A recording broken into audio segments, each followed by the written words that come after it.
that our flag was still there.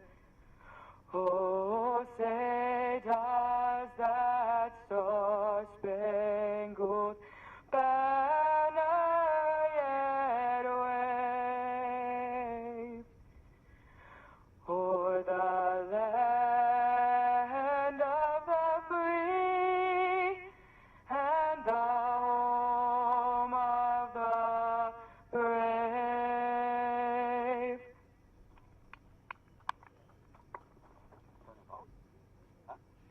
Hello? Man, that was good. Thanks, honey. Everybody have fun today. Be safe, have fun. Thank you. Thank you, Kelly. Thank you, Scott. All right, attention out there. Racers! Rocky Mountain Race Week is here now, day 4. You're going to get called to the lanes first. I bet you old Rowdy Radios are probably first. I just bet, but they ain't called you here yet, but they're going to call you here. I'm going to turn it over to Adam now. Let's have a great day at Pueblo Motorsports Park.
Nope, it's as live as national TV is.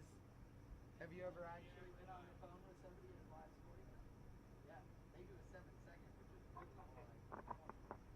So Larry, Adam, we're getting ready to call some cars to the lanes here, but you just told me some racer scolded you for something. Tell me about that. Well, there's a young man out there named Ernie. We know who he is, right? Ernie Riley. Guess what? He doesn't like you. No, I mean, that ain't no Cadillac engine anymore. What? Man, a Cadillac. A big block Chevrolet now. Giddy up. Giddy up. He put it in a heck of a hell of a time. He says, you correct Adam out there. It's a big block Chevy. Okay? Well, Ernie, I'm sorry, pal. Oh, man, it was funny.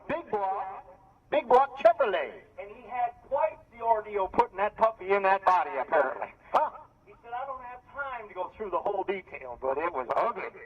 Yeah, he didn't like Cadillac too much because he couldn't get parts. They wouldn't send him parts. He was all mad. That'll happen. He found a big block Chevrolet. Done. Giddy up. 454. All right. All right. Well, that's it. Let's go ahead and get those lanes filled.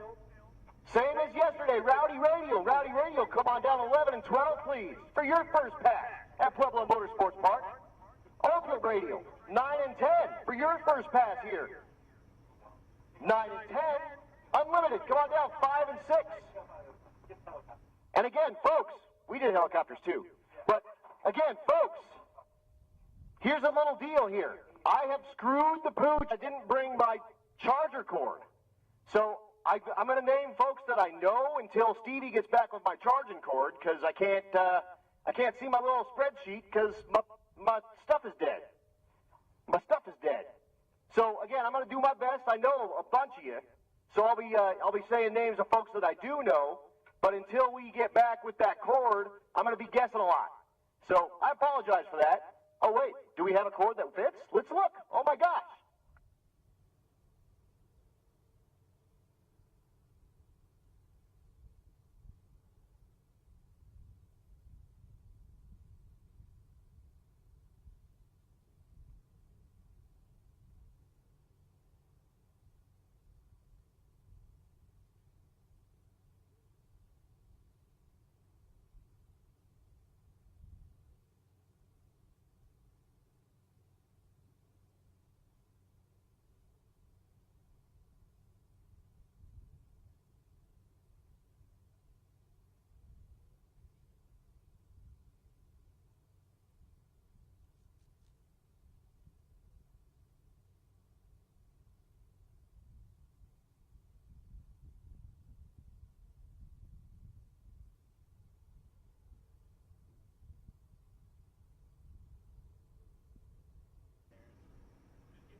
Once again, coming at you with Rowdy, Ultimate Radial, and Unlimited. All you guys should be down 11 and 12, 9 and 10, and 5 and 6. And again, if you have been living under a rock, or you weren't here last night, or you weren't watching the Bang Shift live feed, Matt Moore came out here with that shop car. His very first, well, our very first 4-second 8th mile pass, 150-ish miles an hour. I think it was like 145 with that Fox Mustang. So our very first 4-second pass on Rocky Mountain Race Week. Again, running 8th mile with those Rowdy Radial cars, so 660 feet. And our very, very first 4-second pass, and they run that little bitty tire. It's a 26-inch tall, 8.5-inch wide on a 15-inch rim. Or a 235 radial. Again, you go look at the tire, 2,000 horsepower jammed down their throat. And then say, hook it up. Get down the racetrack. The ladies in the tower here did have a little charger for me on the laptop, so we're trying that, but it's not going all that well. So Stevie's running back to the hotel for me. So we'll just go run with it. It's all good. We're going to make it work. But we're filling the water box with water. Ugh, wow, water. And we will send cars very, very shortly. Again, thank you everyone for coming out on a hot day out here at Pueblo Motorsports Park. It's Wednesday, I think. I'm going a little bit insane, so I don't know what day it is. Is it Wednesday? It is Wednesday. Tomorrow we drive back to Kearney, Nebraska. So roughly 400-ish miles on that drive. So 700 miles on everything you'll see today. We add 400-ish to get back that away. And again, you have to drive the route. We don't take like the highway. We don't just drive down and make it easy on you. You got to take all these byways. And the reason for that is it's way more fun. We get all into a different area. We see cool stuff that most folks don't get to see, and we eat at eateries that most folks don't have to see or don't get to see. Today, our drive took us to Bishop's Castle over by Beulah. So we drove up. The first part of it beautifully paved. I mean, it's like the nicest road in Colorado, maybe. So it's pretty amazing. It's really. When's the last time you drove on it? I was on it this morning. It's good. It was good. But went up to Bishop's Castle. I never here this morning on every one of these cars. But again, Rowdy, come on down, 11 and 12, Ultimate Radial 9 and 10, Unlimited 5 and 6.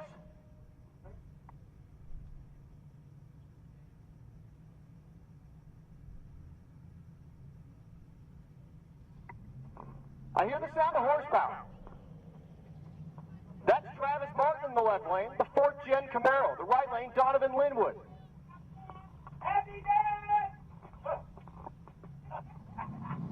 Again, running 8th mile here. They also do what they call a 4/10 Pro Tree.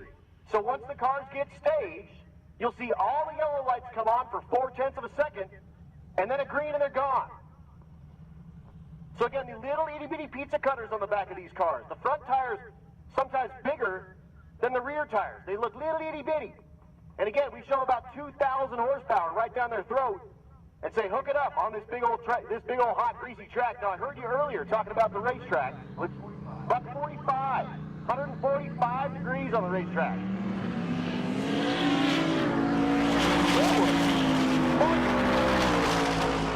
How about a 559 and a 553 in the heat, 132 and 134 miles an hour?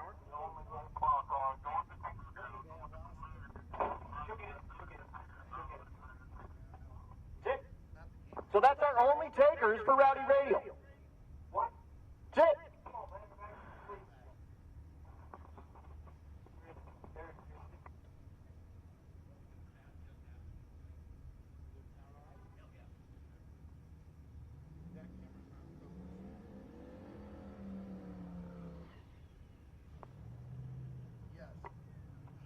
Attention to the pits, attention to the pits. Hot Rod, come on down 11 and 12, please. Hot Rod, come on down 11 and 12.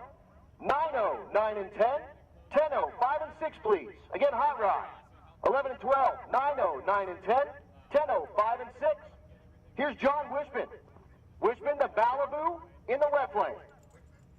This is the Ultimate Radial category. So you see bigger tires on these cars. This one, Turbo LS for power.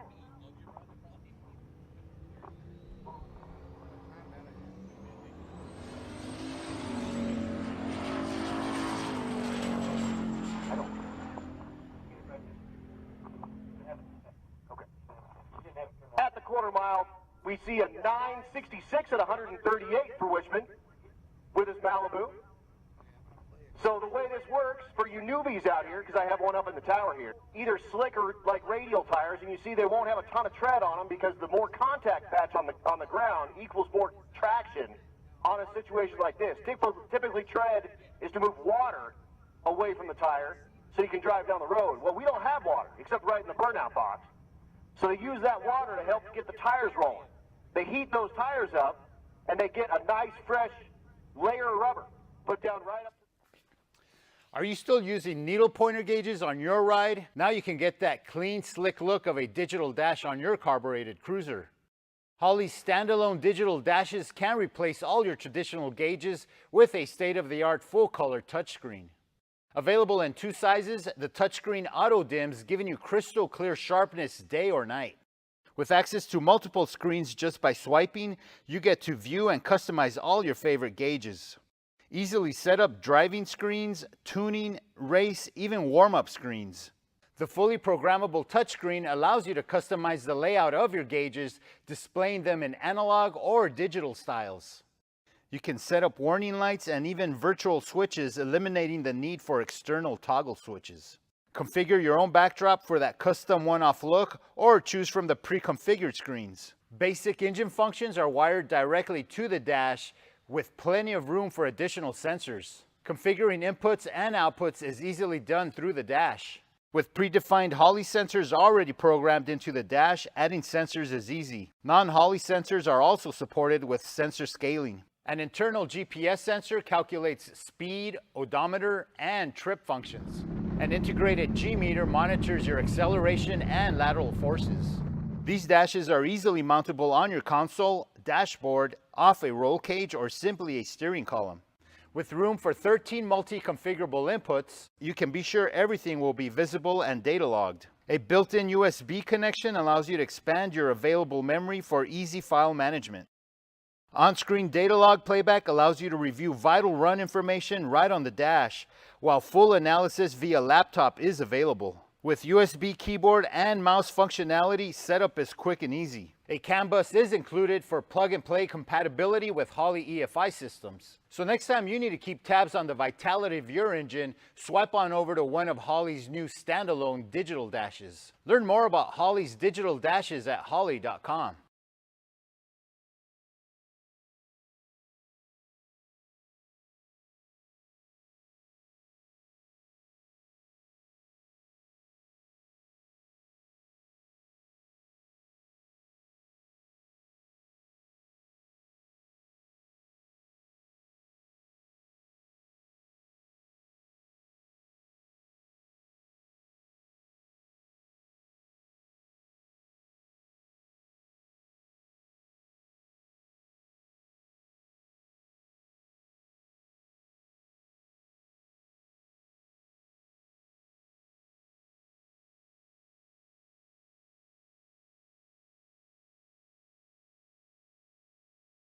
What that signifies is this car is capable of going 150 miles an hour in the quarter mile. If you see a car with 2 parachutes, it's capable of going 180 miles an hour in the quarter mile. And that changes a little bit with weights and stuff like that for some of the cars, but it's just like a little mini version of a U.S. Army paratrooper version.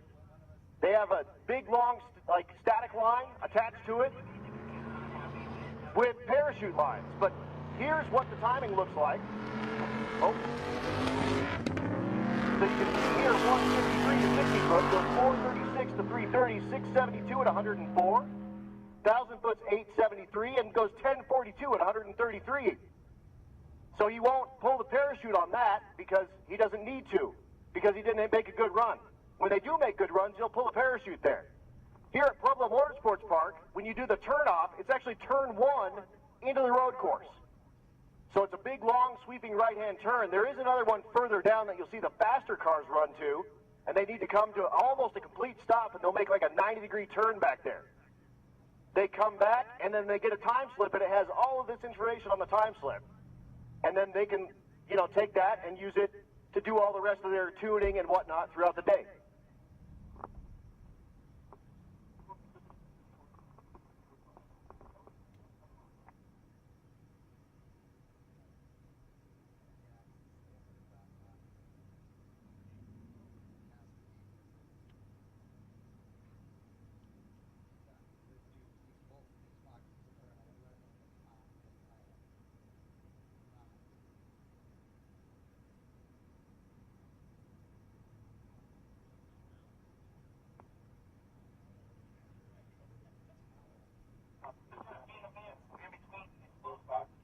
Attention to the pits, attention to the pits. Road Weekers, come on down. You can make a pass at Pueblo Motorsports Park. Road Weekers, come on down to lane number 4, please. Again, Road Week, our idea of like power tour. You're getting all of the special treatment, but no quarter-mile passes for competition.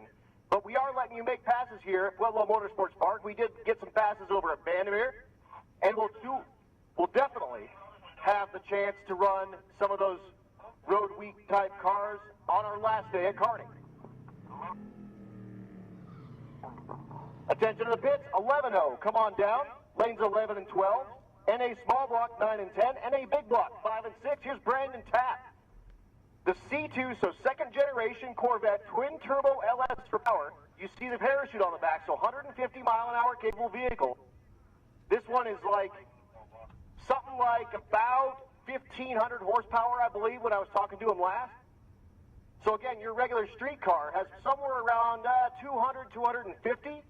So this is like about 7 or 8 of your cars. And like Larry was saying, you take 300 cars, an average of about 500 horsepower, 150,000 horsepower on the property. Another thing to think about, last night we ran 5 rounds. And we didn't get takers on every round, but we had the possibility. We gave everyone the option of making those passes, and we gave the option for making 1,500 individual passes yesterday, which is 750 pairs. Plus the Road Week folks, exactly. So we'll run that right lane. I'm not sure who that is. I think that's Buffalo Bob Myers. But again, 11-0 goes 11. We need you in 11 and 12. NA small block 9 and 10. NA big block 5 and 6. 1095 in the right lane. So here's Brandon Tapp. The thing that we've got here as well is we got a bunch of different classes. So you have folks that have what we call cubic dollars in their cars. Those guys are in the really fast classes. You have some other guys that don't have quite the cubic dollars in their cars. So you give them an even playing field to play with folks that have like similar amount of money and parts and whatnot in their car. 981, 136 for Tapp on his first pass. So again, yeah, bunch of different classes, and again, we do a deal with index classes. So we tell you we want your car to run 14-0, 13-0, 12-0, whatever. And then you bring your car out here and make it run the number that we tell you, not the number that you think the car will run. So it brings in a little bit of extra skill into this, where you kind of drive to the finish line, and you bring typically a little bit faster car. So it's easier to slow a car down than to speed a car up.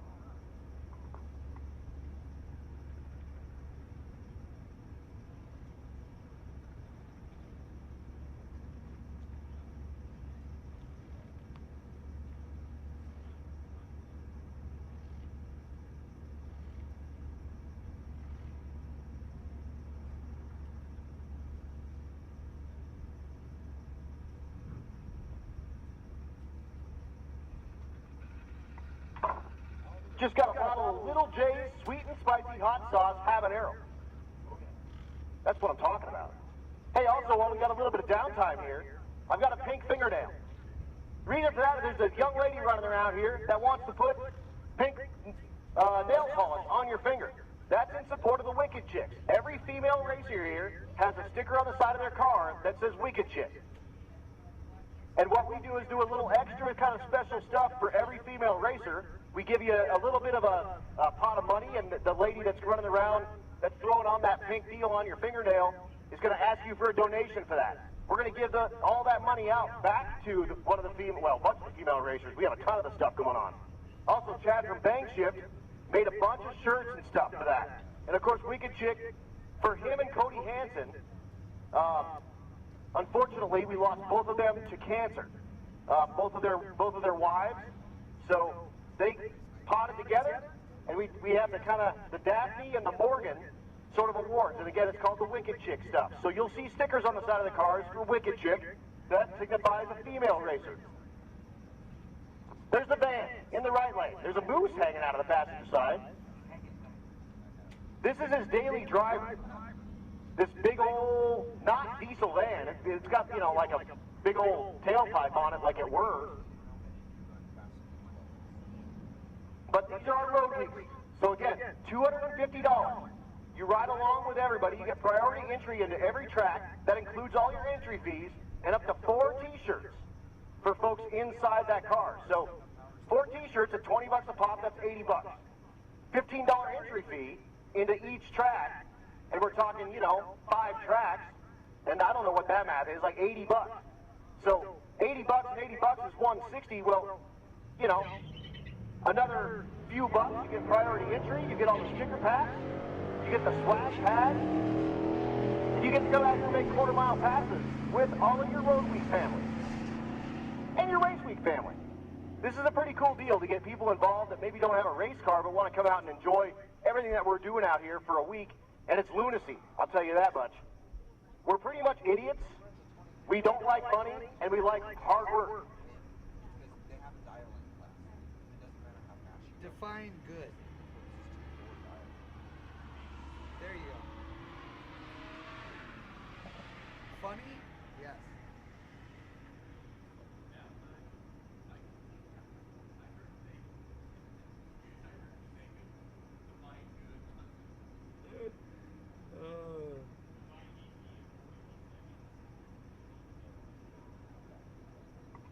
I got Chad Ehrlich up here. Chad from Nobody Else's Auto, and that's a salvage yard that you've got out there in what, Kansas? Something Kansas? Yep, Kansas, Great Bend, Kansas, 2,000 classic cars on 20 acres.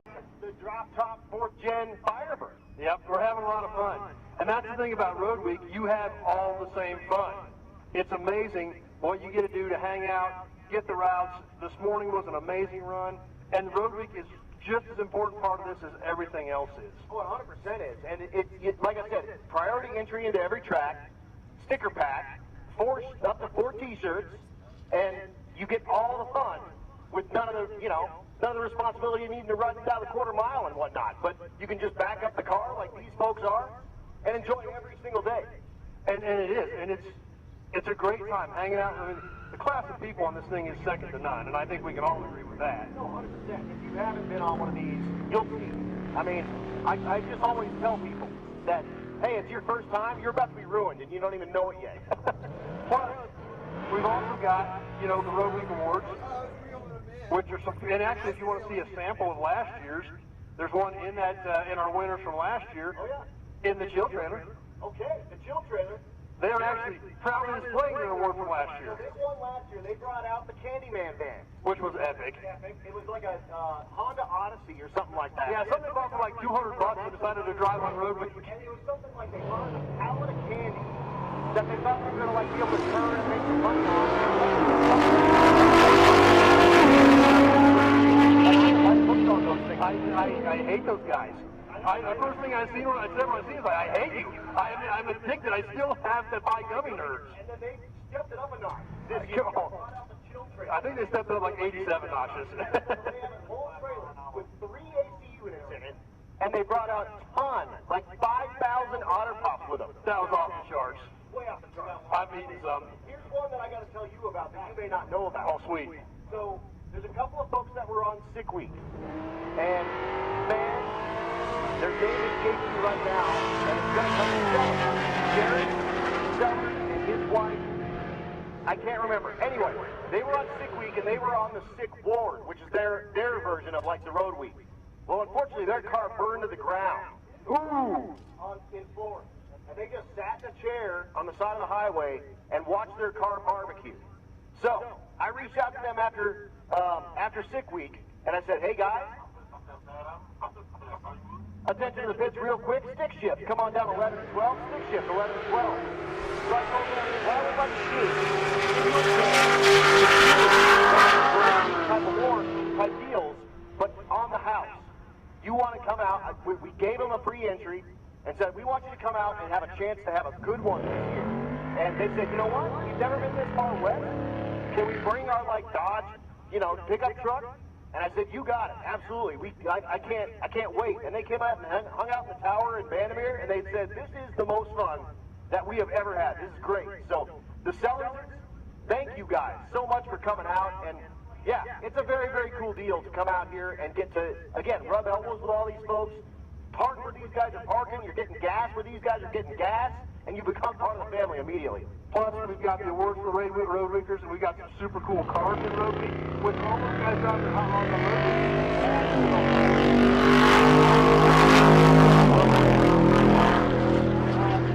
So the awards, we broke those into a hot rod and a spirit. Correct. Section. So we've got like a fast, like quick, like really wicked kind of Road Week car. And I saw one that was making passes earlier, low 11s. Oh, wow. Impressive. Impressive. And then we have the spirit, and that's kind of where the chill trailer boys will come. Right. And, you know, anybody like that or anybody that went above and beyond to help people, I mean, the spirit of the entire event is what that encompasses. Absolutely. And you've got some really cool trophies going on. And again, you can see last year's trophy in that chill trailer. And do you think we can squeeze any money out of Matt Frost's pocket? I mean, he's tight, but I bet we can. I bet we can. I bet we can steal some money out of Matt Frost's pocket. You know, we're buying some track. Really, really cool. Trophies that are interactive. They light up. They have all sorts of good stuff. And also, racers. It's a really good time to mention. We did put the Road Week people in the standings. So if you pull up the standings, there's a tab on there for Road Week, so you can see names and cars, and that will help you to do your voting for those Road Week folks, and we're going to do those at the awards ceremony on Friday. Correct, and that participation is important because we want your guys' opinion to help with this. Right, because, you know, I only see racing. That's just all it is. I just see racing. You're kind of stuck here. Obviously, I see some Road Week stuff as we're on the route and whatnot. Yep. Out the pit, all the racers that are out there, you got to see what the Road Weekers are doing. So we really, really need your input. You can do, in your swag bag, you have a little deal that you can fill out for your Road Week votes. And go ahead and get that over to the Rocky Mountain Race Week trailer so we can get those tabulated and we can get those deserving people those awards. Right, and let us know if you've seen something that is befitting of the Spirit Awards as well. Absolutely, absolutely. So yeah, again, nobody else's auto and nobody's show. So you're like a famous YouTube guy. I'm like a little dinky tiny YouTube guy. Yeah, but I mean, world famous. In a really little dinky tiny kind of way. Exactly.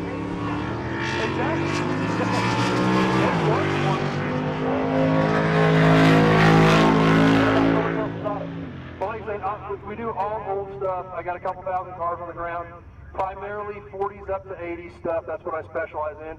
And that's what I use the YouTube channel Nobody Show for.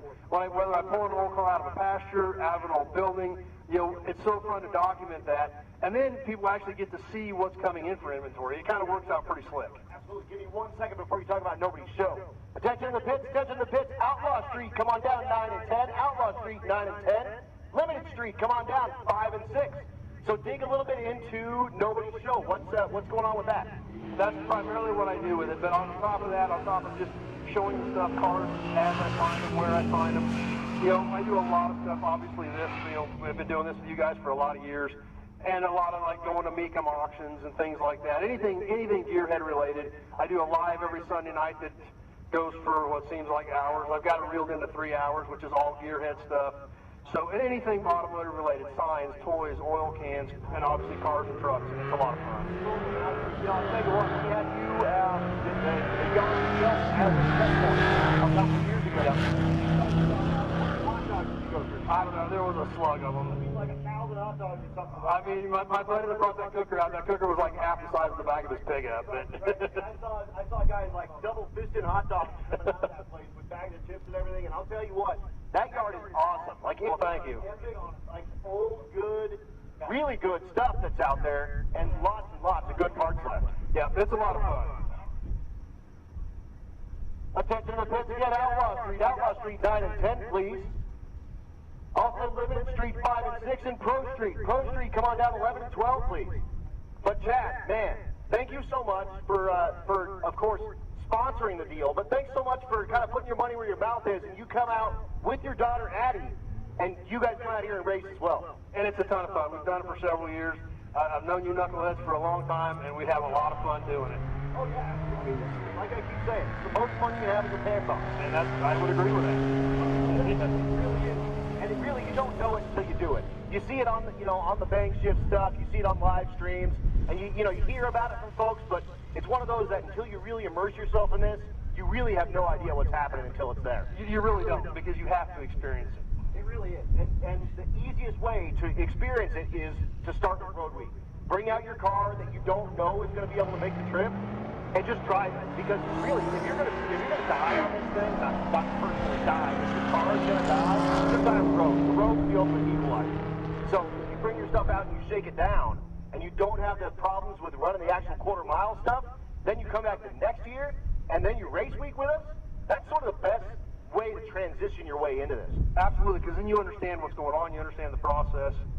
And that's why when Matt and I talked a few years ago, that's why we decided to ramp this Road Week thing up. Because Road Week is an important part of this event. That's why we need awards for them, because they are part of the family, they're part of the operation, it's part of the entire unit. And I think unit's the best way to put it, it's a big unit. And a lot of people kind of throw around, and they almost even make fun of the family, aspect of this, because, they'll put on the Vin Diesel, like GIF and meme of family, it's not the Dragon. Yeah. But, that's kind of no joke. Like, we get people that help people from coast to coast. And Bobby Burr, that runs the Portable Car Hoist, brought a trailer from a race weeker that I bought a trailer from, Mark Barnes, who had that limo. Oh, yeah, I remember that.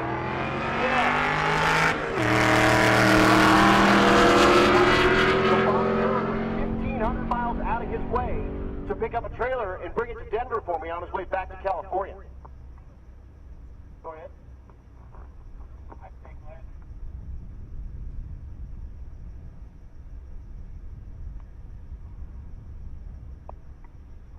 Again, Road Weekers, lane number 4 is open for you for the moment. So Road Weekers, if you guys want to continue making passes, again, it's hot out there, and we still have some racers up there at Bishop's Castle testing out their burnout capabilities from what I hear. Did you go all the way to the top spear? No way. Neither did I. Here's what's fun. I was a paratrooper. I'm scared of heights. Well, that makes perfect sense. It's a different thing, though. You're sitting on a chair in a plane. That's, no big deal. You're not scared of heights. So they throw you out. And then when you jump out, you're just being hung, basically, by, a parachute on by your groin. And so, you just kind of, do your thing, hit the ground.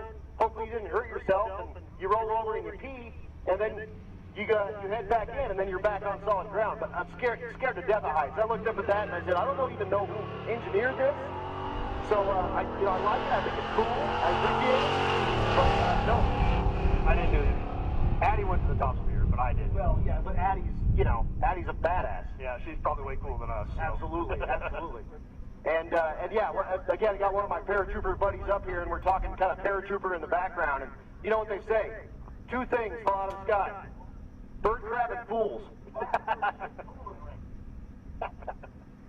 But, again, dude, Chad, thank you so much, again, for ponying up, helping this Road Week thing kind of really take off, and really giving those folks the, really the recognition that they deserve on this deal. Well, absolutely, because, you're hanging out, you're having a good time. A lot of guys are bringing their cool cars with them and having a great time, so it is an important part of the family. It really, really is. And again, thank you so much for love doing it.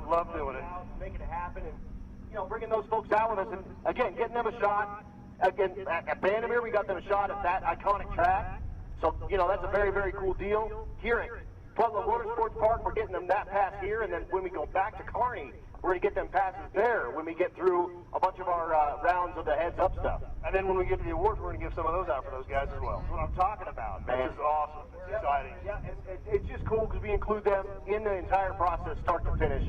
And it's a really, really good way for you to dip your toes in this deal and really realize that this is a really fun deal. And if you're going to spend your week of vacation doing something, coming out and partying with us and driving on the byways of America and seeing real Americana. Absolutely. Out there and just, driving on the highway, you pass by stuff 80 miles an hour, you never even know it's there. You understand? You don't even look. Those towns we saw in Nebraska, that was so cool, all those small little towns. Just 1 second, Gasser come on the highway on our way back one time from race week, and we ended up in a little bitty town called Wilson, Kansas. It's near the Wilson Reservoir. Yep. Next year it became a stop on the Rocky Mountain Race Week circuit, and that's probably not on accident. Yeah, probably not. And it turns out they have the largest Czech egg Yep. in existence, even including Czechoslovakia, which I didn't know that was a thing, but it's a little Checktown, and they play the little town radio station on speakers down Main Street. Yeah, it's a very cute little town. Real quick, And that egg is huge. it is gigantic. We had to stop right in front of it. But real quick, here's Limited Street. I know this is your leader in the category in the right lane, so I'm going to go ahead and call this pass real quick. The right lane is Aaron Schaefer. Schaefer, again, your leader in the category. Looking for 850 on the board. So 850 in the quarter mile. That car runs 160 miles an hour. The left lane is Stephen Willingham from New York State. The Grand National in the left lane. Again, parachutes hang out the back, so 150 mile an hour capable cars. Not going to have any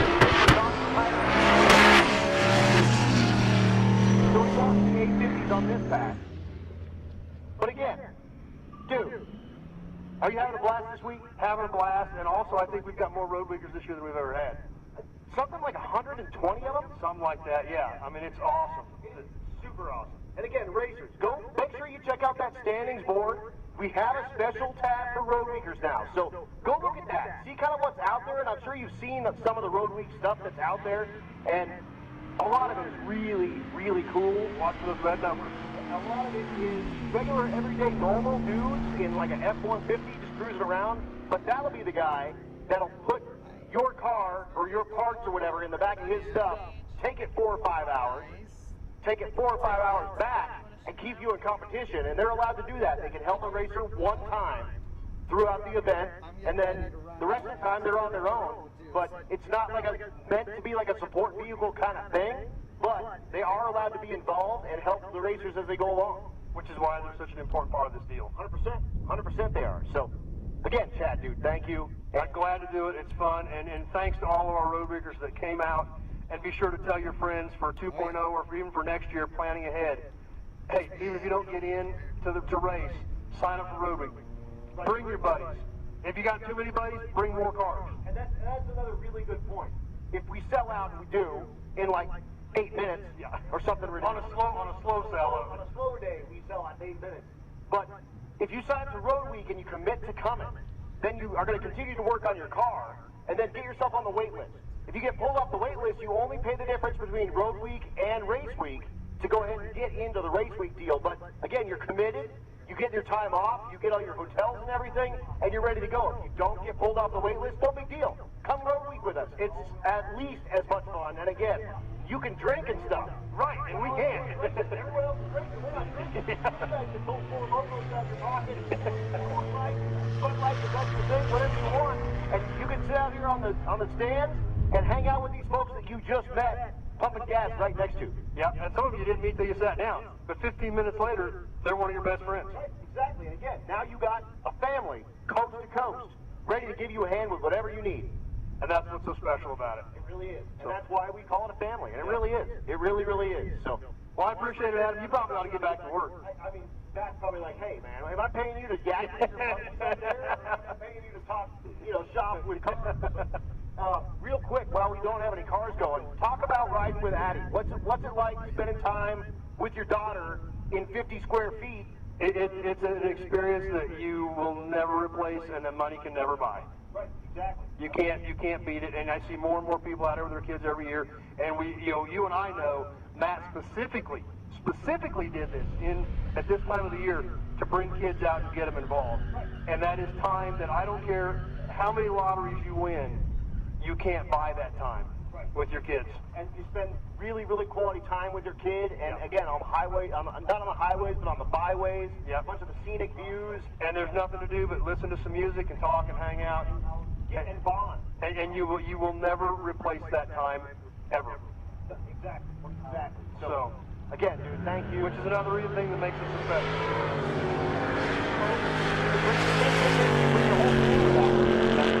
And we have folks that are doing that. We have entire families out here just partying with us and having a blast, and it is so much fun. It's awesome. And again, we do the same thing with the Road Week as we do with the Race Week, folks. We ruin you. Yep. You don't even know it yet. Hey, there's one of my buddies right there, Travis Boltman, rolling with us from Great Bend. Check out the El Camino in the right lane. That is so sweet. That's one of our Road Week cars, and he typically has a bikes in the trailer hitch in the back of the El Camino. That's quite an exhaust. But, I mean, if you don't want to fix the quarter panel, you can run your exhaust.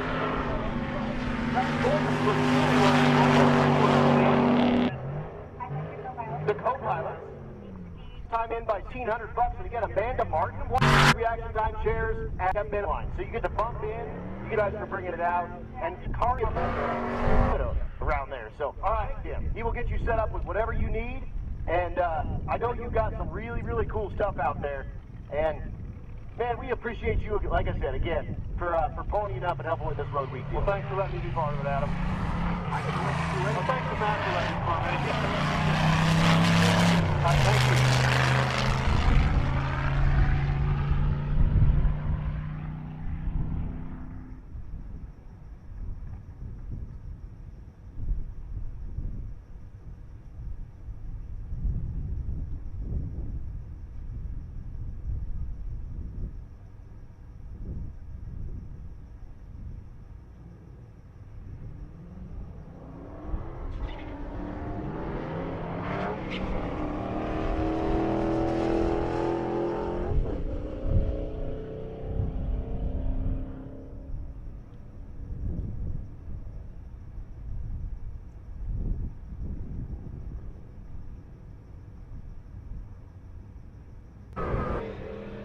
He's running to give me that. No, the left lane is Eric Kazoo trunk.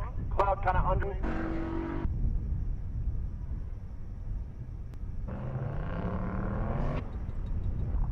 Hey, there's the pickup truck. Come on down, 5 and 6, back racing. So the car, and when you turn in your time slip, we say, this is where we want you to go. And then you have to take pictures of you and your car at those checkpoints as we go. And again, Bishop's Castle was our checkpoint today. We stopped at all sorts of cool checkpoints along the way. But you get a picture of your car, and it becomes like a little party. You end up with like 30 cars out there, and a couple of people are kind of fixing their cars, and a few other people are giving them tools, and a few other people are going to get water, and another guy's running the parts store to get an alternator for you. And it just becomes this whole big party while you do it. And a lot of people run like with their significant others or with their sons or daughters.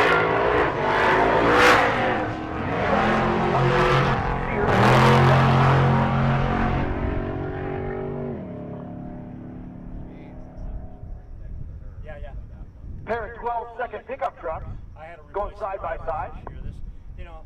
This track was built in 75. Again, road week cars, come on down to 4.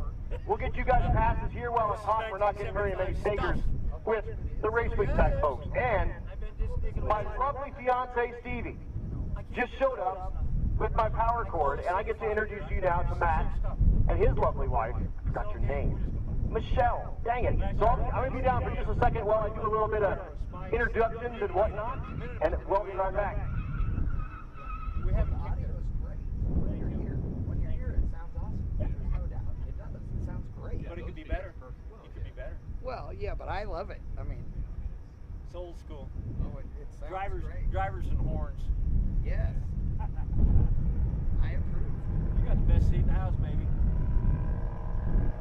Got a friend of mine, he pinged me yesterday. Night shift is static. I said, we're working on it.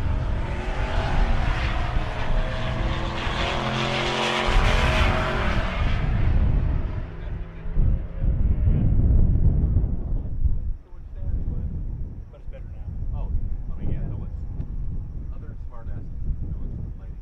You know, I turned it on to make sure I was down in the motorhome, and I turned on the motorhome, the sound, the music, everything was coming in. It's just a sign finding the motorhome, but maybe not. You got it now, that's all that counts. Yep. Life is Yeah, good. exactly. Life is real good. What I'd like to have, and I need to see if I can do it, is I could set you up in the tower. We could put a splitter on the amp, on the output.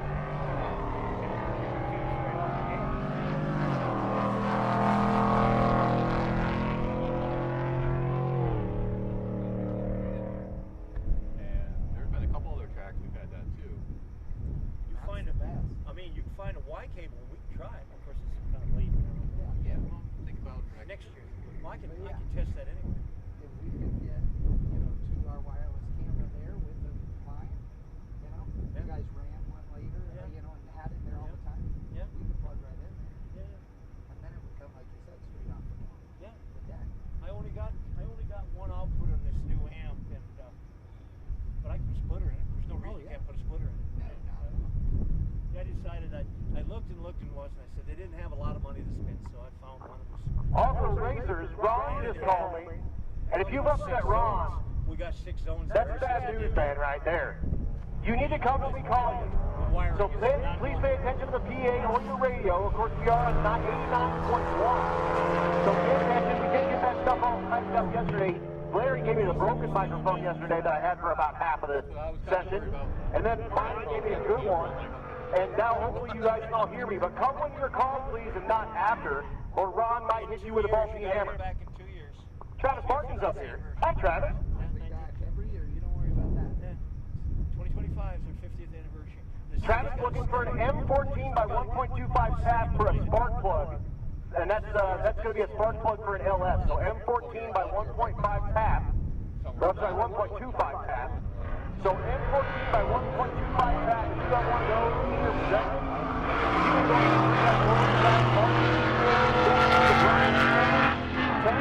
and kind of hanging out with all the rest of the Rowdy Radio type dudes. So if you hear a bunch of like racket over there and like hooting and hollering and cat calling, you're in the Rowdy Radio area. Also ask them for that special Arrow edition. They're giving those away for free if you ask for them. And you can put those on the back of your car, and they are rated for sure for 140 miles an hour minimum. 140 miles. Does not have one on his car? Because he went like 150 something. So he may not have one, but yeah, these things are cool, and I've got one in my hand right now. I live in Albert And County. it's super duper awesome. It's the way, in our whole county. for sure. And then To improve your arrow and take some of the tips from some of these Rowdy Radio guys because they've got the stuff down. And a lot of their speed secrets, they don't really share with folks, but this one they're sharing. They even gave me one. inherently it's not really. But all of them running them on their cars here this week at Rocky Mountain Race Week 2023. But again, if you got an M14 by 125 tap, you got one.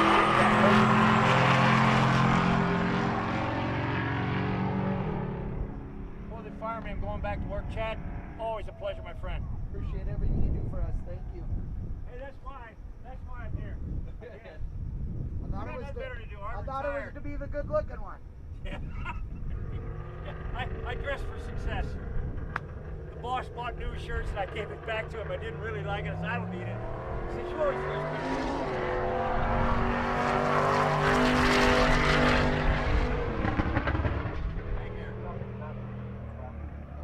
If you break the beams before the tree is active, you do not get a time slip. If you red light, you do. But, hey, I've got Fred Cullen up here. Fred, we were talking earlier about your 55 gasser. At Vandermeer, I was offering you some money, and you didn't even ever give me, like, a nothing. I think you just told me I was #1 at one point. So you've got that beautiful blue 55 gasser. Tell us a little about that car. Basically, it's got a 383, it's got 871 blowers, a Holly Sniper system on it. Pretty much stock transmission. That's why we're not getting too much out of it. We're getting good top end, but nothing on the bottom end. But it's a blast to drive. It's fun. Right. It looks awesome. And you brought your other 55, and that was one of your buddy's cars, and he passed. And you brought that last year. How many 55 Chevys you got? 7. You have 7. Yes. So which one do I get? None. Oh, come on! I offered you a really solid offer for the gasser at Vandermeer, and I think did we get the 6300? Probably, but that ain't even gonna touch it. Oh, man. I mean, I thought we were friends, and you would maybe cut me like a little bit of a homie hookup. Yeah, I'll cut you something. Anyway, let me tell you. You'll cut me, here's something. This is something I heard in the Army. I'll cut you 3 ways. Quick, deep, and on. Every time. Quick story. My wife seen this car. She said it was me. My wife bought me that car and said, you're taking it on race week. Here we are. And, happy wife, happy life, right? Amen, brother. I mean, you're not a dumb man. They might be the sharpest tool in the shed, but ain't the dumbest. That's what I'm talking about. and check this out. We got. Do you have a pink fingernail as well? So we got 3 grown men standing here with pink fingernails. So again, if a little young lady comes by with a little pink fingernail polish, if you don't put your pinky out, you're wrong. So please put your pinky out. Support those wicked chicks, and she's also She's also taken a little bit of the tree is active.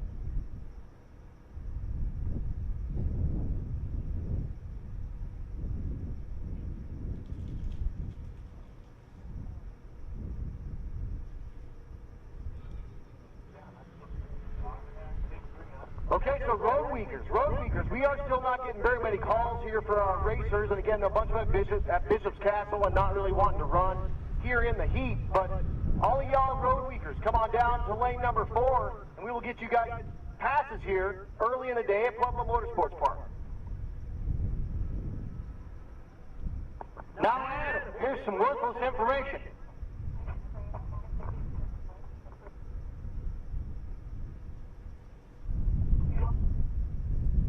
Adam, worthless, so it's good. All good. They got a mic stuck in one of those speakers out there. They're taking you live right off that speaker. Stevie, the best fiance in the planet, on the planet. We're on the planet, we're not in it. If we were in it, we would be molten lava. But on the planet, bag of us, if you will. She went out and got me the charger for the computer, and it fired right up. So I can actually announce, like a real life announcer getting paid to do that. So give me just a second, I'll get all that stuff pulled up. But thank you so much, Stevie. You're the best part of me, 100%. And that's why we're getting married.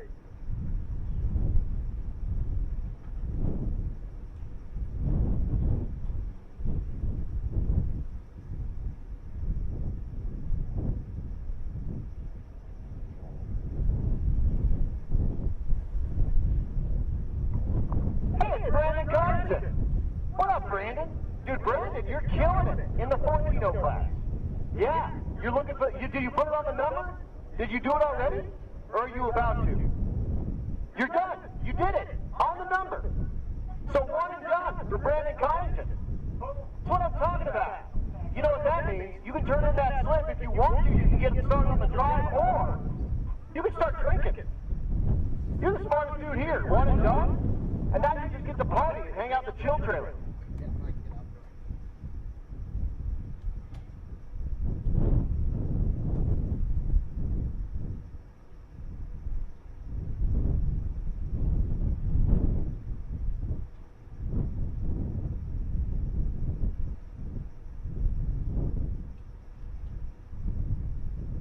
Are you looking to add an in-tank fuel pump to your ride, but you're afraid it's a little too complicated to do on your own? Well, Holley has a solution for you. It's our universal retrofit fuel pump modules. Follow along, and I'll show you how to make the switch to EFI with a retrofit fuel pump module from Holley. With pumps capable of flowing 255, 450, all the way up to 525 liters per hour, Holley's sure to have a fuel pump for your EFI needs. Now you can convert your factory tank or fuel cell to an EFI-style in-tank fuel system with return or returnless setups. The first thing we need to do is to determine the best location to mount our fuel pump module in our fuel cell or fuel tank. To mount the module, you'll need to cut a 3 1/4 inch hole with a hole saw similar to this. Identify things like where the vehicle's fuel tank straps and frame rails will contact your fuel tank. That way we can avoid these areas. Now evaluate the position of your fuel level sender float. Removing the existing unit, if yours has one, will help you determine the float arm path. That way you can cut your new hole without interfering with it. Be sure to look for and avoid any bowls or baffles internally in the tank as well. You'll also want to look and determine the best routing position for any supply, return, and vent hoses may be required for your unit. Once you've determined the best possible location for your pump module, drill the 3 1/4 inch diameter hole in the tank with your hole saw. Remember, gas burns but fumes explode, so don't become a statistic. If you plan to reuse a fuel tank, make sure that all the fuel has been removed and consult with a professional about degassing the tank before cutting or drilling.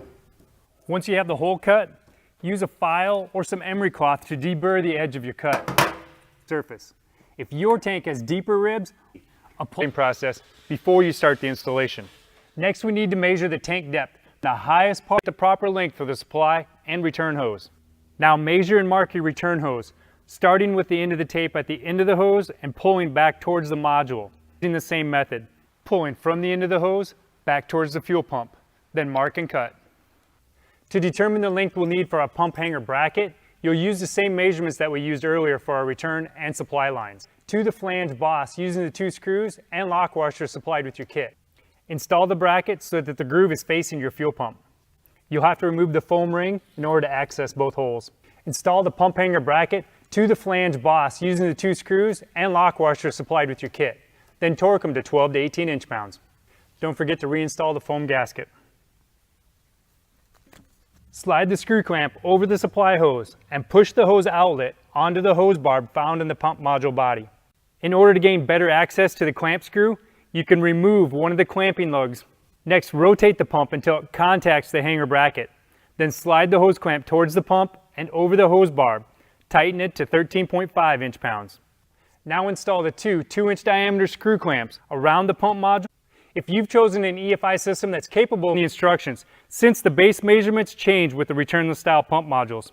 When you go to install the Hydromat filter onto your fuel pump module, position the Hydromat so that the shortest length of filter is closest to the wall of the fuel tank, and the longer section is pointed towards the center of your tank. You'll also want to avoid interfering with the swing motion of the fuel level sender float, as well as any internal baffles or bowls. First, remove the caps from the pump inlet and the filter outlet. Line up one of the holes found in the filter mounting tab with the locating pin found on your fuel pump. Be sure that the fuel filter is going to be orientated correctly once it's installed into your fuel tank before you proceed. Once you're sure it's in the correct position, polypropylene tank, better known as a plastic tank, we recommend that you use one of our stiffening shims. Separate the shim at the slot and spiral it through the tank opening. You can apply some adhesive compound like Loctite 571 between the shim surface and the tank to hold it in place. Use clamps or tape to keep the shim against the inside surface of the tank opening until the adhesive sets up. Position the shim so that it's not visible in the opening and wipe away any excess Loctite that protrudes into the tank opening. Also a good time to go ahead and install the preferred electrical connector. Now we're ready to install our pump module into our fuel tank. Make sure that the foam ring is installed on the flange of the pump module. Now lower the universal pump hanger into position. If you can, look to see that the Hydromat is in the desired position and that it's not interfering with any internal obstructions. Then lower the module the rest of the way down into the tank. Press down on the module and compress the seal against the tank surface. Then tighten the assembly screws in a clockwise motion to swing the mounting lugs out into the open position. Then gradually torque the 5 assembly screws using a crisscross pattern until the torque of 40 to 60 inch-pounds is achieved. Finish your install all the way to the engine bay with one of our fuel system kits. We have several to choose from depending on your needs, and they include hose, pumps, regulator, fittings, filters, and clamps depending on which one you choose. To complete your installation, make all the necessary connections for your fuel, vent, as well as the electrical connections and the fuel sending unit. Once you have your tank up in place but not fully secured, it's a good idea to go ahead and power up the pump. That way you can check for any leaks. If you're leak-free, go ahead and raise it in its final position and secure the tank. Make sure that you don't pinch any wires or crush any fuel lines though. And remember, all vent lines must terminate at least 6 inches above the top of your fuel tank. That wasn't so bad. Now you can convert your factory tank or fuel cell into an in-tank EFI system quickly and easily, all on your own. For more great fuel system solutions and how-to videos, visit us at holley.com.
So down just a minute. Unfortunately, that Gentleman Jim truck blew a hole in the block, and we're down cleaning up the racetrack there. So I believe that's Brian Dater that drives that Gentleman Jim truck. So we're going to be down a minute, but I do have my spreadsheet up so I can announce now.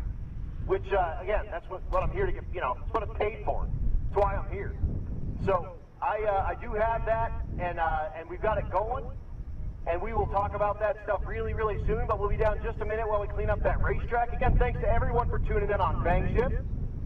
Thanks to everyone for coming out here to Pueblo Motorsports Park. And we are in the middle of Rocky Mountain Race Week day number 5, race day number 4. Again, we drive tomorrow, and then we go back to Kearney. Our timeline for Kearney is going to be, we're going to have a driver's meeting, at noon. 12 o'clock noon, driver's meeting. Then we'll do a time trial for everybody.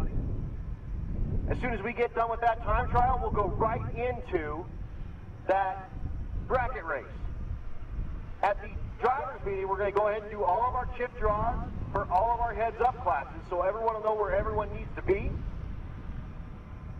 And then we'll start that bracket race. Again, the bracket race is probably going to go something like 8 or something rounds. So we'll run those, and we'll do a couple of rounds of those. Then we'll bring you some heads-up cards, do a couple more rounds of bracket cards, and then another round of heads-up cards, another couple of rounds of bracket cards, and then we'll do that until we get down to 0. But again, going back to Kearney to finish this up, and we do that on Friday. Again, the east-west portions of this deal, really, really from Kearney out here to Pueblo, we had a 100-mile drive. I'm sorry, from Kearney to Bandimere, I apologize. We had about a 150-mile drive, something like that, from Bandimere down here to Pueblo, and we went up through like Fairplay. We didn't take I-25, because again, we just don't cruise down the highway like that. That's not in the spirit of this deal. Just to go places like we were pirates, well, that's how we do it. We give you a piece of paper and say, this is what we're going to do. In 25 miles, you turn right on this little dirt road. In 37 miles, you turn left on County Road 25 and a half. And then in 41 miles, you turn right at a brick building and you take a picture in front of the whatever, the old muffler man or the transformer or whatever is out there. So again, we're like pirates, but in race cars. When I say race cars, I mean street cars, because again, we drive these things on the street, and that's part of the day with it. And to quote the great drag and drive sort of poet, if you will, Larry Larson, a lot of people drive a lot, but do they drive 1,000 miles in 5 days? Also, a lot of people drag race a lot, but do they make passes every day for 5 or 6 days? We do both. So, again, we're lunatics. We're sort of stupid. We hate money. We love work. Out here at Rocky Mountain Race Week, and again, one of the deals with this race, a lot of these other races that have come out here have been kind of distilled down. A lot of them running, 5, 6, 700 miles, something like that. That sounds like day 1 or 2 or 3 at Rocky Mountain Race Week, because we don't skip on the miles, because we have to. We got lots of distance to cover because all the tracks out here are far away. So again, down just a moment while we clean up that racetrack, you will hear my sultry, silky voice for the rest of the day, and for the rest of the day on Friday at Kearney. And for those of you that have been listening to me for the entire week, you're sorry or I'm welcome, whichever is appropriate.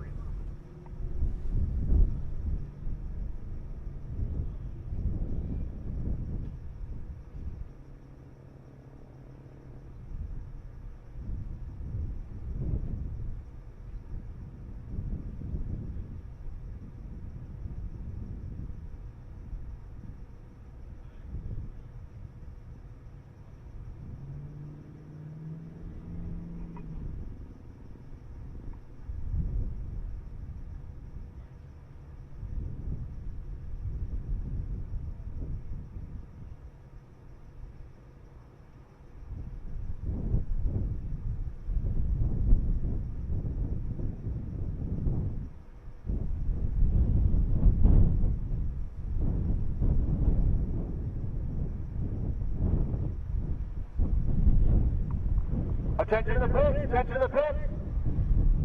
Got a racer in need. We got a couple of these coming up. Got a racer in need.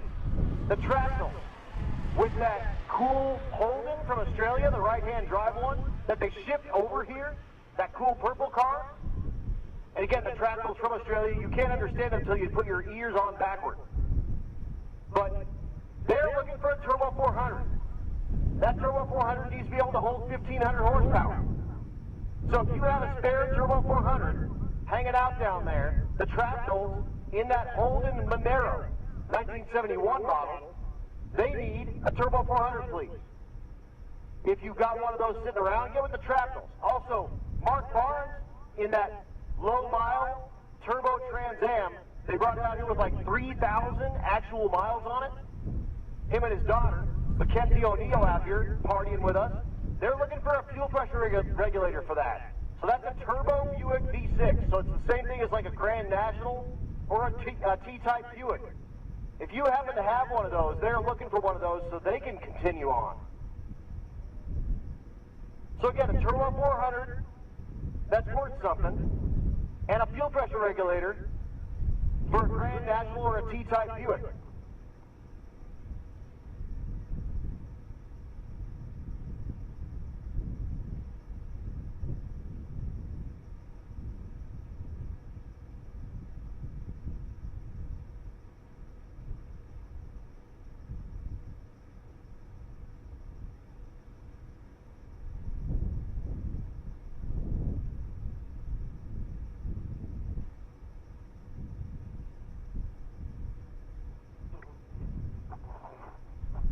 Out there, racers, hey, I was just out there walking through the concession stand area.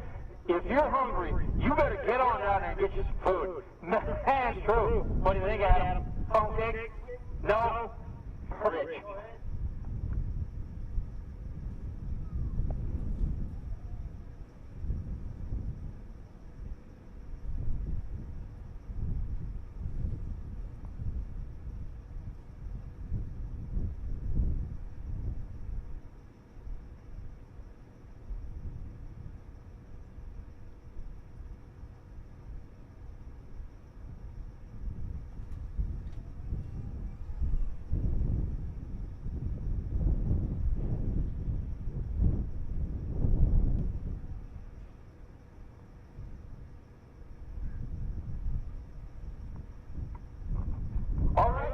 Racer in need. Brian Gator with that gentleman Jim truck with the cleanup we're doing right now is an engine. So he is looking for an LS 6-liter. I'll bet you he'll take whatever he can get. So if you got an LS, go check with the Wilsons, Eddie Wilson. So Mr. Dater, check with the Wilsons. I think they have a hookup with a salvage yard down here. And they will be able to get you set up and move it on down. And of course the Wilsons, kind of famous for putting LSs and stuff on Rocky Mountain Race Week. They did them from the very first one, and I think they've always put a motor in something. So they've had heads on stuff here this week, but I don't think they've switched an entire motor yet. But we got a day.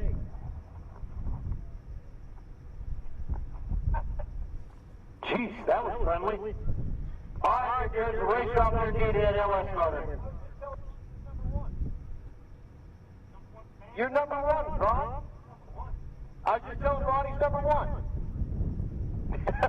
He goes, yeah. Of course, Ron running the front of our lane. Ron, if you didn't know, grandfather of Blaine and father of Aleda. Aleda. Sorry. I've been calling her Aleda for like 4 years. I think I called her Allison or something once, and she was like, well, and Michaela as well, of course. I mean, Mac's awesome. Stick shift in that box body.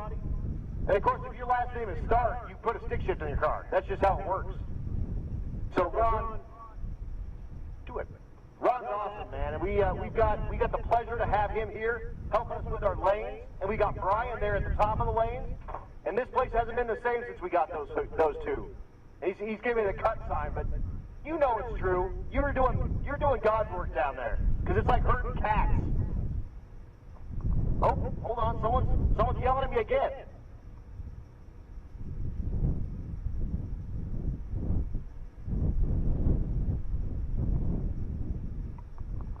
Also, racers, when you turn in your slip today, you get the certified streetcar sticker.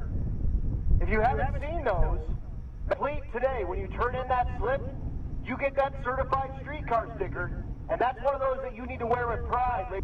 So when you turn in that slip, you get that certified streetcar sticker.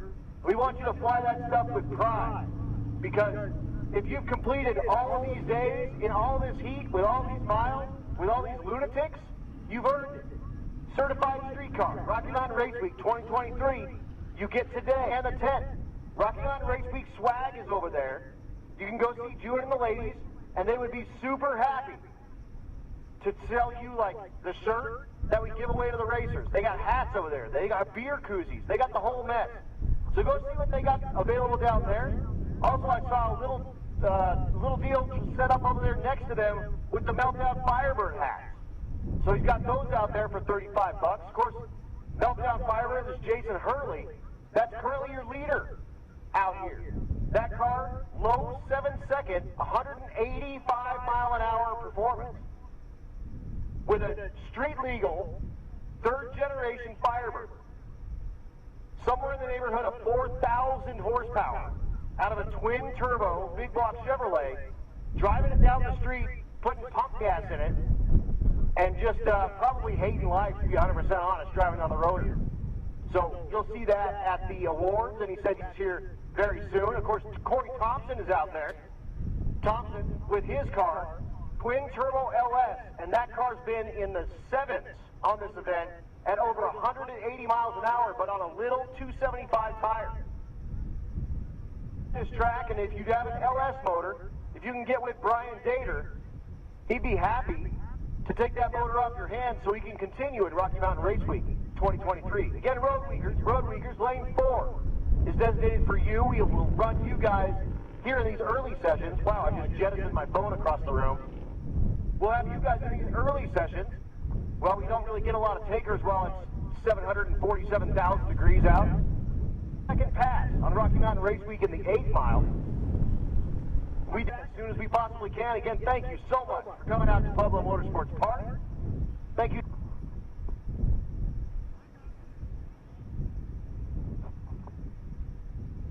Dang it, I keep forgetting his name. Neil.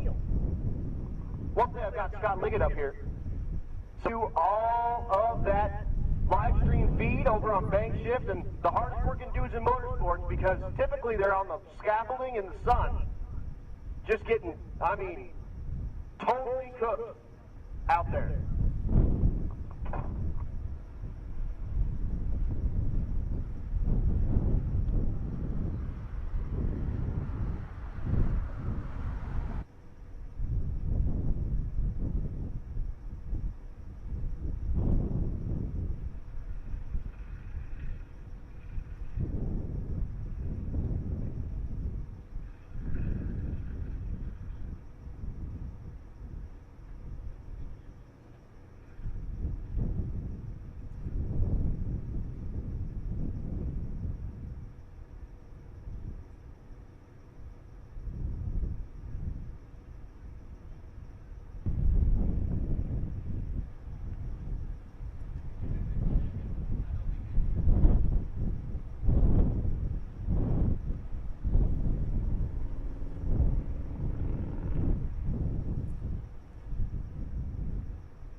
That you can see really well with the snow on top. We do have a racer out here that's a roadkill, and the guy's got it from a salvage yard kind of in northern northern Denver area.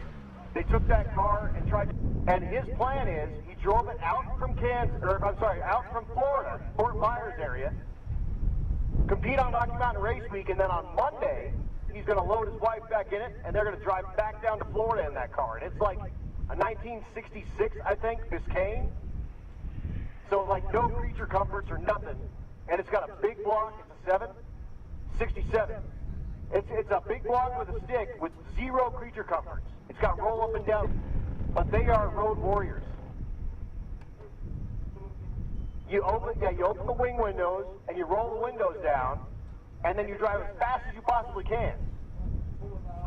Yeah, pull the knobs for the floor vents. That's because that's one of those cars that has those things still, and that's all you get. That's your AC.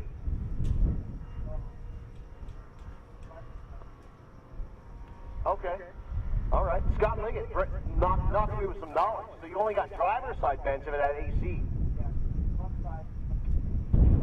But, well, I got you. Like, heck, let's talk.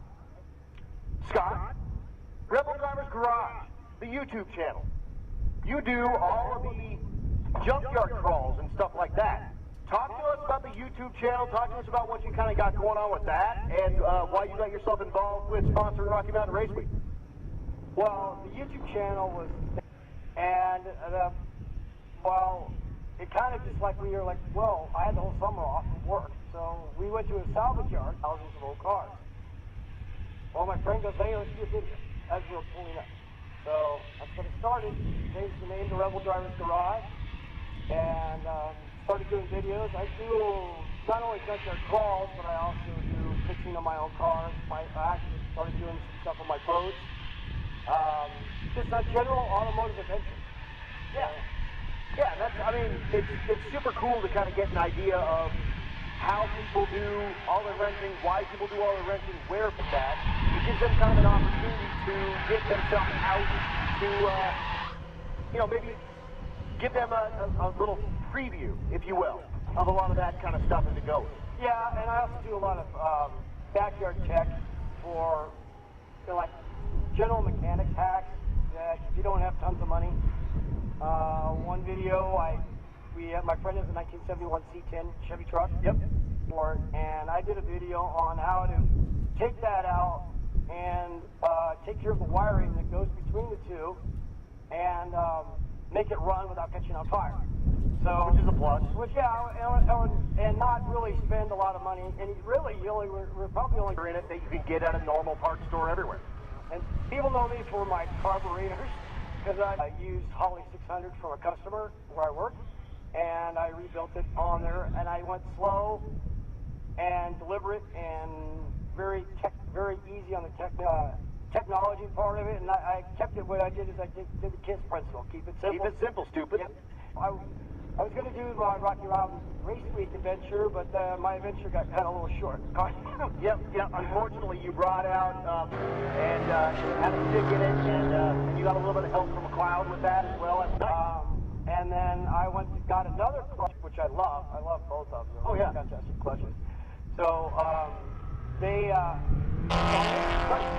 and I guess they had far more than 65 Impala SS. I bought it from a kid when I lived in Sacramento in November 1996. Wow. Saturday before Thanksgiving. I paid $1,500 for a running, driving car. Nice. Which that's not longer happening anymore. No. And it had a junkyard in. I basically took the 383 and Turbo 350 that was in that. I bought my road events to drive around road tricks on that and all over that. Nice. Yeah. Nice. Not as much as I used to, but I still do. Right. But now pretty much. Well, there's talent. Yeah. This is a talent. It is definitely a talent. So being able to kind of understand how a salvage yard's set up and how to operate it correctly. Yes. And also, work through the salvage yard and see, what's here, what's there, be able to kind of spot stuff from far away. Know what you need and know what cars can help you, even if it's not the same car. Right. There's a bit of skill to that, and a lot of practice.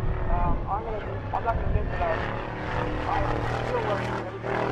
And if you're every single day of your life, you're doing it wrong. Yeah. You absolutely are doing it wrong.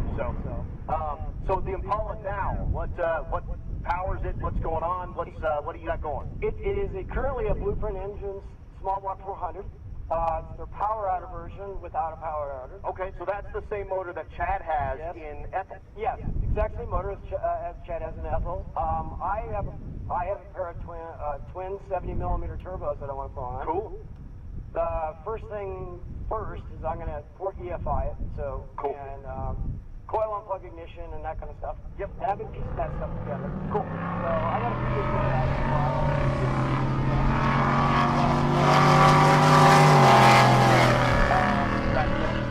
Yeah, that happens. It's actually actually, two different wire harnesses. The original wiring harness and another one I pulled out of a salvage yard. I put them all together and made it survive. But I don't want to tax it any farther. Bring the thing down. No. Hold on real quick. That's Stevie. Oh, yeah. That's my car. That's my fiance in the left lane. Stevie, look at 14-0. Can she make it on the number in the heat? No, 1438 at 101, 1410 in the right lane. So, again, we'll see her come back around, but I can't miss calling her calls because, you know, happy wife, yep. But anyway, back to it.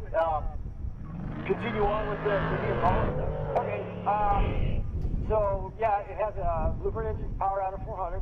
It has a American Powertrain G56 Magnum. Very nice. It's got like CPP suspension.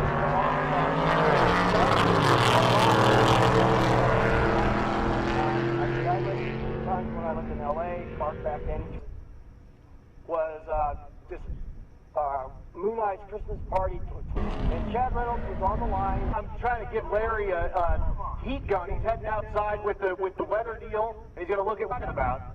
But nice, dude. So it's a stick shift, small block with a plan to put twins on. Yes. So what's the ultimate goal for the car? It's always going to be my street machine. I love driving it too much. It's not giving up suspension or autocross. I love driving. Right. So it'll just be a fun, kind of semi-brutal street car. Yes. And I'll still take it on these type of things. I probably 900 degrees in the car in this parking lot.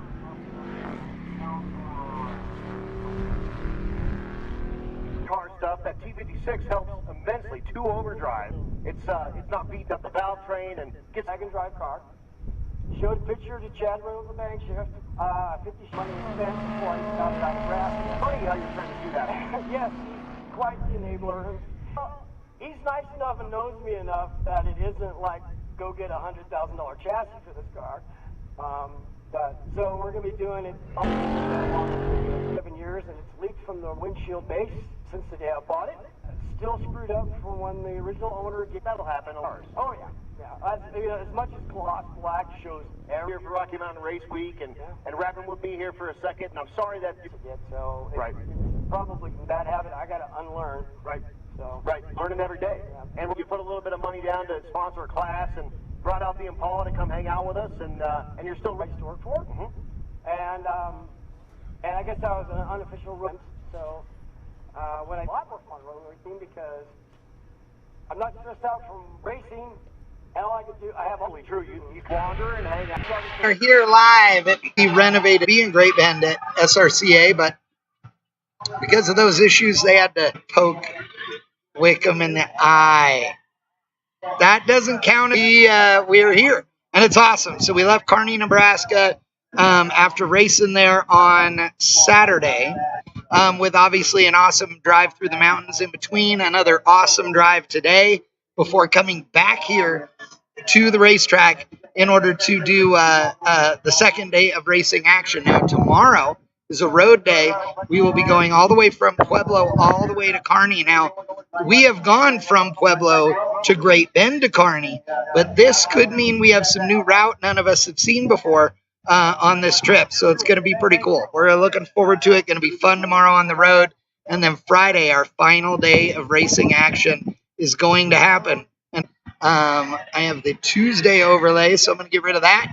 A long-time live broadcast sponsor, and I really got to thank Motion Raceworks. Motion has been instrumental in having us out here for Rocky Mountain Race Week, and we couldn't do it without him. But also a special announcement, back at it right there, Optima Batteries, another one of our sponsors. That is, look at, I got the love from all of these racetracks and everybody involved. Couldn't do it without him. Wouldn't do it without him. So big thanks to all of you guys. Yeah, I have lots of sunscreen on. Don't worry about me, dude. I'm not burning. I have not been sunburnt except one little tiny spot on the back of my neck the entire week. So totally good. Appreciate it. Very hydrated. Everything is good to go. So they are doing track prep. We're going to have racing coming back at you here in just a few minutes. And Neil will be running the camera here before too long. I'm going to go fix the graphic I screwed up. because we are not at Kearney. We are at Pueblo Motorsports Park. So I will get that fixed and we'll be good to go. Big thanks to all of you. RTC, I do a couple minutes and it'll catch right up and you'll be good to go. So again, thank you everybody. We appreciate you guys. Ohio Kyle, I'll gladly get a Starlink. You pay for it. Mobile Starlink. Look up how much that costs. We're on 25 meg internet here at the racetrack, totally streaming fine, so we should be good. Thank you. I put him on the spot. He was like, wait a second, I have to spell? That wasn't part of the deal. Yeah, well, the spelling's a little off because that was my handle on all the old car forums 100 years ago, and it was also my handle when I used to play video games way back in the dark ages. So a friend of mine gave me that spelling 20 some odd years ago, and that's what I just been using it. Just keep on rolling with it. You may as well. So Rebel Drivers Garage on YouTube. Go give him a subscribe and check it out. He does some really, really cool stuff. Again, kind of at the salvage yards and stuff like that, and runs you through some stuff that might be scary for you. And you know, it's a good time, and he gets you some knowledge while he goes through the whole deal, and it's going to be super awesome. So check him out, Rebel Drivers. Like, wait a second, we got some downtime. I got an open mic here, and you're standing here. Let's go. Let's make this happen. So, absolutely. So thanks again, Scott. We appreciate you so much. And again, you're sponsor of the Junior Street program.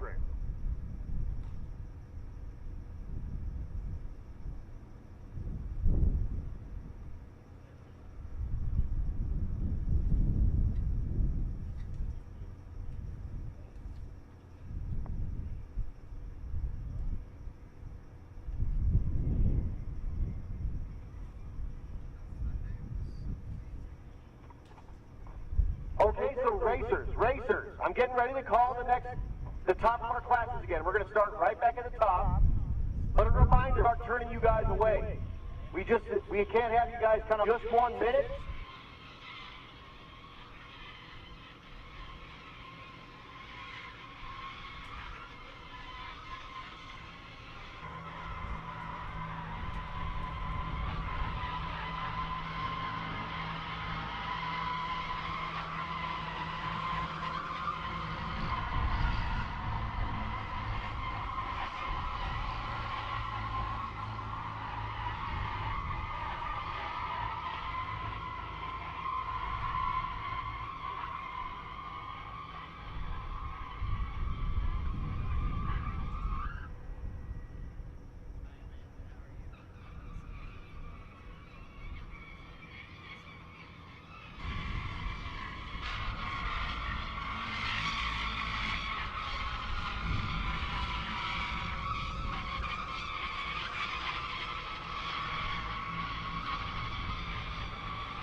In the pits.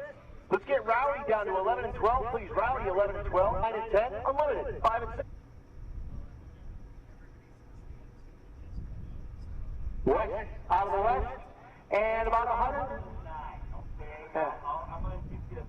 Randy gives me a 9 on my dance. We're going to have to dance for the ladies when it's time to change the clocks over to 8 mile. And last night we were doing the pants-off dance-off. But today, I was doing the air guitar on the leg. And I got a 9 from our unofficial official chaplain, Randy Scott. Bring your $2 bills. Anyway, the track temperature is 135 degrees. 135 and 10 mile an hour in wind. Less than yesterday at this time, is what I'm being told. So, that means we might go quicker, faster.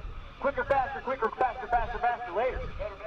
Announce, and again, like, you know, Matt pays me to do, I can actually announce on the pass. Here I'm rushing in this for nothing, for fun. Yeah. It is fun. The bonus, you know, I make about $26. Nice. You can go get some pancakes. We've been talking about going getting pancakes in there. Sounds good. IHOP right over yonder. Well, I'll tell you, a couple of the guys we ride with, Phil Balmaceda, he's got that ZR1 Corvette that he drove up to Alaska and then drove back and just got here to Rocky Mountain Race Week. And then Nick Ball, a couple of stick shift injuries. They were out this morning, made some hash browns, had a couple eggs, piece of ham, cup of coffee. Life is good. This morning at the Beach Street Cafe. Beach Street, in that downtown area. I called them. Oh, man. Once again. Y'all are upsetting Ron. Again, Rowdy, 11 and 12. Ultimate Radial, 9 and 10. Unlimited, 5 and 6. Again, Rowdy. Rowdy, come on down, 11 and 12. Ultimate Radial, 9 and 10. Unlimited, 5 and 6. We do have that track all tightened up and we are ready to send cars. So let's get those lanes filled up, please.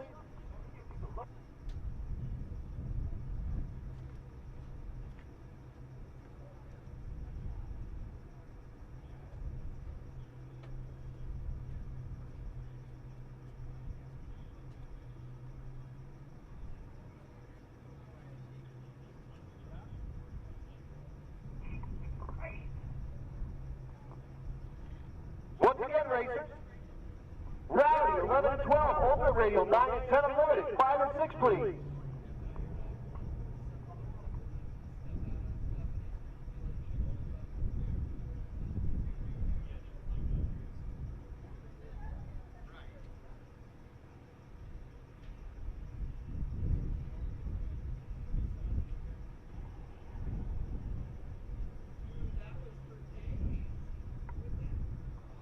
Attention to the pits, I do have a racer in need. Nick Thompson is looking for 2-10 AN45s. If you have a couple of -10 45s, he is needing those. And again, that Chevy truck, 568 HYK, lifted Chevy truck. We need that thing moved. Thank you so much. Oh, Nick got those. So those -10 AN45s. Also, race week drivers and co-pilots, go let them all a 10. They can't wait to talk to you, D Cruiser. Yeah, I got the entry form to put into the basket to get yourself a. But again, like I mentioned before out there, Adam, if you're hungry, there's a lot of food trucks up on the veranda up there. They're getting ready to. They need some filming to do. They need something to do. The veranda. It is now. Half of our deal, and we will send cars here as soon as we get them in the lane.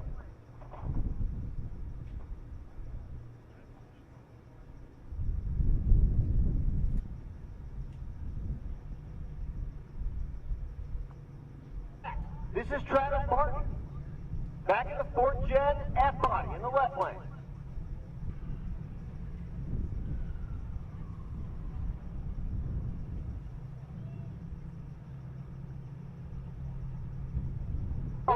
And Nando, come on down, 9 and 10.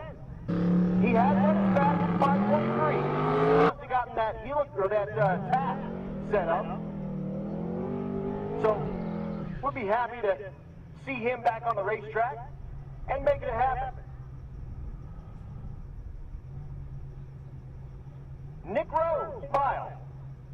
So the first set of double cones, 60 foot goes 566, 127. So 566, not quite his best pass, but beats him.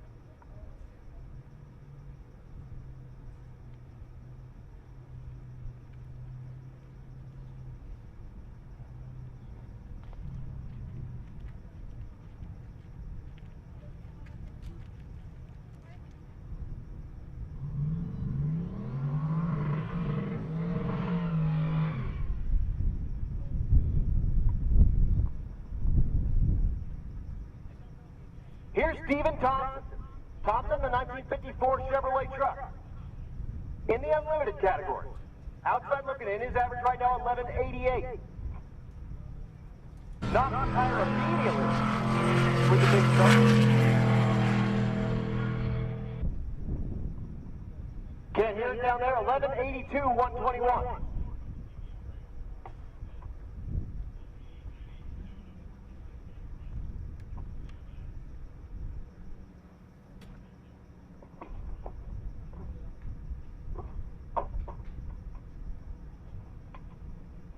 Trying to get myself situated up here. I've been a little out of sorts since I forgot the charger for the computer, and it's just been a little bit of a mess here this morning. Our second day at Pueblo Motorsports Park.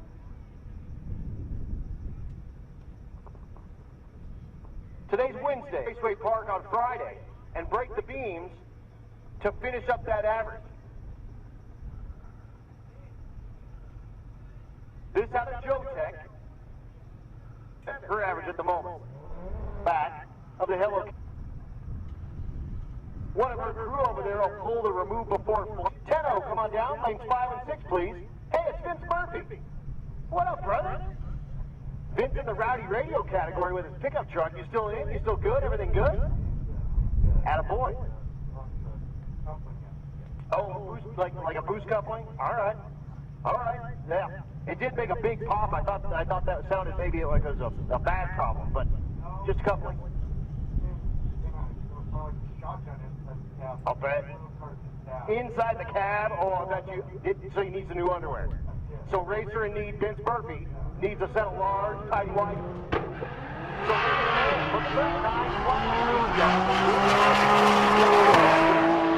Mr. Murphy at the stripe, 9-11. Once he finishes his burnout, you can check out his podcast, and we'll see him at Rowdy Radio again, Chevrolet, in that ride. So, kind of running the old school so much, man. Today, right, like right now, no, definitely not, 10:32, so he gets a safety pass in. He's still in, 11:68 in the right lane. That was Jason Schaefer. Schaefer in the chicken coop. And again, 10-0. 10-0, you should be making your way down to 5 and 6, please. 66 is average at the moment. Looking to better that here at Pueblo, and then we...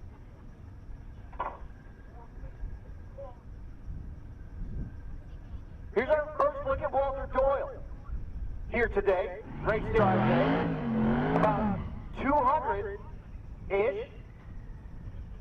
Coming down here to Pueblo, and 100 this morning, and then we got a 400-mile drive going back to Kearney.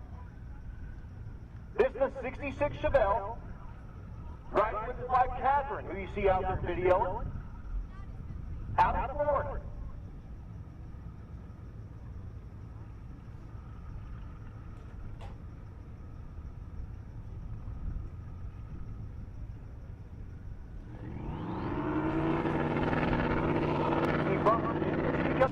He did break the beam, so he does have a pass for today. So if he wanted to, he could turn in whatever comes up on the scoreboard here, which is a 1581 and 58. I bet he won't. I bet he'll come back around and make another pass here later on when it cools down. Here's Mark Barnes. Barnes, the 89 model Turbo Trans Am, miles on it, but he's going to add, 1,400. Attention to the pits, 11-0, come on down 5 and 6, 11-0, come on down 5 and 6. 5 goes 1969. Here's the sketchy T. The bottom T with a supercharged LS and a stick.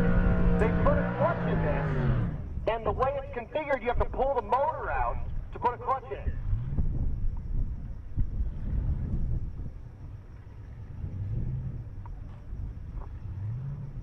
So the Model T, the big roots blower, old school, on the LS motor, new school. Okay, the front. 45. And a big block. Come on down, 5 and 6. Once again.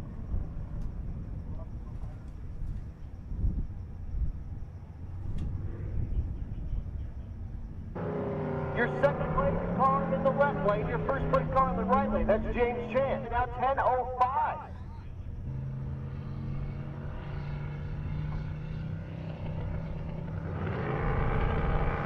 Chan turns on the big old Red Bull and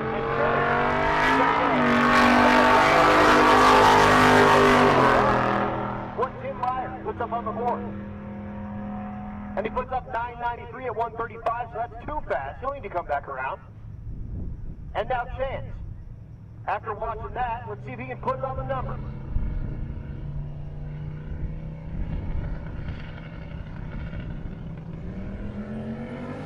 Left hand comes up. 60 foot. That's pretty respectable for a little 10-0 ride. At the stripe, 10.08. So he's got it close. His average right now, again, 10.05, but he's chasing James Chance with a 10.03, so he needs to be like 0.1 or 0.0 to put any pressure on Chance. And, of course, that puts a little bit of pressure on Chance because he needs to put the thing on like 0.3, 0.4. Left lane is Brooks Flaherty. Flaherty in the Fox Body Mustang with the stick shift. The right lane is David Young. Young third place in the category. 10.11 is average. He did put up a 10.009 at Vandermeer. Put up a 10.04 last night.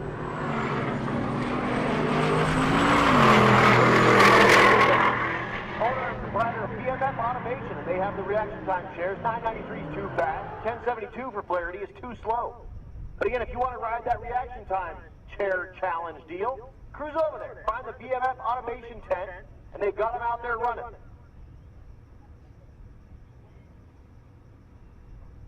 You're all right. You're in good shape, my friend. Mike Mead. Mead in the right lane. Outside looking in, his average right now 10.37, but he drove this to Denver last night to get the party pulled. So he says we're going to get spicy with it. Fourth place in the 11.0 category. His average right now 11.08. Goes 10.75 way too fast. 10.57 for Mead. Hey Zane, did you guys get that party pulley put on yet? Or is that, it's going on next? Okay. So Zane Bobo, who has a shirt that he has air-conditioned nipples on. Yeah. Yeah, just runs around with his nipples hanging out of his shirt. It's wild. But he's co-pilot for Mike Mead, and they, again, drove up to Denver last night, picked up a party pulley, drove back down this morning, drove the 100 miles on the route, and they're here back at Pueblo Motorsports Park to put that party pulley on the next round. But ran 10.36 with the non-party pulley. So put a little more boost in it with the smaller pulley. We'll see him back. Here's Cameron Thorpe. Thorpe, your leader in the 11.0 category. His average right now 11.03. The Volvo wagon. Left lane is Russell Haskins. Haskins, the GT500 outside looking in the 11.0. 11.19 is average right now. He did put up an 11.09 at Vandermeer. So we know it has the capability of doing it here at Pueblo. Thorpe, the supercharged LS Volvo.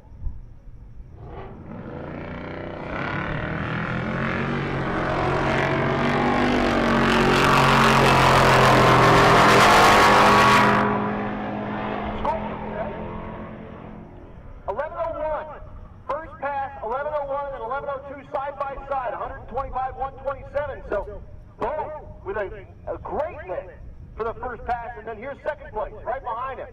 Michael Trejo. Just watched him put 11.01 on the scoreboard. Trejo in the GTR in the right lane. He says, well, anything you can do, I can do better. So can he put an 11.0 on the board? Oh, I'm sorry, that's Kylie Moore. My bad. We got too many GTRs.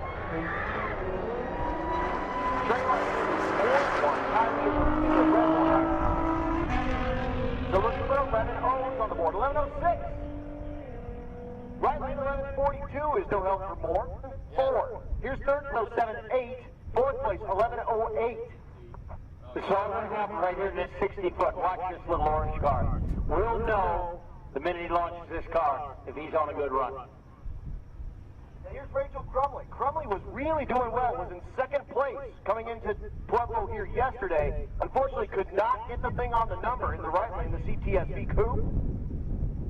So she's back looking to put the thing back on the number. Crumley has run 11.03, 11.04, but it could only manage at 11.52 last night. So very, very costly last night for her at Pueblo. And the deal was it just kept going faster. The DA got better, and the thing just kept going faster, so she got a bunch of stuff that she couldn't turn in.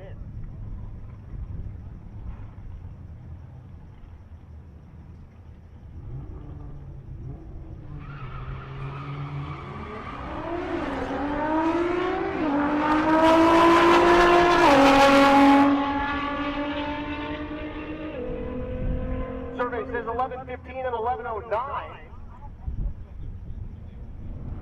Here's Austin Mackey. I was telling you yesterday about this car. You see him purging the nitrous out of the antenna. Attention in the pits, attention in the pits. Stick shift, come on down 11 and 12. Outlaw Street, 9 and 10. Limited Street, 5 and 6. Again, stick shift, come on down 11 and 12. Outlaw Street, 9 and 10. Limited Street, 5 and 6. So the Rambler, small block forward for power. The right lane, that's Tom Cisneros. Cisneros, the RS3.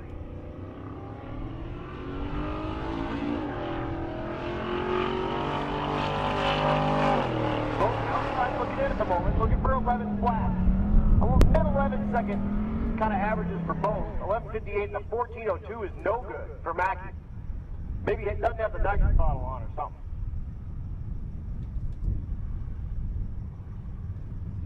Bob Myers. They call him Buffalo Bob. Eats baked beans. Okay, good to know. Buffalo Bob eats baked beans. I didn't even know. Nick Kern in the left lane, the 2003 model Ford Mustang. Of course, that's that new edge.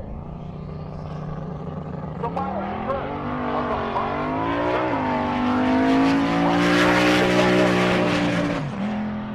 So we'll watch Kern make a Singleton pass.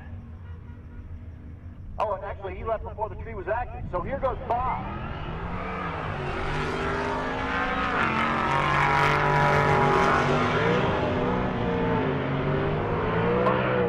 At the 1320, goes 1099 with a 7. 3,000. Off from perfect. 1099, 7. Yikes. Once again, stick shift. Come on down. 11 and 12. Outlaw Street. 9 and 10. Limited Street. 5 and 6. That's Corning in the right lane, the hot rod.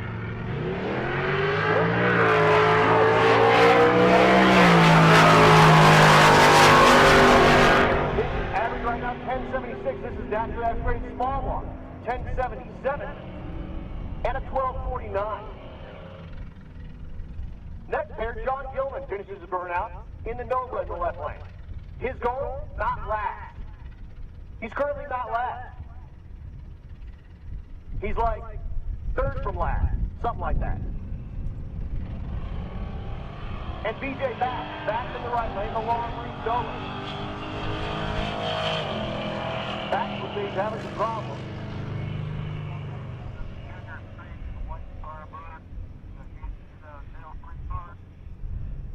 At the strike 1260. And back goes 2074.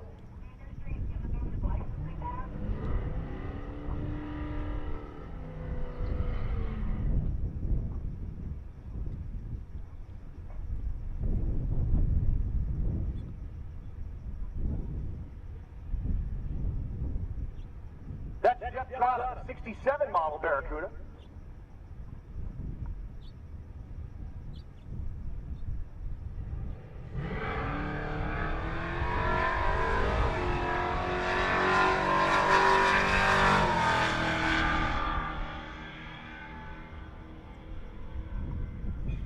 Scoreboard says 12:33, 109.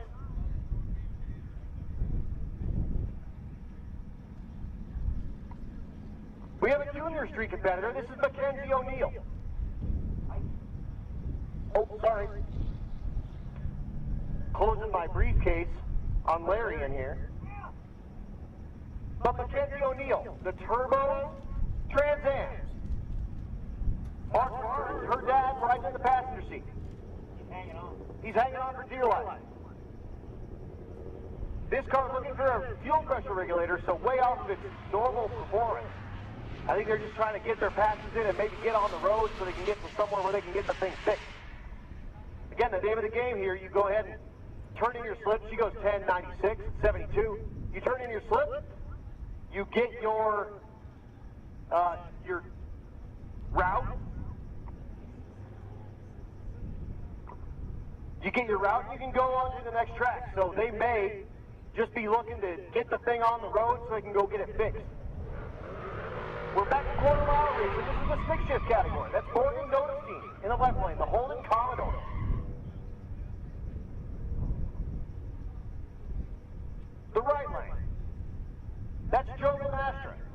the S197 chassis Mustang.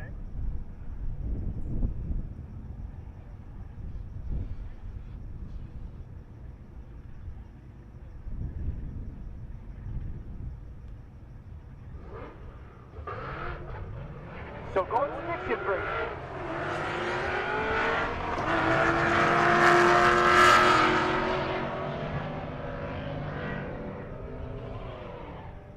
Scoreboard says 12:37 and 12:43. Jonathan Stevenson is back for 2001 model Trans Am in the right lane. He turned in a 13:32 last night. His average right now 13:09.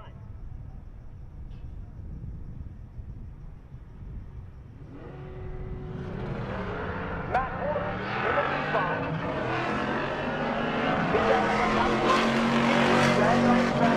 of 1191 last night here at Pueblo Motorsports Park.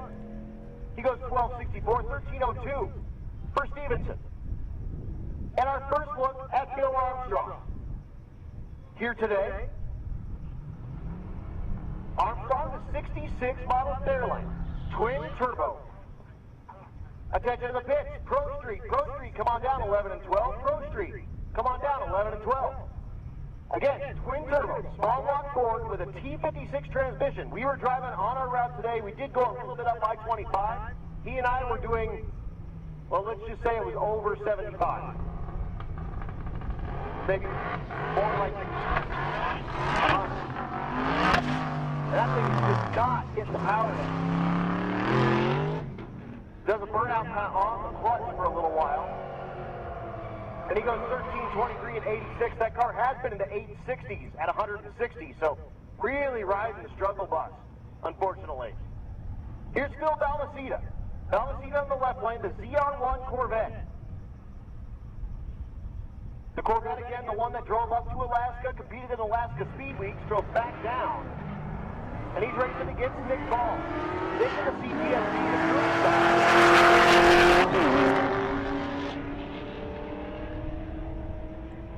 Ball goes 11:47 at 122. Attention to the pits, attention to the pits. Pro Street, come on down 11 and 12. Pro Street 11 and 12. Gasser, come on down 9 and 10, please. Here's Donovan Leader in the SN95 Mustang, Turbo LS. This one, he blew the motor up our first day at Kearney after he turned in like an 820. Put a new, just stock junkyard motor in it with the Vandermeer with 868. Came here to Pueblo, put on an 860. Currently a leader in Outlaw Street, his average 852. Gathers back up. Left lane is Kenny McGarry. That's your second place entry. 896 for leader, 1089 for McGarry. Folks, don't forget it's hot. Drink water. Stay hydrated. We will be like help later with a big temperature swing, just like we had yesterday. It was hot. And then it got nice and cool. This track stayed really good. And we went fast. So again, it's a little greasy right now. We get it. It's just that, it's the same for everybody. So it's an equal deal. It's not like you're going all the way down to sea level on a, sticky track where it's not 100 dang degrees out.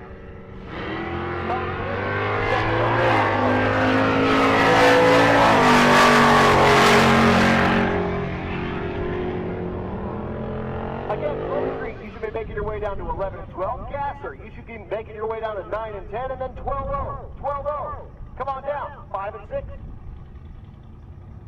The G-Bot in the left lane. That's Ryan Minier, the 1978 model Malibu. His average right now 11:02. He did go as fast as 10:48. He did that yesterday here at Pueblo.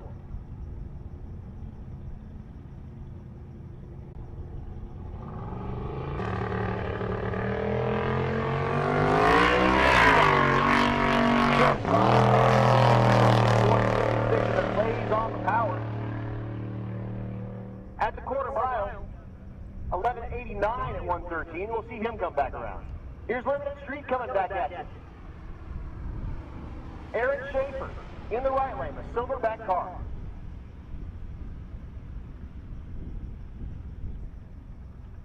Schaefer, your leader in the category, is average right now 854 in the 850 index.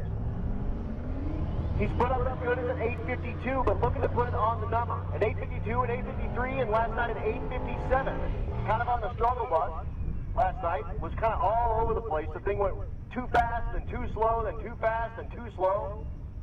Stephen Willingham in the left lane, the Grand National, your third place entry in the category. 886 his average. His fastest pass last night again, 867. Looking for 850s.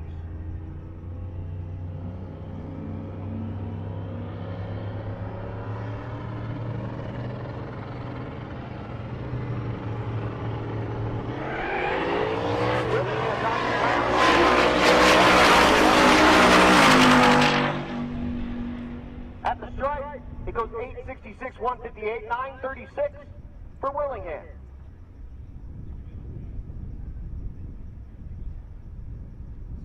Once again, 12 O's. You should be making your way down to 5 and 6.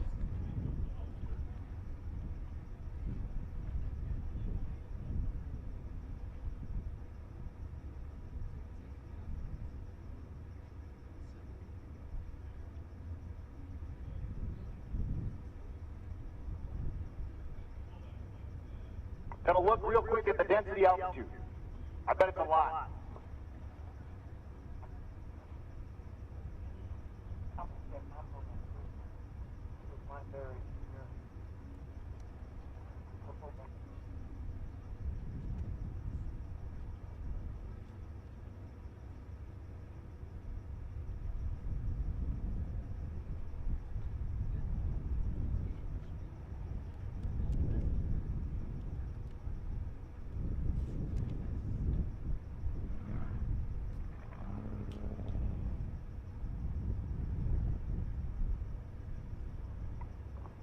Any guesses in the chat bleachers what the density altitude is?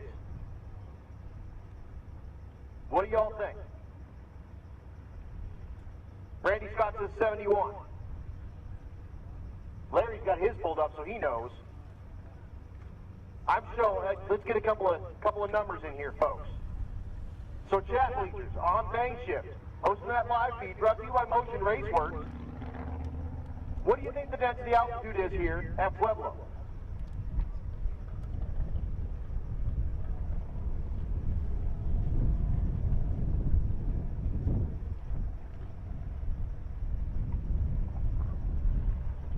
So I got 7,700. And actually, Randy, what did you say? 73? 7,100? Paul says 6,800. Paul's kind of conservative there. We have two up here. Mine says 8,800. Larry, I got Drag Racing Weather, and mine says 8,680.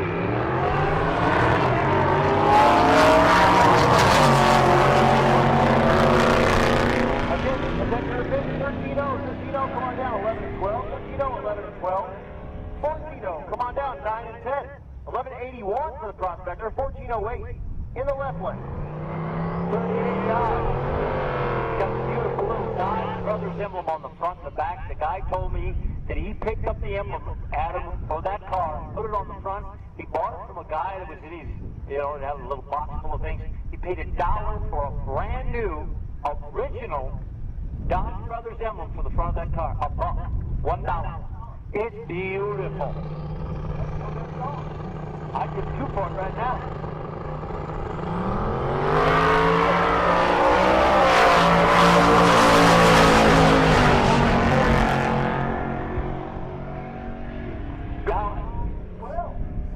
So big help for Pickering. He went 917 here last night, but could only manage a 962 at Kearney and a 941 at Vandermeer, but goes 917 at Pueblo Motorsports Park last night, and then lays down a 912 here in the heat for Pickering. Speaking of the heat, right now my weather station's showing 8% humidity, Adam. 8%. Dry, it's dry. It's a dry heat, baby. Here's Travis Bolton. Bolton, second place in the 12-0 category. His average right now, 12.05. Chasing Greg Jones with a 12.04. 100 difference. So he needs to put like a 3, 2, or 1, or 0 in to put any pressure. It probably needs to be more like 2. Put any pressure on Greg Jones. Here's Jones. Danny Tillman. Tillman, 12.09 is average. Goes 11.93. 11.93 as well in the right lane for Bowman. So we'll have to see them come back. Here's Eric Wilson. Wilson, the international truck. 5th place in the category right now, 12.09 his average. So a tenth of a second.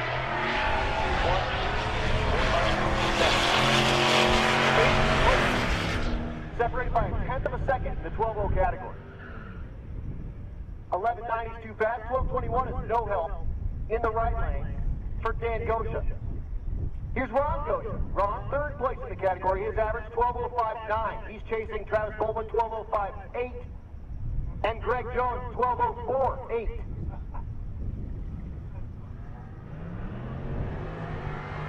Left lane is Wade Azevedo.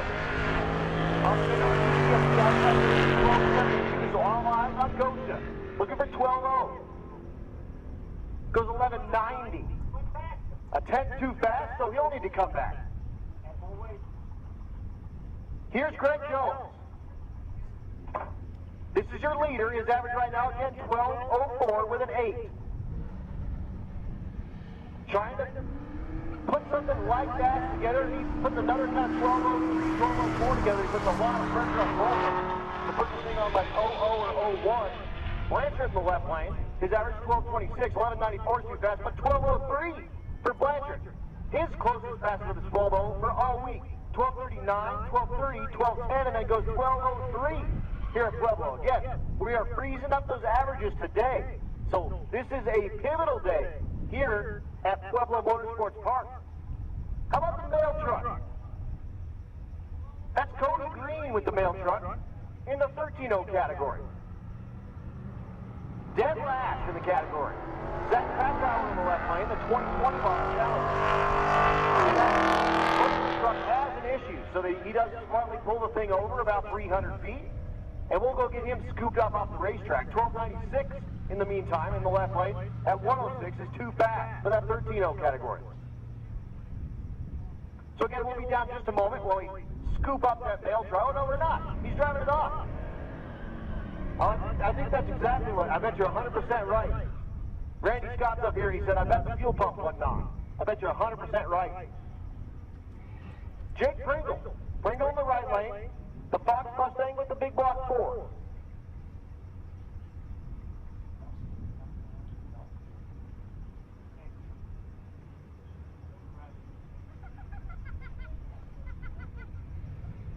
Left lane is Nathan Gassler. Gassler in the Nova.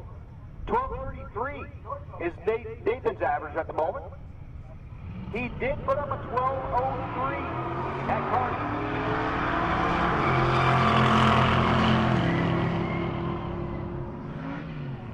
Survey says 11.90, too fast, 12.63 in the right lane.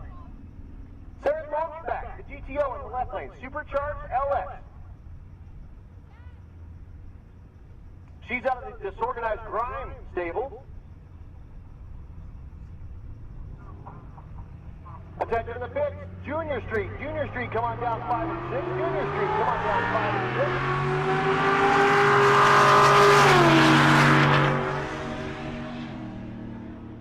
6. At the stripe, 11.95 is too fast. 12.06.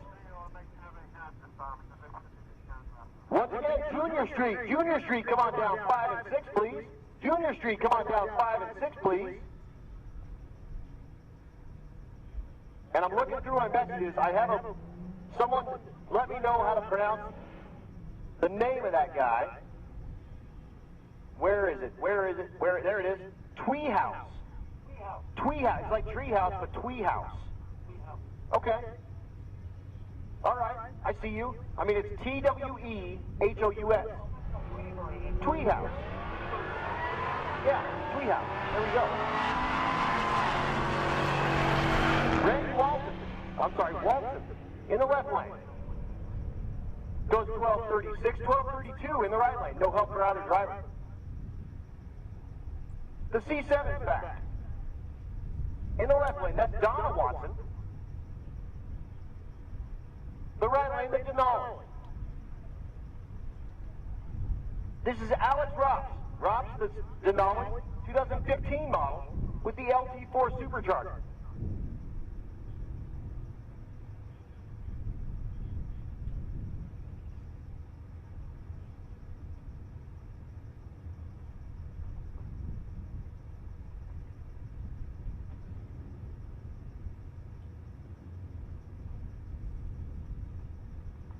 Watson, Ross, both outside looking in that 13-0 category, need to put it on the number to really, really drag themselves up the class. And again, Ross has the tailgate totally off, full race mode. Got to be 0-0 for both drivers. 1286 is too fast, 1372 is too slow. Janae Hammond in the right lane. The Police Interceptor, Crown Vic. That's not a Crown Vic, that's a Ford. It is a Crown Vic.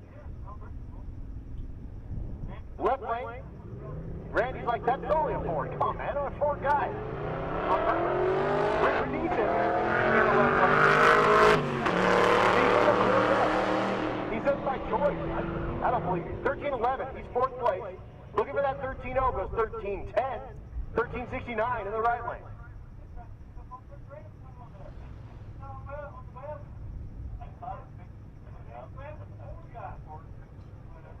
Here's Jeff Dugapolsky, the 69 model Chevelle. Second place in the category, 13086. So here's what this category looks like. First place, 13081. Third place, 13087, and that's Caleb Norton, who's in the right lane. Fourth place, 1311. And he goes 1301. So your third place car throws it on the number, almost, on his first pass in the heat, and that puts a lot of pressure on Doug Polsky, who he just ran side by side with, who went too fast, and Rich Thorpe, who I don't think we've seen just yet. Attention to the pits, motorcycles. Come on down to 12 again, Junior Street. You should be in 5 and 6 motorcycles. To 12, please.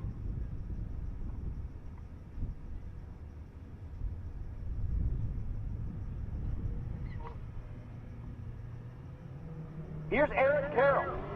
Eric is a paintless dent repair kind of guy, and he left a little packet on my car in the parking lot at the hotel. I think he's trying to tell me something.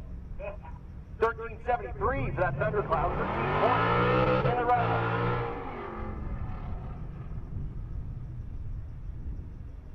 David Delshebut in the left lane, the Fox Mustang, and another 69 Chevelle. This one of my favorites.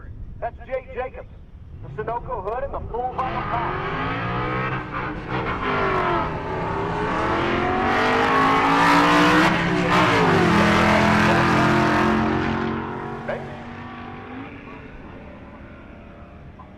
Once again, Junior Street, you should be in 5 and 6, please. Motorcycles, you should be in 12.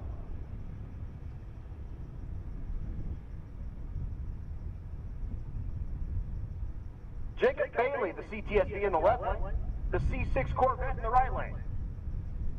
Both outside looking in that 13-0 category. Got to put it on the number to start dragging yourself up that ladder.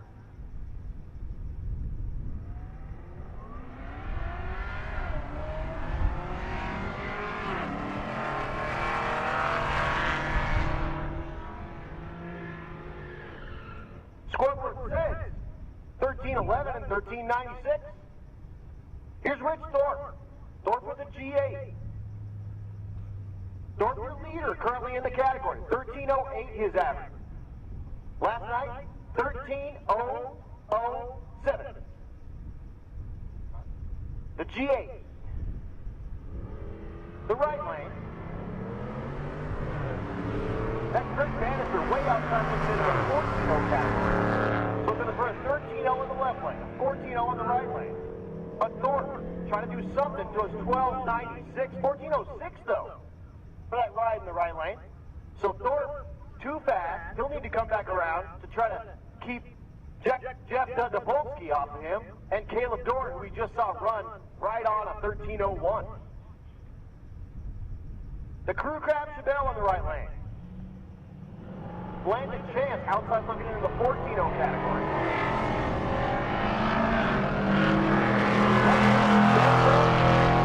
Rebel to Sierra.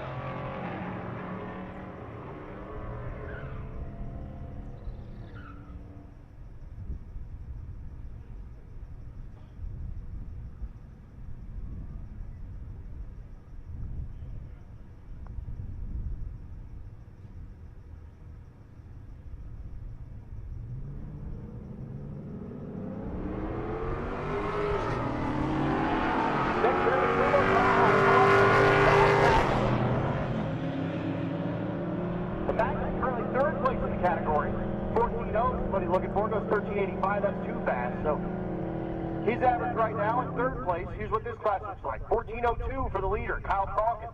14.06 for Cody Van Winkle.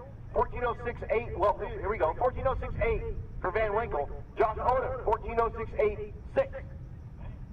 Brandon Coddington, 14.08, but he put it on the number, 14.00 earlier today. So he turned that slip in and he said, you know what? I'm going to license my kid Junior Street. So that's what he's doing the rest of the day.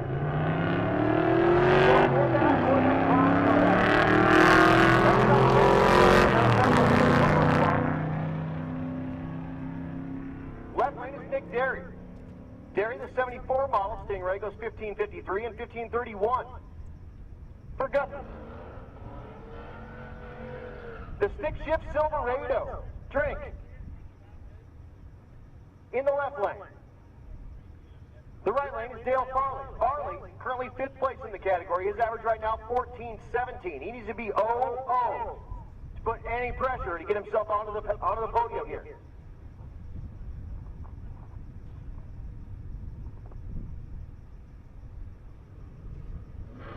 Wildshaver in the left lane.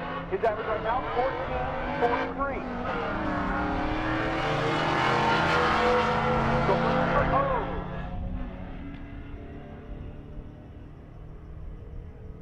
13.91 is too fast, 14.15 is too slow. We'll see them come back. Here's your leader.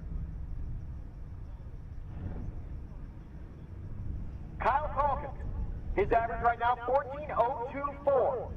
He put up last night 14.002. The little cobalt that could. Left lane is Dominic Gonzalez. Gonzalez outside looking in. His average 14.55.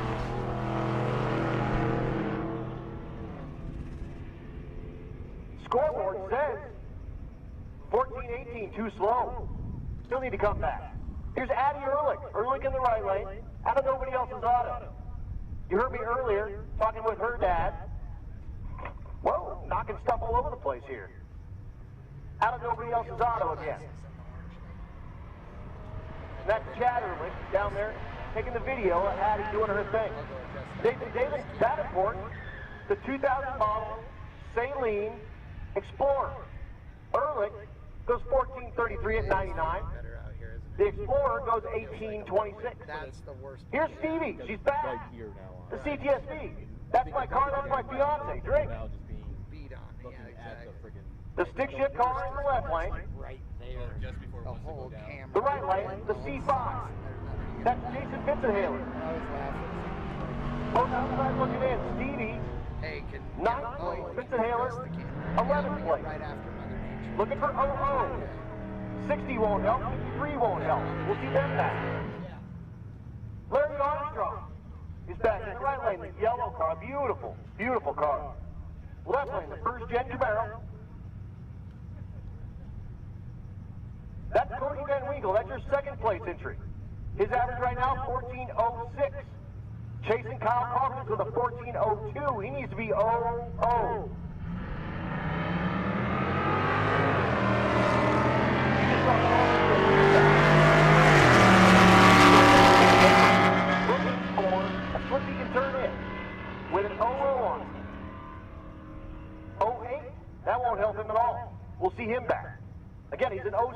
now in 08 moves him backwards. How about 67 El Camino on 67 El Camino on crime? Like, two of them, side by side. Old Glory was riding on time of James Collins. Okay. All right. I see you. Left lane. Goes 1452, 1437 in the right. Both 93 mile an hour. Here's Ernie Riley. No more caddy. He's got a big block Chevrolet. Now. Yes, sir. He said he put a big block Chevrolet, and he is definitely not happy with them folks at Cadillac. They wouldn't send him any parts. Be mad at him. 454 in there now. And Boo Quantum. Quantum, the 2010 model, 28i. Yes, Quantum recently runs the Crown Rainbow car, the new Red Mustang, and couldn't get that car put together and said, you know what, I'm going to come out with the BMW anyway. 1448 and 1429. Roger that, sir. Thank you.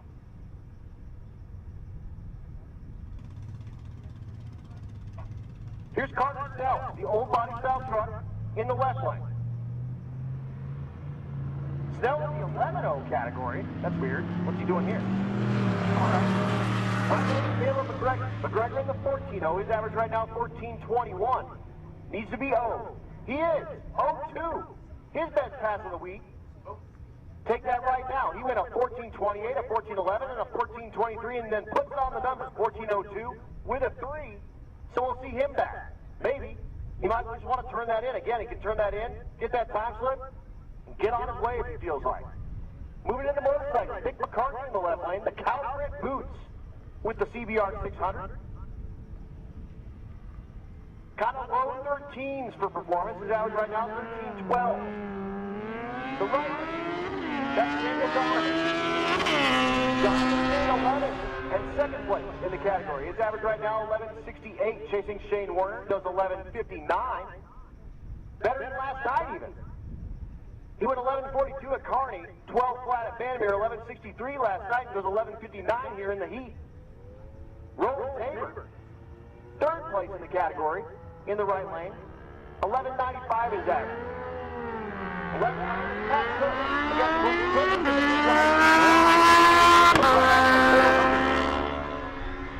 The Ninja 400. 1185 in the right lane. Left lane goes 1435.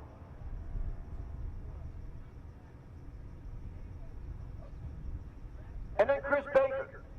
Baker, low 12-second performance.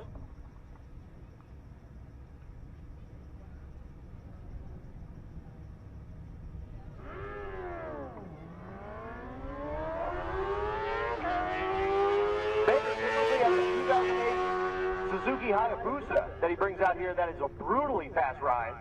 Blew the motor up, goes 12 flat, 118. So he blew the motor up in it and then put himself on the backup bike.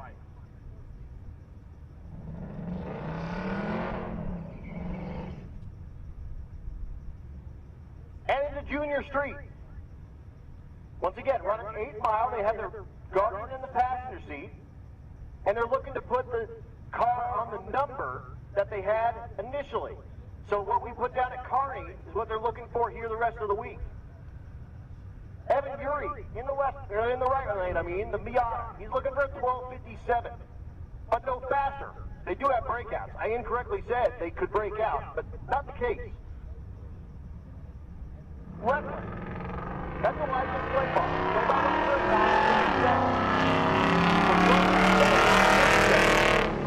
has a 660, 948, and a 1263, so they can turn both slips in, but I'm sure we'll see them coming back around because you know what's real fun? Drag racing.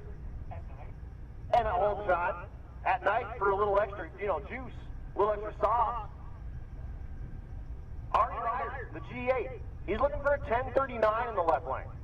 That's because the thing's way too fast. He put up like a couple of low 8-second passes.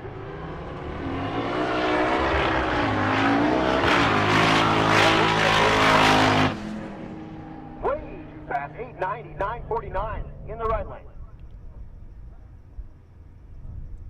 Oopsie, he said. Blow the Iski. Iski the GTO looking for a 908. Right on the cusp of as quick we can run in this category. So looking for a 908 with GTO. Come on, Luke. Again, 13 to 16-year-olds riding with their Guardian. He goes 920 at 59. Just can't run faster than 9 flat. And then again, 13 to 16. So a few of these way too young to even drive on the street. So their Guardian does all the driving. And they just co-pilot. And you remember I was telling you about Brent Coddington? He put the thing on 1400, like 3 or something like that. And he said, I'm going to get my kid a junior street license. Well, here he is. So Coddington, with his kid driving the truck. And this is his very first pass in junior street. Again, he'll run the license passes, so he runs the partial passes with his dad in the passenger seat.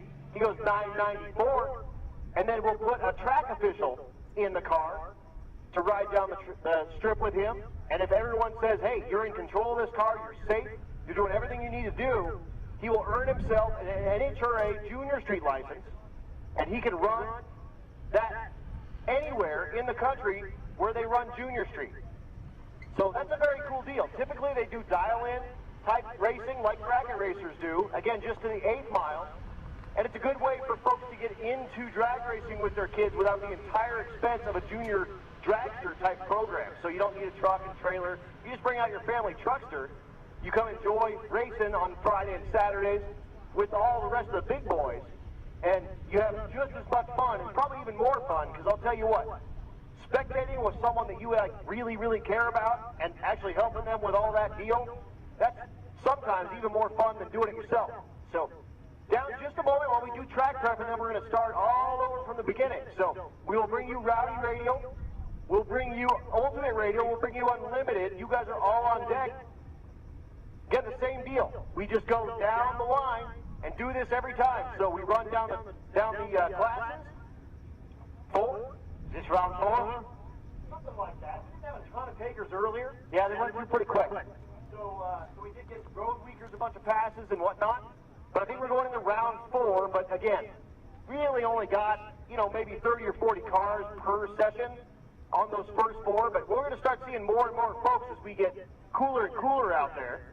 And as the track kind of comes around and everything sort of, the stars align for us to make this happen. But again, the end of the session last night was super exciting. We had, everything was hooking. I talked to Matt Moore, I saw a Facebook post from him, and he said, I just took the ramp out of the boost completely. I just put it all in, all at one time, and let it eat. And he said, I was sure it was going to spin, and it didn't. It just hooked. The thing went good. And he went 495 here at Pueblo, our very first 4-second pass in that Rowdy Radio class. So it'll come around. It's just stuff under control. It's hot, but everyone's on the same playing field. No lane seems to be better than another lane, but we're doing our thing, and we're going to tighten up this track, and then we're going to bring you all those faster cars. Rowdy Radio will be next, right? Also, don't forget, the portable car hoist is out there. He's got that raffle going. He's raffling off an 8,000-pound hoist.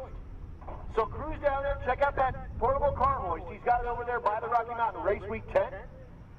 Check out that hoist. It's a very cool deal. You can put it behind your truck. You can take it wherever you want to go. And it'll hold all kinds of big stuff. So check that out. Go see how it works. Talk to Bobby about it. He can rent them. You can buy them. And now you can raffle them off. $100 gets you a spot. How about getting an awesome portable car hoist for $1,000? Awesome. Also, while we got a little bit of downtime, now's the perfect time to say happy birthday to one of our racers, Jeffrey Burst. He's got that second-gen Firebird. I think it's a Firebird. Might be a Camaro. I think it's a Firebird. But, Jeffrey Burst, happy birthday to you. Thanks for spending your birthday with us here at Rocky Mountain Race Week. Again, race day number 4. Day number 5, we drive tomorrow, that's day 6. We're back on Friday at Kearney Raceway Park to finish it up. And again, tonight, we freeze up all those averages. So it's going to get hot and heavy here. As we get all those averages all tightened up, by the end of the session here at Pueblo Motorsports Park, we're running till 11 again. So, but today, a pivotal day for all of our classes. We lock up our average for everybody. So quickest average is going to be locked up today. Jason Hurley has a stranglehold on that at the moment. But, like we were talking earlier, you got to make it back to Kearney. And I was talking with him, and he goes, anything can happen. You just never know. So I went over and said, hey, you just put the thing in the 8s anywhere, and you're probably in good shape. And he said, well, yeah, that's not really my way. I'm going to try to run as fast as I can run. But, yes, you're right. You got to get back. So, today, pivotal day. Here at Pueblo Motorsports Park. Thanks to everyone for coming out. I know it's hot. Y'all, it's hot in here too. It's like being in a sauna. Earlier I was talking about it being like in a fishbowl with a magnifying glass on you. Once the sun gets to a certain point, it gets into this window and it magnifies. And I'm up here in it with you, I promise. They do have AC next door, so I do run in there occasionally for a little bit of respite. But it's not like that much cooler in there. It's maybe 5 or 10 degrees cooler. But we're out here with it, with you in it as well. So I do see Matt Moore in that shop car coming up to make his pass. I haven't quite called him yet, but that's cool. You guys should. Again, Matt did put up that 4.95, the quickest rowdy radial pass on any of the race week events ever. Of course, Moore in that shot car from Fort Racetrack. One of our sponsors out here as well. And that's a good segue to talk about that. On top of having the best fitting case kits on the market, Fort Racetrack has a full in-house custom chassis shop. Everything from drag chassis to rear end housings and everything in between. Matt and the team at MRC tirelessly test every part they produce in the shop car. This is the car you're going to see make a pass to ensure safety and functionality. With a passion for the drag racing industry, Moore Race Chassis sponsors, organize, and promotes several race series throughout the year, including Rocky Mountain Race Week. Every MRC product is designed, welded, and assembled in-house. Give Moore Race Chassis a call to see what they can precision design for you. Another one of our sponsors is Florida Injection Service. They professionally clean, test, and rebuild gas and diesel fuel injectors for cars, trucks, boats, and heavy equipment. They also rebuild diesel injection pumps. They're located in the Tampa Bay area of Florida and have a variety of custom-designed machines that provide precision and reliability. Florida Injection also sells genuine Siemens and Bosch injectors with sizes up to 2,200 cc's. They ship worldwide, and return shipping to Florida customers is free. So thanks again to Florida Injection Service for helping us out here at Rocky Mountain Race Week.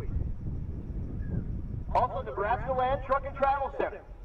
They're a 24-hour convenience store with mechanical services, tires, and fuel, including E85 for your race week ride.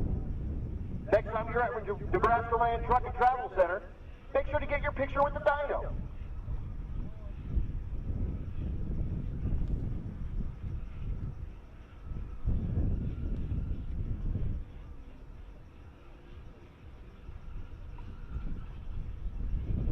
It's time now. Let's go ahead and do it. Rowdy Radio. Rowdy Radio.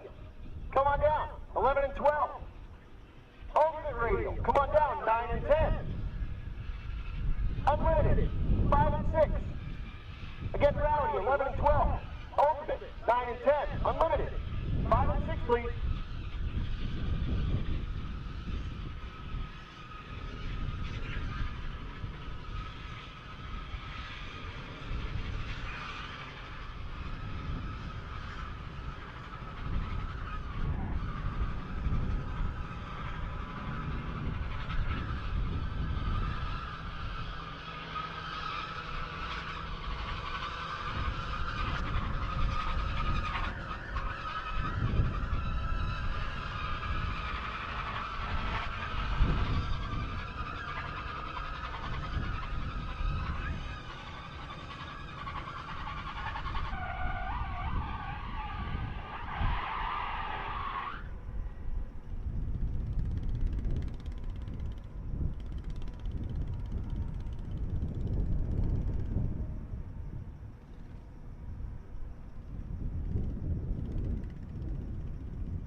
Once again, Rowdy Radio, come on down, 11 and 12. Oakland Radio, 9 and 10.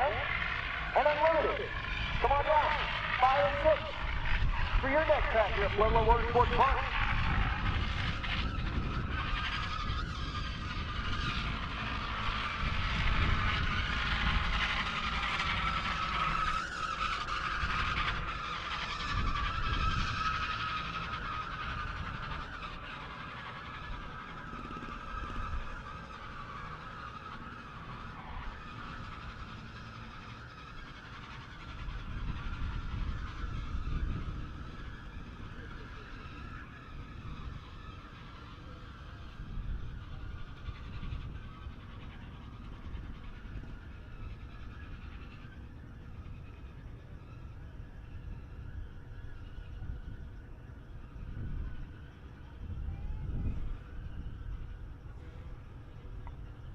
Thanks again to everyone for tuning in on that live stream, and thanks to Motion Raceworks for bringing that live stream to you.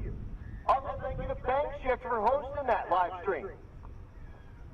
We appreciate those Bank Shift guys so much. And we appreciate Motion Raceworks so much. They've been with us since 2020. And we've kind of watched them grow. They bought TBM, the brake band. They bought Reich sensors in that time. Garrett Mitchell, of course you know him as Cletus, brought into Motion Raceworks during that time, so it's cool. We've watched them grow. They were a big proponent of more race chassis kind of early in their movement as well, so we sort of watched them grow in the same sort of sentence, if you will. So, sort of racers helping racers, vendors helping vendors, everyone sort of raising the tide of the entire industry as we run through this this deal we call Drag and Drive. Again, we thank those Motion guys so much, man.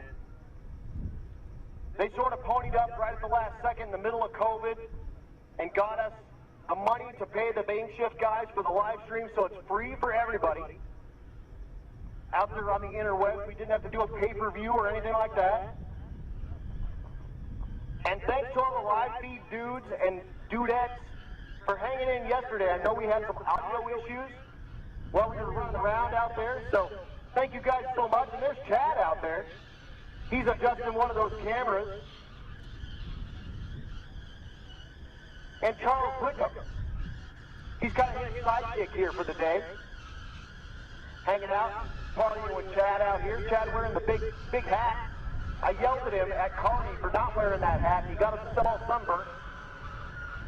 And so now he's wearing the hat because his sunburn hurt a little bit. No? No sunburn. All right. If you guys don't know, Chad, he looks good, guys. Dude's lost like 68 pounds. And we ate breakfast next to Chad this morning, and he got avocado toast. And I said, Chad, what's up with that? And he said, I got to keep losing weight. So he's checking his Weight Watchers points. And we were looking up, what were we looking up? Like, it was like traits or something. There was some like chocolate covered treats that I was going to maybe give you. And we were looking up the points for that. And one of them, I wasn't sure which one it was. It was like a lettuce wrapped something or another with 0 points. So he can have as many of those as he wants. And I'd be happy to give them to him. That's right. That is right. Yes, sir. But again, thank you guys so much. Bank Shift, Motion, bringing that live feed to folks. And again, we can do that for free. Because of those folks.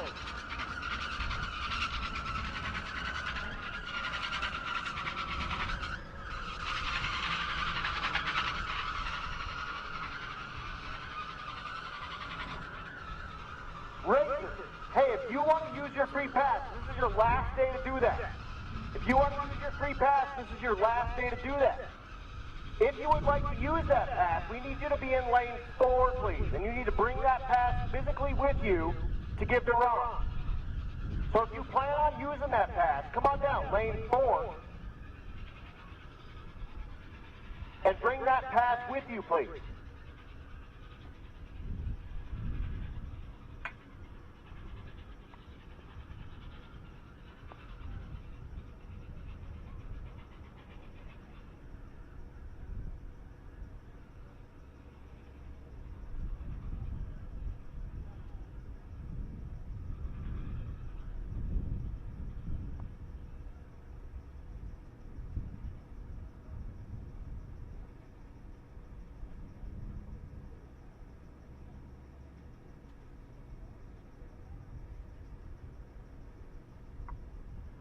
So once again, racers, if you plan on using that free pass, this is your last day to do so. That's a new deal this year on Rocky Mountain Race Week that June came up with because June's really smart.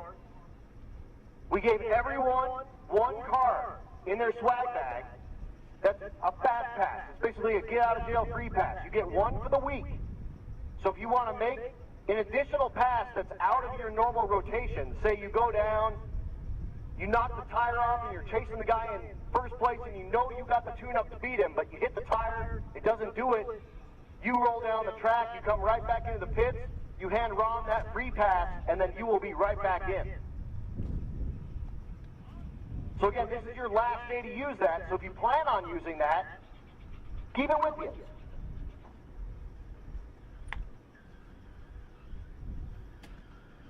The live chat again, making their way down, and Grim Adam, yes, Chad is definitely paying for ice cream. And I hope so. Chad and I both like ice cream. And if you know what I'm talking about, you know what I'm talking about.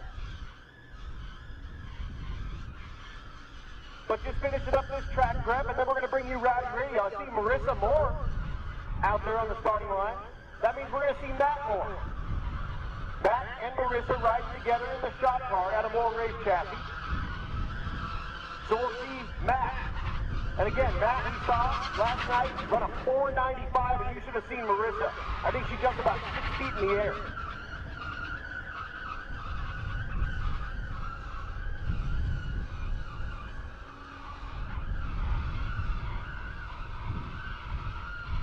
Looking down there, I also see Donovan Leader and his wife, Marissa.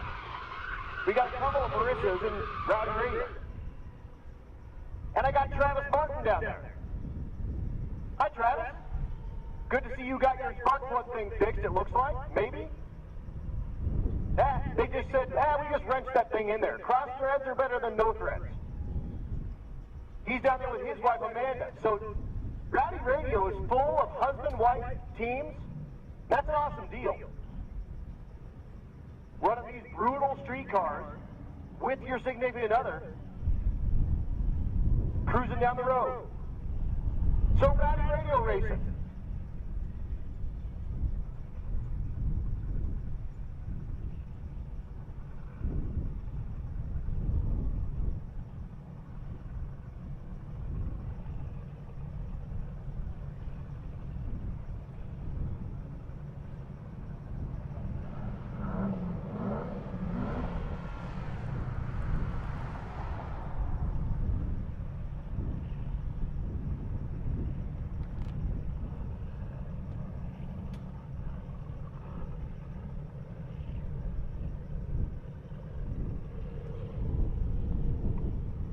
So everybody on the live stream, take 1 second. Go into your browser, click the top, and click copy. Go over to all your social media stuff. Click on there and click paste. And say you're missing out. Attention to the pits, Hot Rod. Come on down 11 and 12, 9-0. Come on down 9 and 10. Also, while you're over there, click that thumbs up button. So share this link. Click thumbs up. Watch Heads Up Racing coming at you. Matt Moore, your leader. In Rowdy Radio, his average right now 5:08. Again, has got his best is 4:95. Trying to get that turbo spooled in this really, really bad air. There it goes.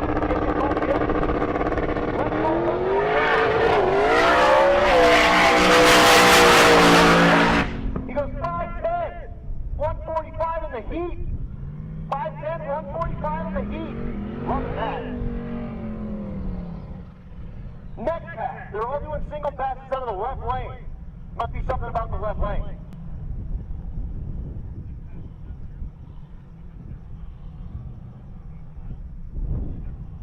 Linwood currently third place in the category. His average 5.30.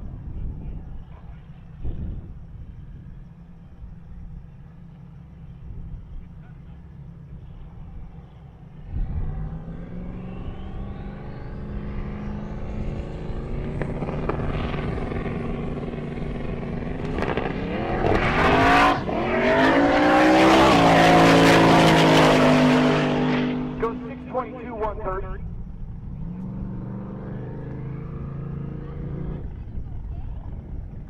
And Travis Martin.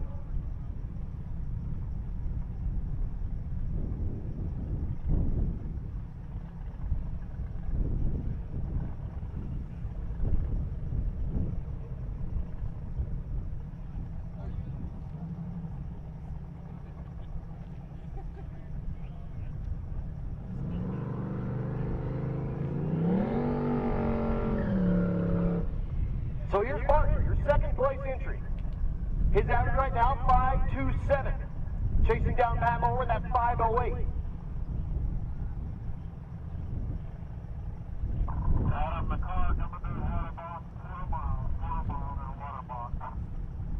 Roger that, sir.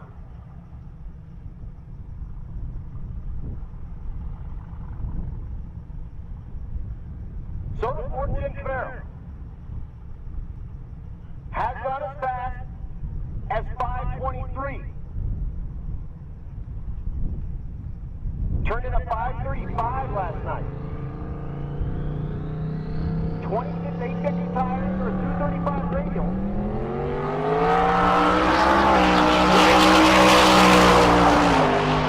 Goes 5.67, 127.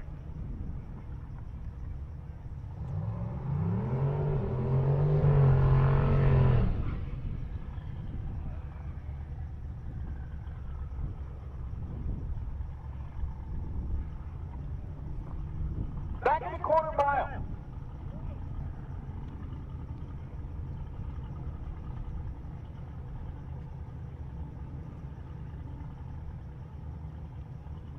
That's Brad Thiessen. Thiessen in the ultimate radial category, the 1970 model Nova.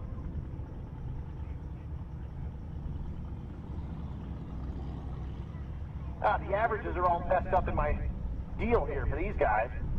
It says he has a 91-second average. That's not right. The weight. Has run as fast as 8:10. Did that last night. He also put the thing on the bumper, too.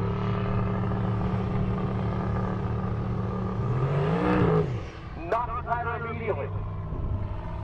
So Thiessen will go ahead and take it out and drive down Broadway.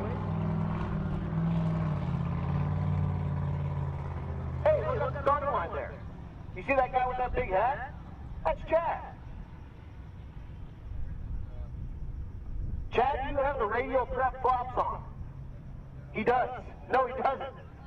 That's a bank shift, patented, trademark deal. He wears the flip-flops everywhere. But he does have a set of radial prep flops that he put together that have like golf shoe bottoms on them. I think he did that for one of Jump's races or something.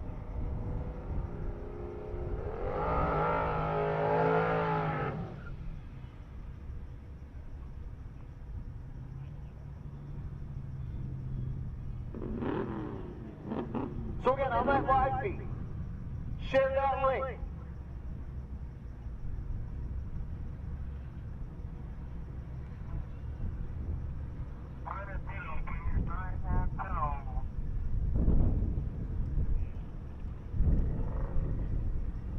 Attention in the pits, attention in the pits.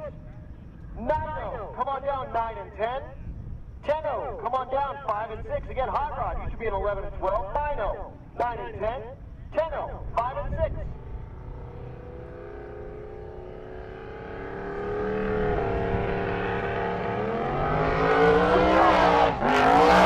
About 200 feet in the left lane, holy moly. And he rode it out for a little while.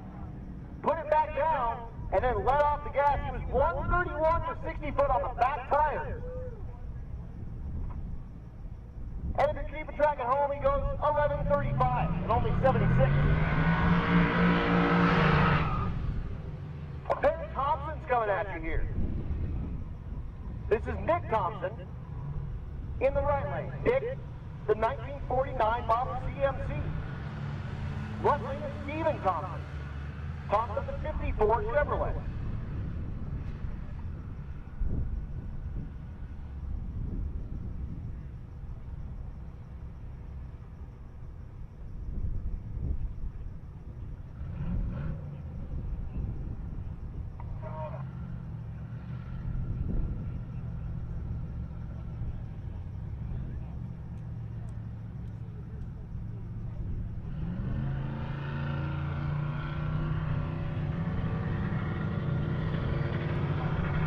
So Thompson on Thompson Grind coming at you.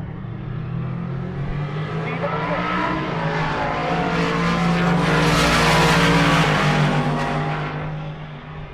at the stripe. 11:37, 11:36. How about that? Two Thompsons running nearly identical ETs in cool old little pickup trucks. In the heat. In the heat. Is it hot? I didn't know. To drive me. The GTR in the left lane, that's Kylie Moore. Kylie in the 11-0 category, looking to put on the number. Outside looking in, her average right now, 11:18. The right lane, the Dodge Magnum, that's Josh Odom. Odom in the 14-0 category, his average right now, 14. These are a few of our fast pass cars.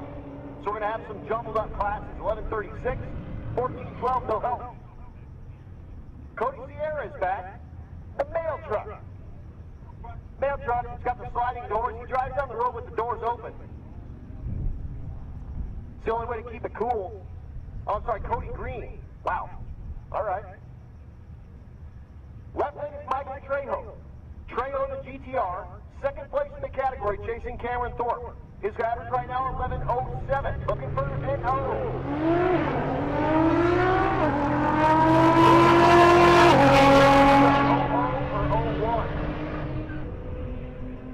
Goes 12. That we know well. 14:13 in the right lane. William Patton's back. The supercharged Suburban. The dual quads you see hanging out of the top of the 871 blower on the big block Chevrolet.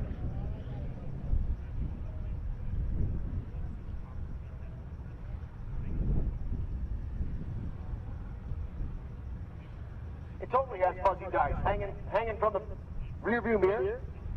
Good stuff. Oh, hey! All you guys out there in the stand, the guys that look like they're from an 80s hairband, they're going out on the spot. So check it out. If you guys are...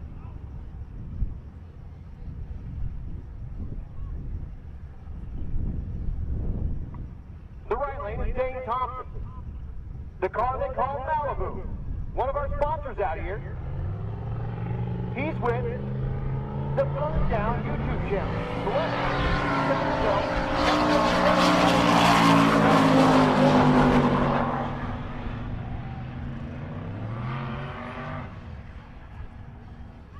10:36 and 10:90. Jake Mackey in the right lane, the War Wagon. Again, out of War Performance. Left lane is Paul Peel. Peel the 65 model Barracuda.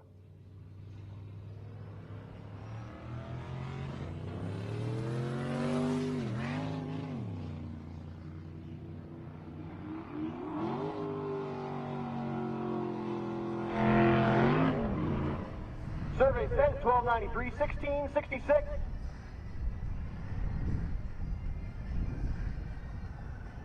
Rob Brewster.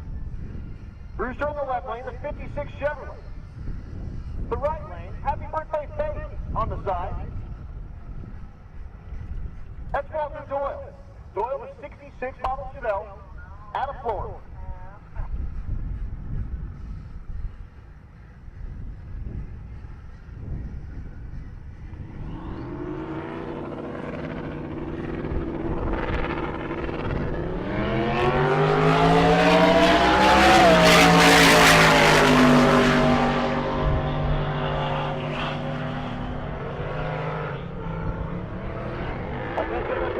Attention to the pitch, 11-0. Come on down, 11 and 12, please, 11-0.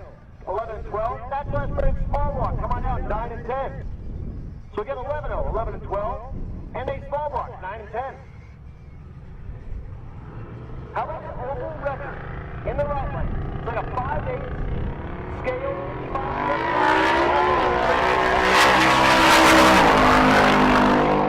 Jack, third place in the hot rod category. Goes 9:06. Doyle, second place in the category currently.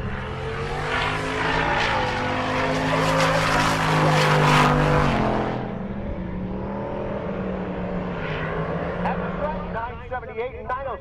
left lane.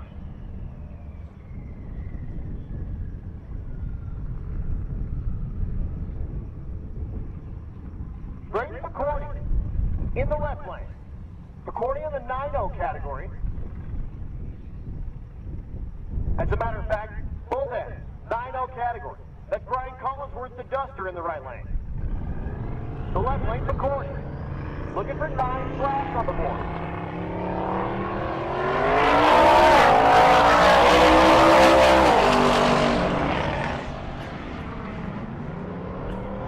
At the start, 9:36 will be no help. Collinsworth, if you're keeping track at home, goes 13:14 at 98.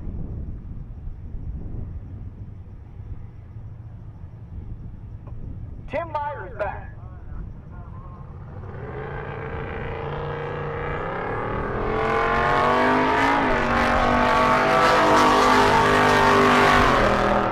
Come on down, 11 and 12. Next last minute, Small Walk. Come on down, 9 and 10. And N.A. Big Block. N.A. Big Block. A 10:03 for Myers. One second place in the category coming into today. Win 10:0. His average 10:05. He'll love that 10:03.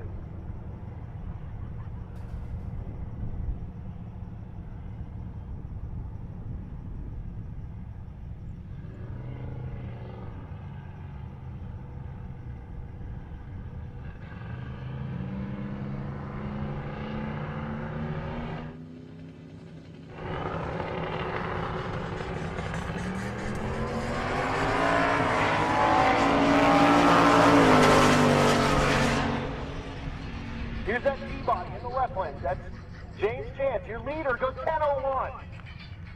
His average was 10:03. He goes 10:01 with a 6 on this pass. He's going to get that time slip and go, hey, I think we're about to be done. And check out this chill trailer, boys. Right on that golf cart and handing out all sorts of goodies for all you out here in Pueblo Motorsports Park, braving the heat.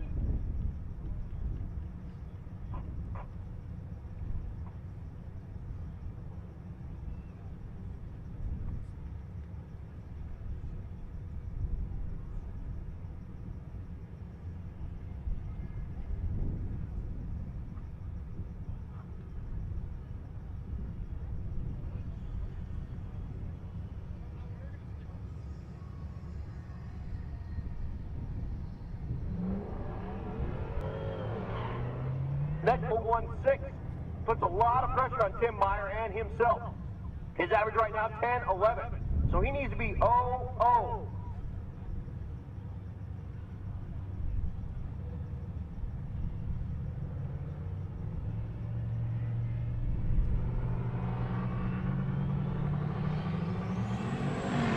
Right lane, Joe Silver.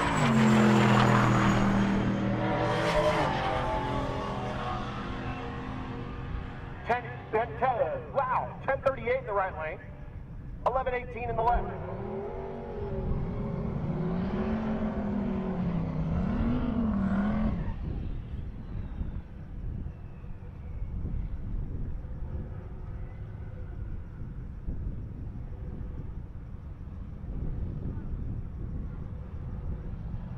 Being told right now by Michael Narks that Matt Moore just reset the Rocky Mountain Race Week Rowdy ET record if he turns in the pass he just made.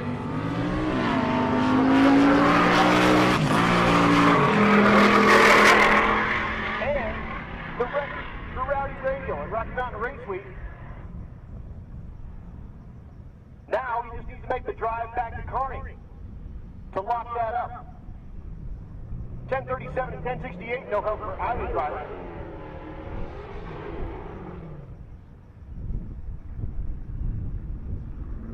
Left lane, Anthony Latimer. Latimer outside looking in 4th place at the moment. 11:08 his average. Again, here's the 11:0 coming into today. 1st place, Cameron Thorpe, 11:03. 2nd place, Michael Trejo, 11:07 with a 4. 3rd place, Brian McFadden, 11:07 with an 8. And Anthony Latimer.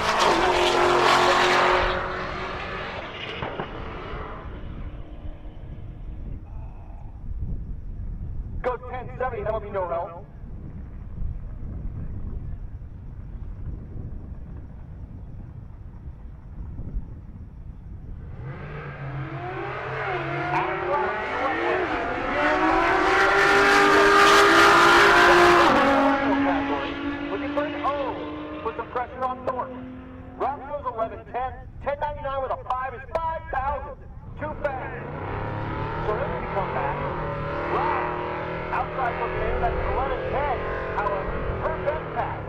She turned in 11:19 at Kearney.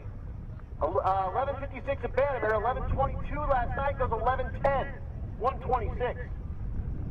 Melanie Meriden in the left lane. The Ford F-100.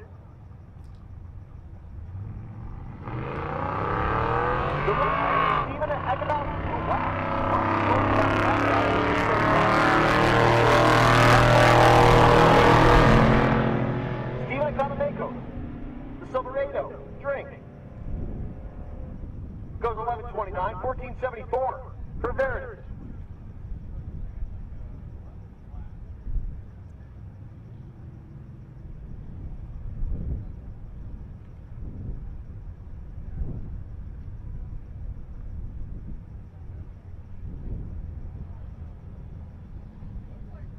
Here's what I've been trying to get right all week.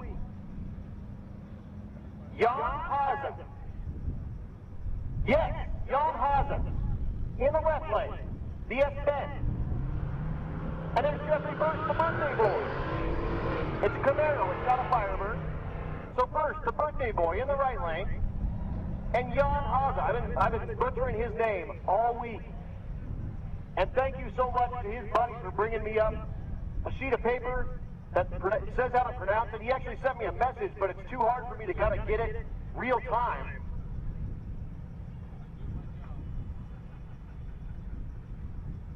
And thanks to Brandon Coddington for bringing me Chick-fil-A. All right. Got some nuggets, got some fries. Life is good.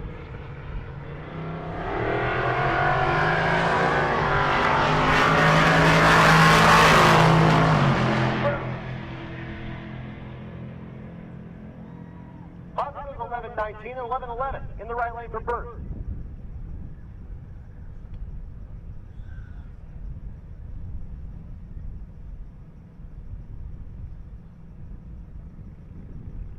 Here's Lee Watkins in the water in the right lane, the G8. Attention in the pits, attention in the pits, stick shift, stick shift. Come on down, 11 and 12, stick shift. 11 and 12, please. It's my favorite class. Typically the class I would run if I'm running Rocky Mountain Race Week. I've got a T-body Malibu, it's got an LS swap, and it's got a T56. The Cadillac also a T56 car, but it just doesn't have the, you know, horse torques to really compete in that class, so we run that in the 14.0. Speaking of Malibus, there's a 78 model in the left lane. That's Anthony Reed.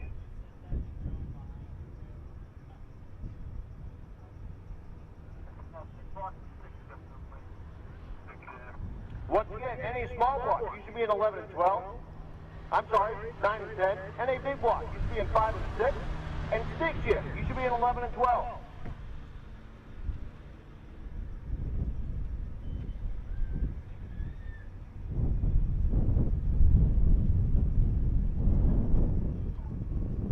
Oh. Down just a second, there's somebody stuck on the return road, so we're going to go scoop up that ride.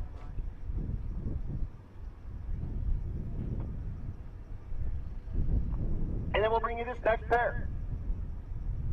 Once again, a little bit of downtime, so small block, you should be in 9 and 10. Big block, you should be in 5 and 6, and stick shift, you should be in 11 and 12.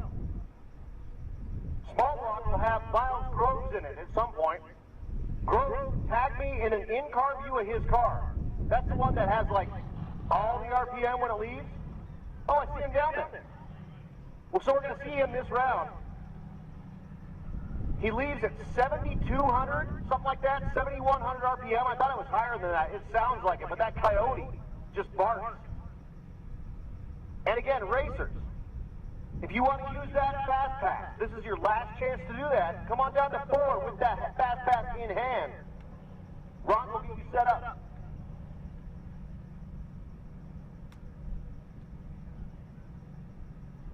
And I'm looking down there, I see the legend, Mike Grove. That's a big block. That's the aspirated injury with a stick. Lots of stick shift and drag and drive.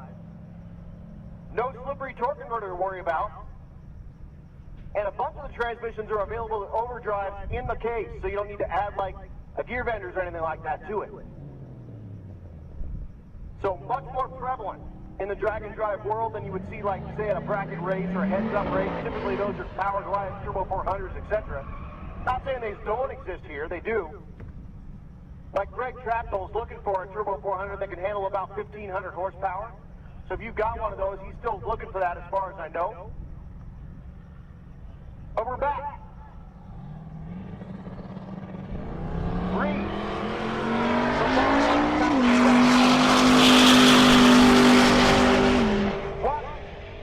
Currently 5th place in the 11-0, looking for an O. Goes 27, no help, 1093 in the left lane.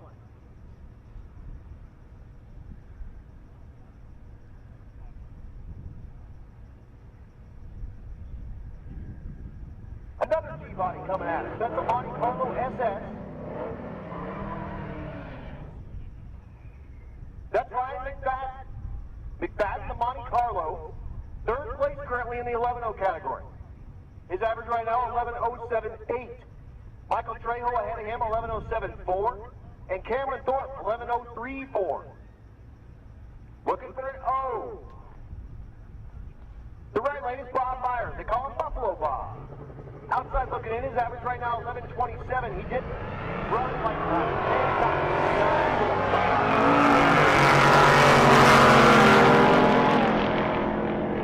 looking for 11.0. At the strike, 11.01, 11.04. Buffalo Bob is going to love that. 11.01, 115 mile an hour. 11.04. Let's see, does that improve him? That's actually his best pass of the week. So he was 11.07 with an 8. The 11.04, his best pass of the week. And then here's Curtis Myers. Myers in the right lane, the G8. The left lane, the G8. Rachel Crumley out of Cisneros Speedworks. I'm wearing the hat today again. She goes 10.70, that's too fast. 11.25 in the right lane. And then Tom Cisneros with the RS3 Audi in the left. No fanny pack, no care. The right lane. On the button. 11.53. Those are free. You're welcome. Outlaw Street, come on, Dick.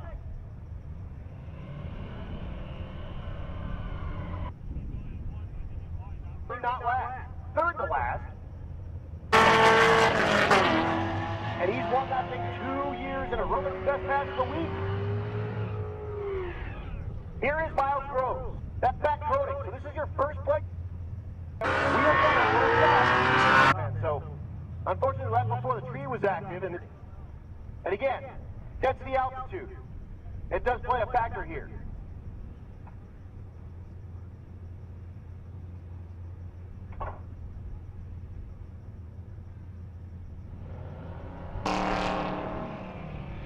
Mid-11-second performance is currently the density altitude, 85.45.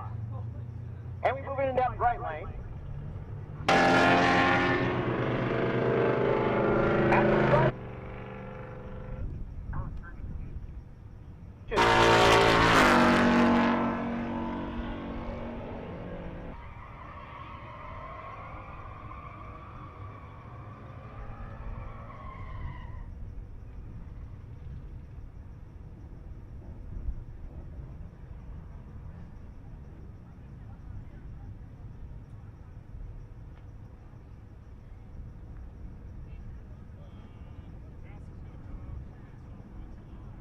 Joe Lemastro in the right lane. 2014 model Mustang. Hayes is the tires all in first gear. The left lane is back on.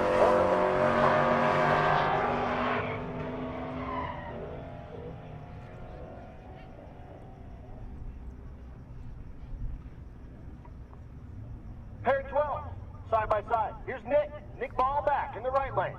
Ball, the CTSV. In the left lane is the ZR1. Corvette at Phil Valentino.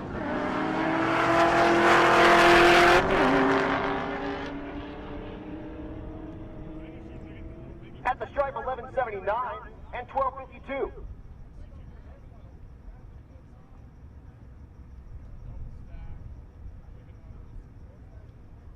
Dan Palmieri in the left lane has been sort of fighting the car.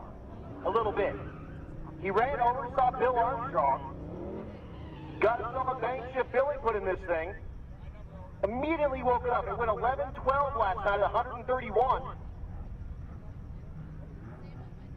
We'll see if he can make that happen here again. Twin turbo LS for power.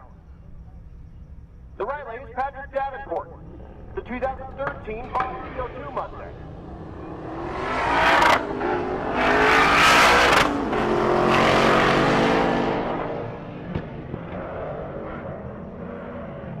.1095 in the left lane, so his best pass again in the 10s. With the Le Mans, and the crowd goes wild. Everyone high-fiving each other. Love seeing that out of the Showstopper studio. Yeah. Hey, Vandermeer. Hey, good pass, Vandermeer. Catching the 5th Grove Street. Grove Street going out. 11, 12. Gasser going down. 9 and 10.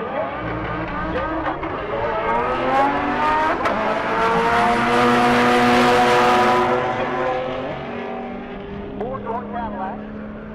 The Inception goes 1061. 1243 in the left lane. So 1061, his best pass other than Carney. He did go 1036 in Carney.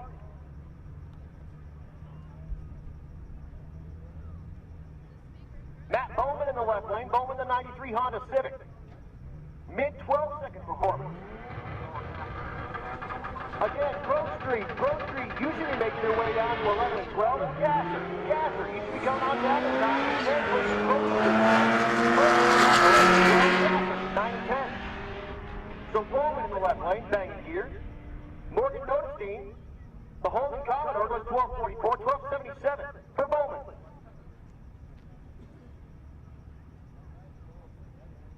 Our Rookie of the Year winner last year, Harvey Janice, has been whittling away at this thing. Went 1056 at Carney, 1026 at Vandermeer.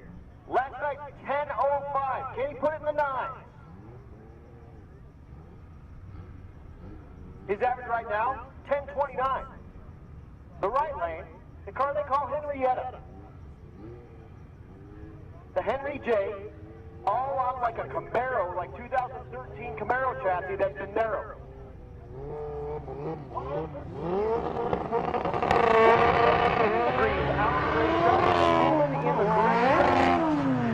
That's a Mopar thing. That's what I'm talking about.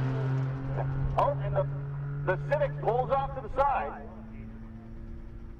So we're going to go pick him up off the side of the racetrack. 1643 for the Henrietta in the right lane. But that's Christy Gwynn. That's not quite her best pass. She did run a 1636 last night. Now Adam. Now Eric. I was out there with a group of young people. And I said, how good are you with math? And they all went, not here. I had to do that mathematical equation that we did, that we probably ought to remind them again. That how many horsepower is sitting on this property right now? We checked it out earlier. 300-ish. 300-ish. And I think it's a pretty conservative number. Very conservative number. We say that it's 500 horse. Each. Average. There's a couple with 4,000. Yeah. Yeah. And there's a bunch with 400. Yeah. So if we average that out, we say it's 500. On the property, 150,000 horsepower on the property. In race cars only. Well, hold on. Street car. Street cars. Qualify that. 705. They gotta go. On everything you're seeing right now. You're on. Okay, here we go. You're on. Yeah. 700. I think you messed me up. Oh, there you see, now you're on. But then if you talk, you lose me. It can't do both at the same time. It loved me long time. Apparently it does. 150,000 horsepower in street legal shoes sitting on this property. Where on earth does this happen? Just here. Here in drag week and sick week, and there's like 30 of these now. It's wild. There's 30 this year. But here on property, keep in the back of your mind, again, everything making passes right now has 700 street miles on it right now. we have at least 400-mile drive back to Kearney. And we're going to do that tomorrow, and then we come race again on Friday. So 700 plus 420, 7, 8, 9, 10, 11. That sounds like 1,100 and change. Street miles in a week. I think it is time for a change of oil somewhere. A lot of these folks drove their stuff here. So more than that, including me. So I had 400 before we even started. I'm over 1,200 miles at the moment. Well, I only got 100 in. I just drove down here and parked. But I did do a thing this morning. Did I tell you what the thing I did this morning? Yeah. Well, that's a little trouble, right? They need to change valve springs. Well, they didn't have an air compressor. I said, well, now, you know, push that car right over next to my motorhome. I started up the old Cummins. We plugged in the air hose to the pump. And they had air. They stuck out there, and they changed out the valve springs, went on their little ride, and ruined their transmission. Yep. Dang. So they are currently looking for a Turbo 400 that can hold 1,500 horsepower. Oh, yeah, everybody got one of them in the garage. Absolutely. Yeah, I got one. Yeah, I got one. Here's that CTSV in the right lane. But they have the range shaft welded up in. Now,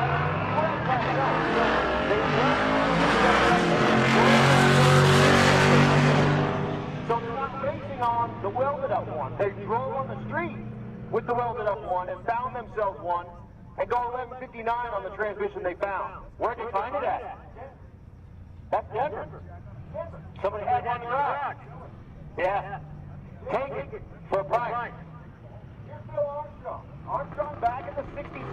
That's right, 66. This is car. Not running the way he wanted to, unfortunately. Just having some issues pretty much all week in this thing. Goes 1139, 122. And again, not indicative of the power and the performance it's really capable of. That car has gone 860s at 165 miles an hour in the past. And that's at Vandermeer. At Vandermeer. Now, there's another thing that I went through out there in the pits. You know, this race here, we went through a couple. I say a couple LS motors. Well, I'm hearing that you got a replacement bill for that old LS. It ain't the cheapest thing anymore.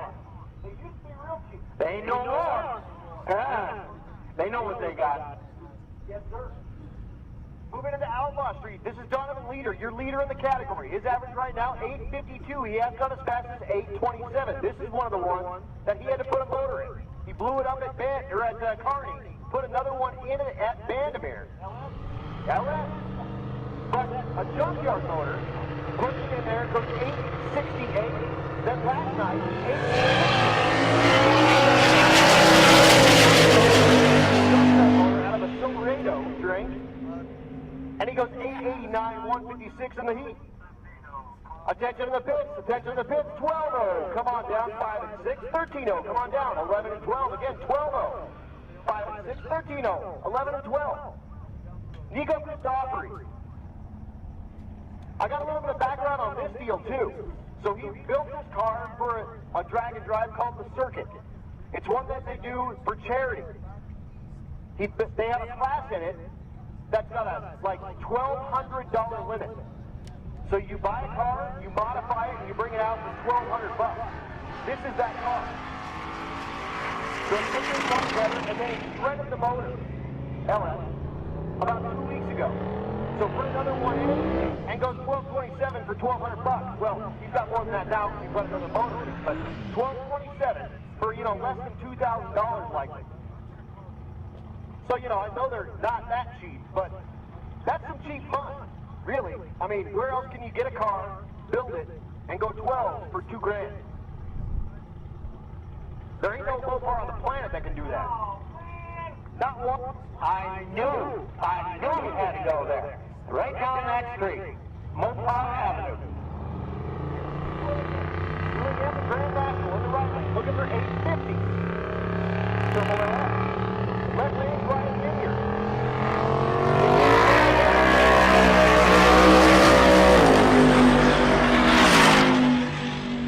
This is the pitch, 12-0, 5 and 6, 13-0, 11 and 12, 14-0, 9 and 10, please. So 995. in that left lane. His best pass was last night, 10:48. He goes 9:95. That's a big upgrade, big time. He figured something out, figured out where that up arrow was. G-Body, Steve Farmer in the Pro Street category. The idea here,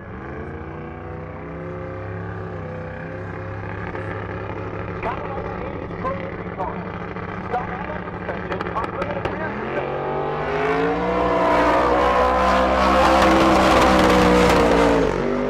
Just like they would have built back in the 80s.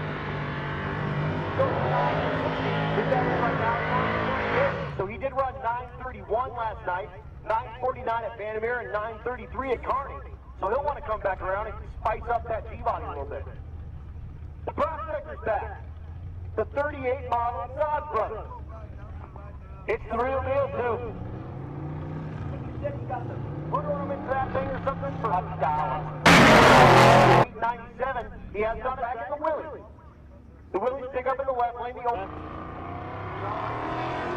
You able to leave yet today? Oh, yeah. Let me get a little bit of downtime. I'll bet that thing was wicked. It is wicked. The only lead, only 7,200. How about Lane Joe in the right lane? The CTSV. The left lane. That's Randy Watson.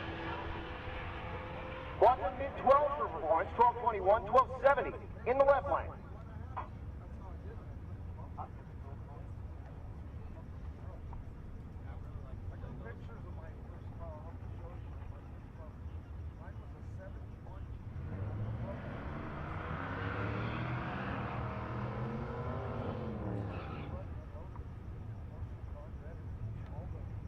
That old body style truck, that's Travis Bolton.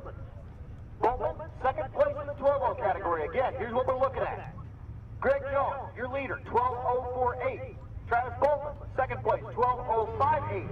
Ron Gosha, third place, 12:059. And Brian Davis, Jim Truck, 12:072. So he's probably out of competition. And then John Weow, 12:083, 12:14, and 12:26 is no help for either driver. We'll see them back. Speaking of Gosha, here's another one of them. But that's not Ron. This is Dan in the left lane. The 4th Gen Firebird.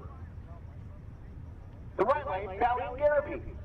Garrity, one of our wicked chicks. You see the sticker on the back window? A female driver.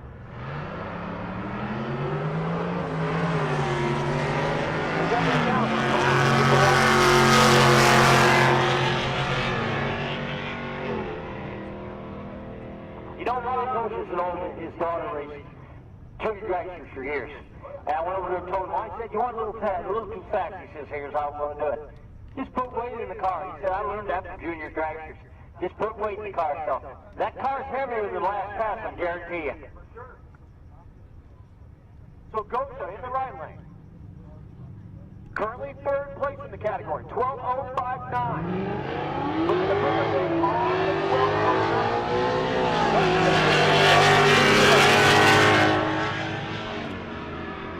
At the stripe, 12:06. Unfortunately, not going to help him. He's trying to get up into that, 0003 because he's chasing Bolton, who's 1,000 better than him. Now he knows where he's at. Who's 100 better than him. But he knows right where he's at. Now you go back out and take 20 pounds out of that car. You watch. 20 pounds. Be right on.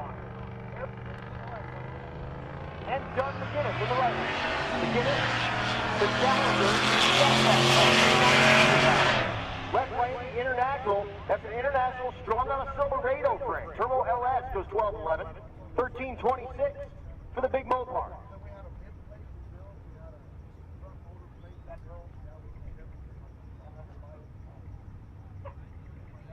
Wade Azevedo in the right lane. In the water, the CTSV. Left lane, the Fairmont. That's a Fox body. So it's just the same exact chassis as a Mustang, but wrapped in sheep's clothing.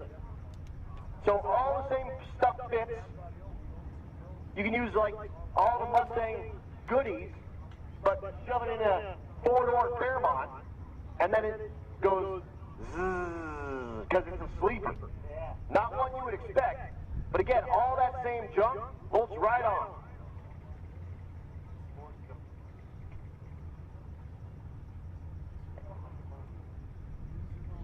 Check out this crowd here.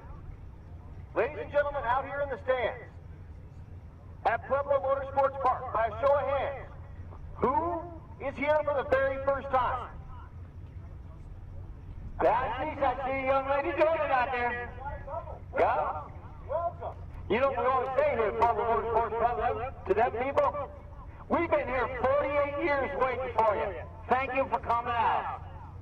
Also, thanks for coming out for Rocky Mountain Race Week. Watching some streetcar stuff on a Wednesday night. And that's what I'm talking about. Okay. Where else could you have more fun? You know, I was down there a while ago, downwind from here, and it's one of these things that you're going to recognize. It's a little play on words, you know. You know, you get out there in this afternoon air, and you smell that smoke, that smell of burning rubber. It smells like racing. You know someday this race is going to be over. That's kind of a quote from you know where. That smell of gasoline in the morning. You know someday this morning is going to be over.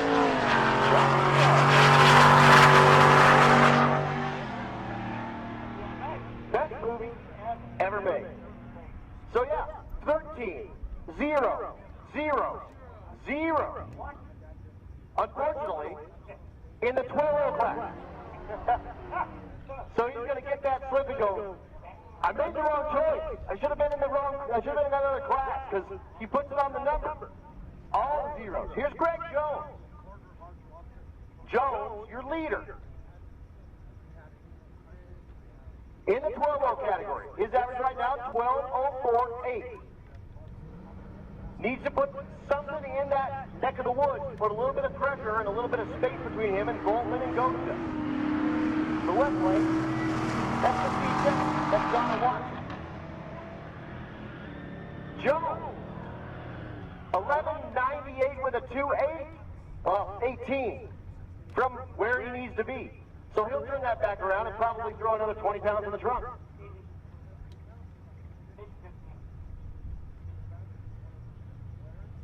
Next pair, the C7 in the left lane. There we go. That's James Rebels. Rebels again normally runs in the motorcycle class out here with us. Out here in the C7. The right one is James Pringle. Pringle the Fox Mustang with the Big Boss 4. 1267, 1293, no help for either driver. Here's Aaron Brandon. Aaron back in the C8 Corvette. The white. White and Trevor Brandon. 3 C8. Okay, 1310. All right. He did run a 1310 lap. Oh. Like zero to be anyone right now. Dave Enderley, the first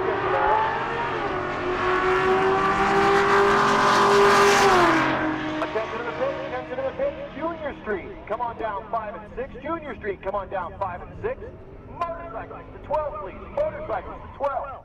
Again, Junior Street, 5 and 6. Motorcyclists to 12.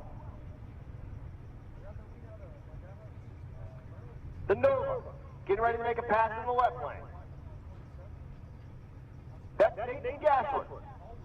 Gassler kind of 1230s for performance. They go 1203 at Kearney, but then goes to Vandermeer, goes 1250. Comes down here to Pueblo, goes 1240. That's about right for a Gassler actually. That's about the difference you get. Pueblo's about 10 better than Vandermeer in that sort of world. Goes 1211, and then Kearney about a half a second better than Vandermeer.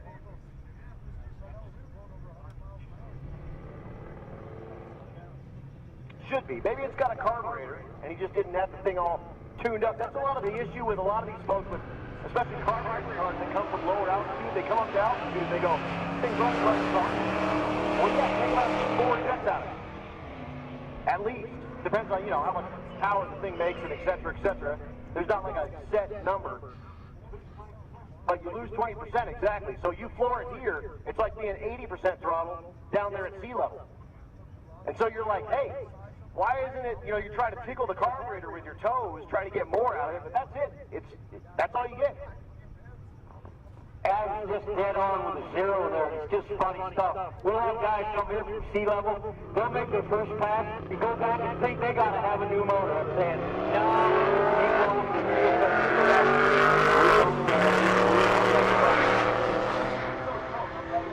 My car, taxi aspirated, took it out to drag week, and I fell in love with it. I was like, this is where it's at. Yep. So I came back here. That's wild.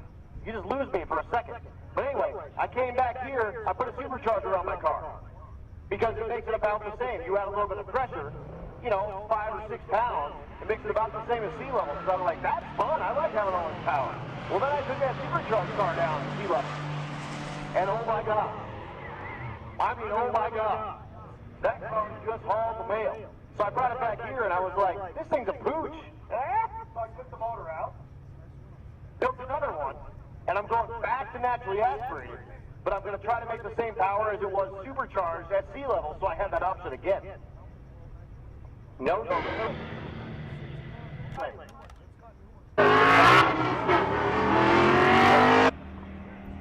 You know what? Oh my gosh, here we go. I like being better. I like when Larry makes me better. It's all good. It's all good. I just got a message from Brian Dater. Dater with that gentleman Jim truck says, don't count me out just yet, with a picture of an LS. Hell yeah. So he has acquired himself an LS, and he is ready to come back with that gentleman Jim.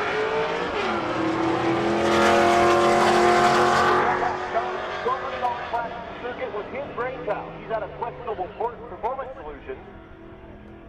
He calls it the Ramen Noodle Cup, presented by Questionable Performance Solutions.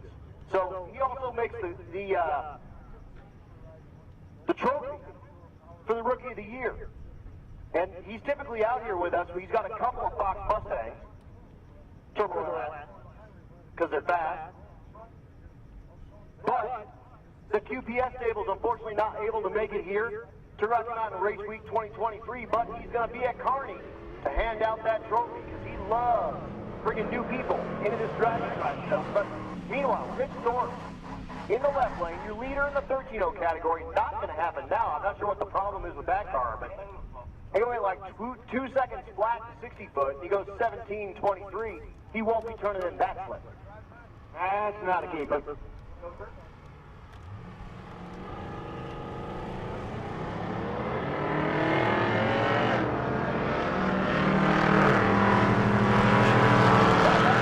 Dater got that LS.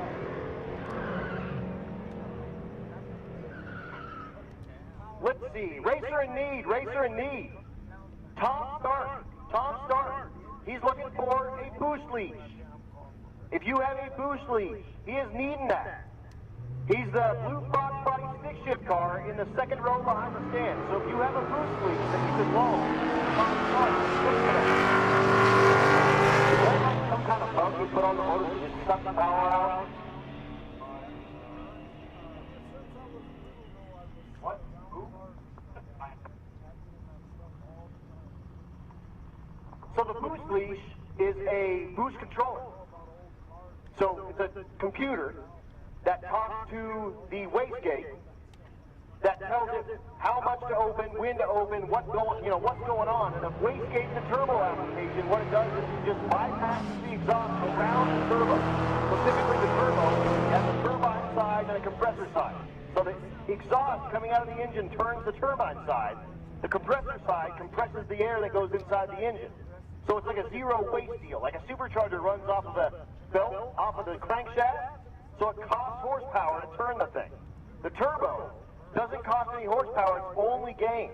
But the way to control that is you bypass some of that exhaust around that turbo. That's in here for the atmosphere and the exhaust pipe. Well, the allows you to control that. So, on his car, has something gone kaput in his boost leash, so it's not doing what it's supposed to do. So what likely is happening is it's not adding any additional boost, so it just has what boosts the spring pressure on the wastegate will provide. So typically that's like 7, 12, 15 PSI, and then you add the leash on top, and then you can get the turbo all the way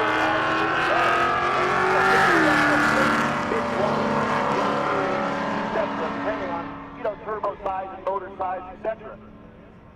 Oh, there's Jason Hurley. Do you have a boost leash, Jason Hurley? Okay, well, if you find one, Tommy Stark in the blue Fox Body stick shift car, he's looking for one.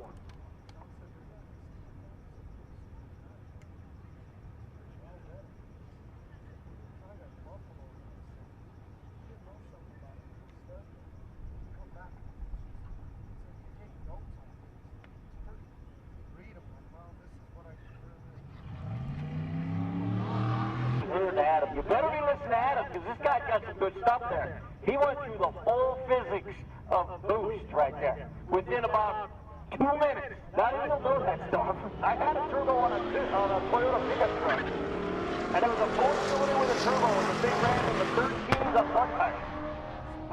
He's got a turbo. I'm just looking at it in disgust. Because he's comparing a PT Cruiser to anything. But, yeah, really, and really, yep. I'm up here with Jason Hurley, and he says, here's the real physics of boost. It goes, and it makes boost noise. And really, anyone with a turbo will tell you, it doesn't matter what kind of power it is, but it makes boost noise. Now wait a minute, Adam. We're going to get this to the start. Now, Jason, do that again. It goes, that is your physics lesson of the day on boosting, boys and girls. And I'll tell you what, we have a pretty good handle on that, because Jason Hurley, your current leader, not Donovan leader, but this leader, and he just got smashed into by Eric Chaplin. I'm going to see you make a pass relatively soon, sir. Pretty soon, starting to cool down, you're ready to go. Car's good. That's what I'm talking about. And hey, what's the best performance out of that car ever?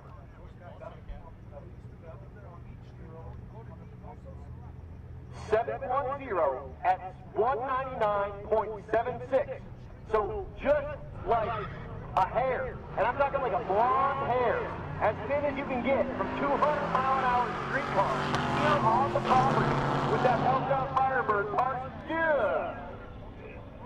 You know, I told the story yesterday, Adam. I remember the time I seen the first 200-mile-an-hour pass in a funny car. Yes, I'm a little older than most, but I was brutally fast. Nah, I was dreaming. Well, I'll tell you, Larry, what was Jesus like in real life? He was conservative.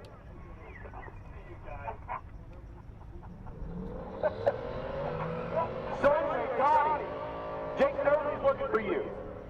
Donnie, who's Larry's son, Jason Hurley's looking for you. Baby boy, if you're out there, Jason Hurley's looking for you. And Jason Hurley, he is Junior Street in his truck. Chevy motor. That's Ernie Riley goes 1439. Well, the Cadillac motor went 14.0. But can't find parts. Can't find no parts. But we're going our way through the 14.0 category. It's getting loose again. I mean, it's still only 7:30, and it's getting loose. We do have 4 more hours. We're going till 11 o'clock, and we'll kind of get an idea where we're at when that comes around, but we don't have any curfews here in Pueblo, so we run until we're ready. But Jason, if you look back there, you see that F-250? The Fox Mustang. That's John.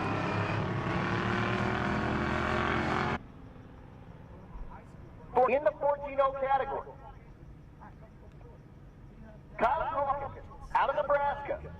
His average, 14.02.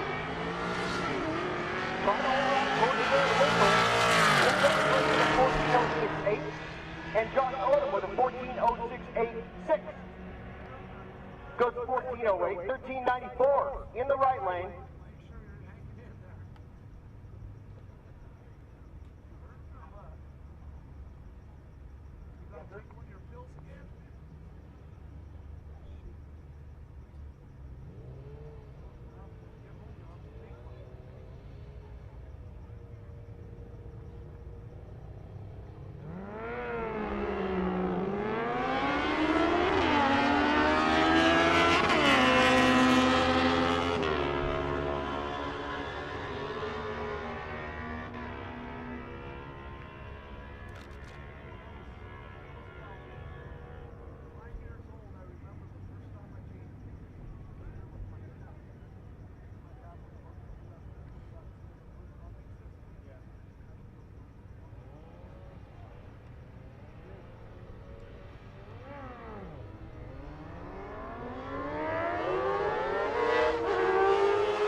So running through motorcycles, we got a little bit of stuff going on here. That's going to be fun for the Junior Street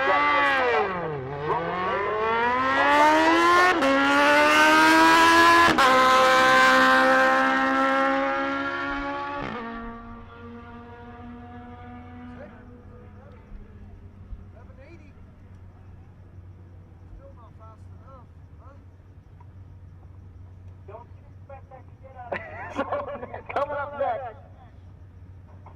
So when we switch over to Junior Street or anything 8 Mile, I'm giving the ladies a little bit of a dance here. Oh, yeah. And I just gave them a good one. I think they're getting all hot and bothered. They're in there drinking cold water.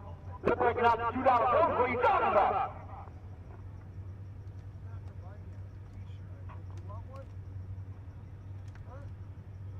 Look, race car parts are expensive. Mind your business. So Junior Street coming at you. We have a surprise for you at the end of Junior Street. It's going to be a fun time.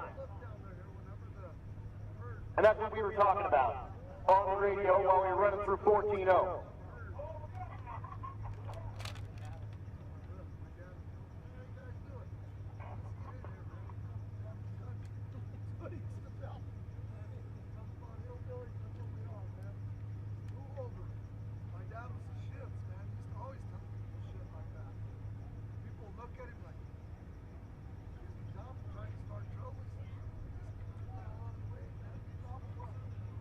So again, Junior Street coming at you.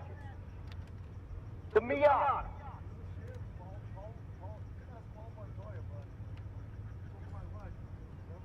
That's Evan Urey in the Miata. The right lane is Austin Olsen.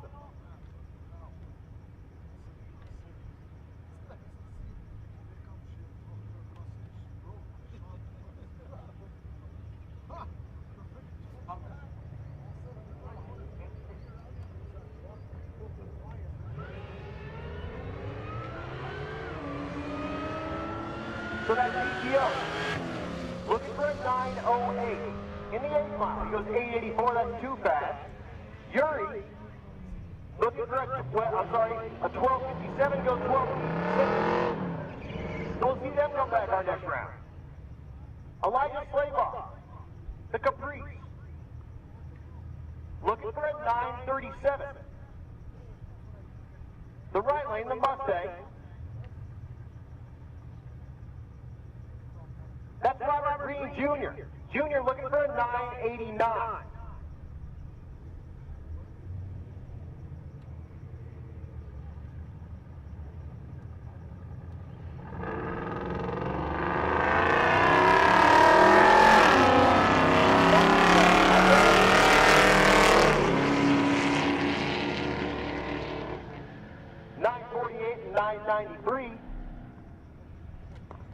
Hey, Chad, you're talking to you up there in the tower. Go!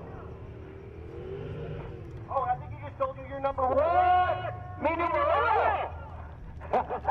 He can't hear. I can't hear him. He said, that must have been, we love you too. Austin Alsop is back. Alsop looking for a 907. A Fox Mustang. The big diesel truck in the right lane. Jeremiah Robinson looking for a 1076. Again, 8'5", 650 feet, 13 to 16-year-old behind the wheel. 909. For Alsop, I'm 907. He's going to like that. 1050 from Bank Shift. Of course, Bank Shift, thank you so much for tuning in on that live stream. Generation of Myers out here. Newman. On Chad as he walks. Look, they got him on the live stream. That's Chad just walking. Just like that, actually. Now, was that Chad doing a perp walk? The Silverado. Drink. It's actually Sierra. They're done with juniors. Easton and Vince Cameron. The track manager out here. Cameron driving the dually. Towing around the Rocky Mountain Race Week trailer. You eat anything yet? Yeah. Cameron, Snack bar. what time's the drivers meeting? Burgers and stuff, but they also got burgers and dogs and fries. Let's win the Easton kids. The Rocky Mountain Race had mega cab dogs. They never made these. So this is a custom truck. Easton closes the tire. The first turn. Easton continues to burn the tire. He did a burnout to. This is the BMF Automation Band. Quarter mile. Ladies next door. They were on quarter mile. We're on quarter mile. So what we're going to do, dial them in. They were pretty quick, actually. So the tree's going to come down, and 5 seconds later, the tree on the other side is going to come down, and Brooks is going to try to run down the van from BMF Automation. Where are you putting your money, Adam? Come on, where are you putting your money? Which one? I got my money on the 60th box. You think you got it on the Fox body? Come on. See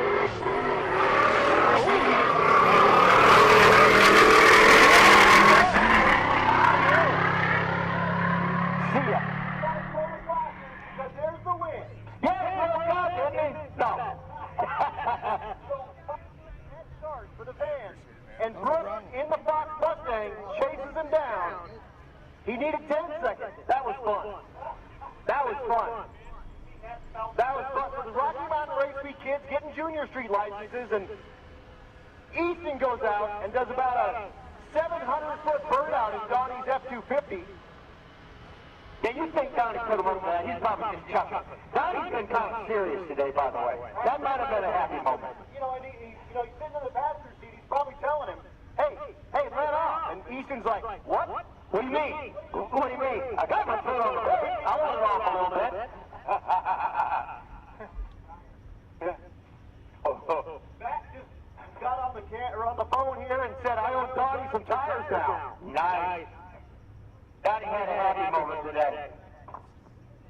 That was pretty awesome, guys. Oh, my God. Today we're going to take a closer look at Holley's development truck, a 1999 Dodge Dakota. Let's find out what makes it special. Yep, you can't even tell, but underneath the hood sits a Scat Pack 392 cubic inch Hemi, which packs a solid 485 horsepower. The engine fitment looks factory installed. What a sleeper. A Terminator X Max manages the engine, including the VVT and SRV controls, while a Built Hughes 46RE transmission also takes cues from the Terminator X Max. A huge Holley Pro Dash keeps the driver informed. Aside from the custom badging, you'd never assume what lurks under the hood. Holley has taken the guesswork out of installing a Hemi in your Dakota. First, start off by choosing engine and transmission mounts. Our engine mounts are designed to eliminate firewall and brake booster clearance issues while maintaining proper weight distribution. Our transmission cross members are modular, meaning that they will work with all the popular transmissions just by using the right transmission adapter and the recommended mount. Step 2 is choosing an exhaust system. Our Tri-Y headers are designed to work with Hooker Blackheart engine and transmission mounts, giving you maximum clearance and allow left and right hand starter installations.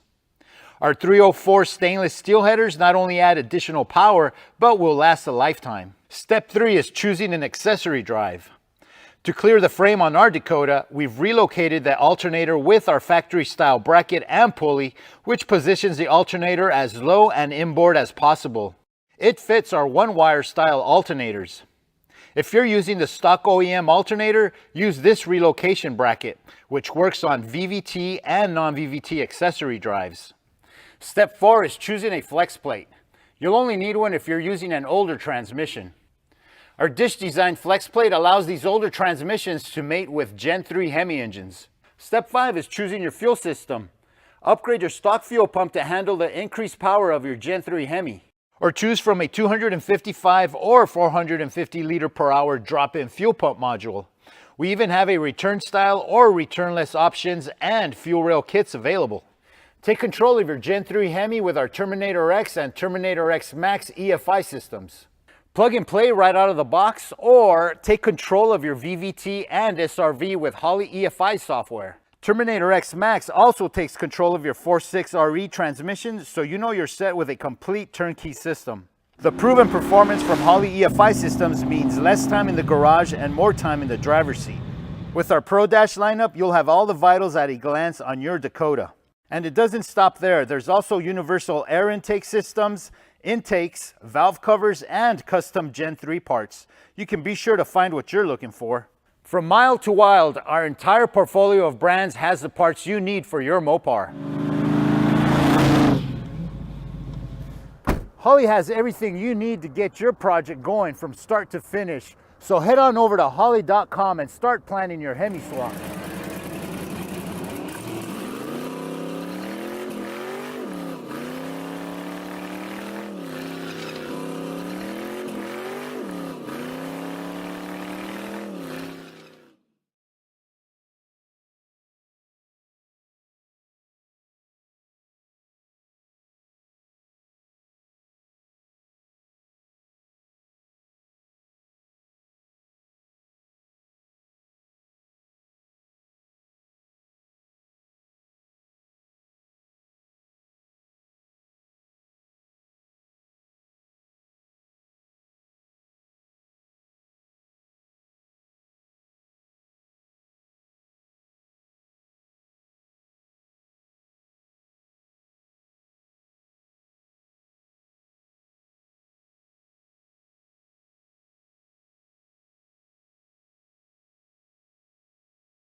Classic car owners, make your headlights over twice as bright with Holley RetroBrite LED headlights. A plug-in replacement for those dim halogen seal beams, RetroBrite maintains that classic look and lasts 6 times longer. Stay safe and click the link below to learn more.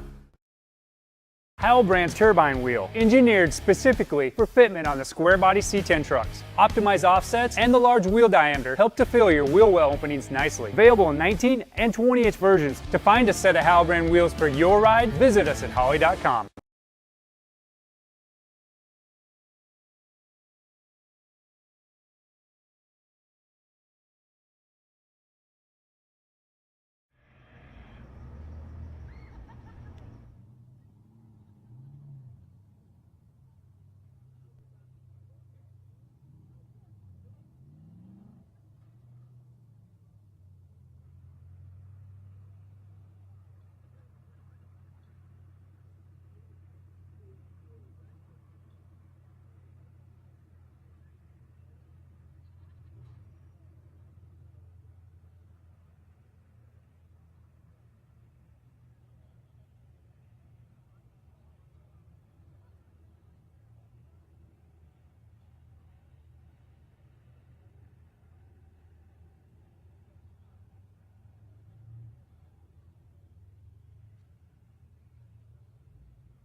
So giving a little send-off to my buddy, Matt Ballard, and Michelle, his wife. I deployed with Matt twice. We went to Iraq twice together. We're both paratroopers. And I appreciate him coming out here. He lives kind of down in this Pueblo area. And I put it out on the old social media. I said, if you live down here and you want to come check this out, let me know. And he said, I'm in. And I said, why don't you come hang out in the tower with me for a little while? And he did. And it was a really, really good time. Thank you, Matt. Good dude. Thank you, Michelle. Dang good to meet you guys. I met Matt a long time ago. And again, we stomped through the sand together. And it's good to see some old Army friends that I haven't seen in way too long. And that's my fault. But I hear cars running. We're going Rowdy Radio racing. You lose. You miss out on the dance. That's your fault. It only happens once per session. Well, that's not true twice. Pay attention when we go back. It might be good. I don't even know what I'm going to do when I do it.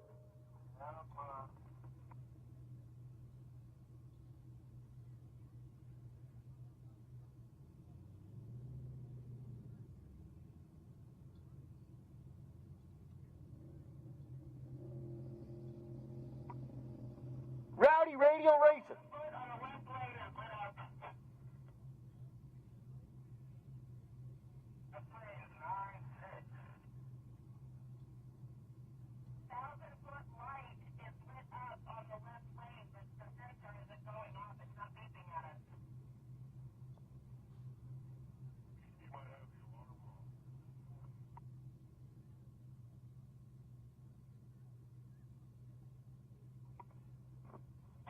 So Nick Rhodes, the 76 Camaro.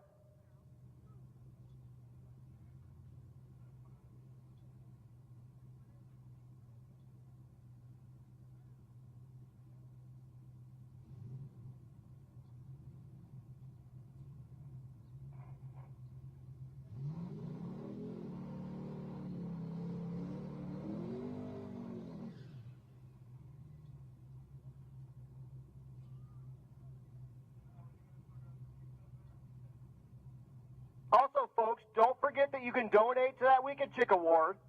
We'll do voting for that Wicked Chick Award in Kearney. So don't forget to donate to that Wicked Chick Award. You can do that at the Rocky Mountain Race Week trailer. Attention in the pits, attention in the pits. Hot Rod, come on down 11 and 12. Hot Rod, come on down 11 and 12.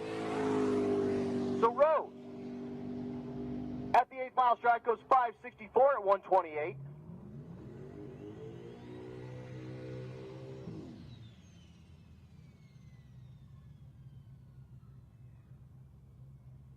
And again, if you want to donate to that Wicked Chick Award, that can be done at the Rocky Mountain Race Week trailer, or if you find Chad, sling it to him. We're going to do those awards Friday at Kearney. Nate Curtis is back in the left lane.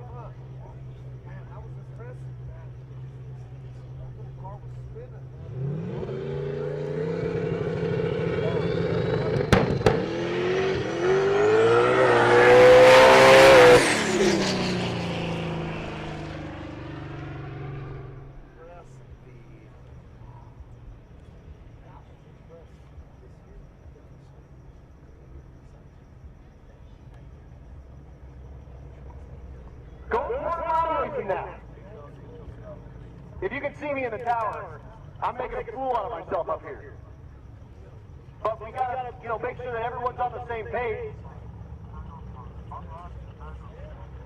Again, 9-0, come on down 9 and 10.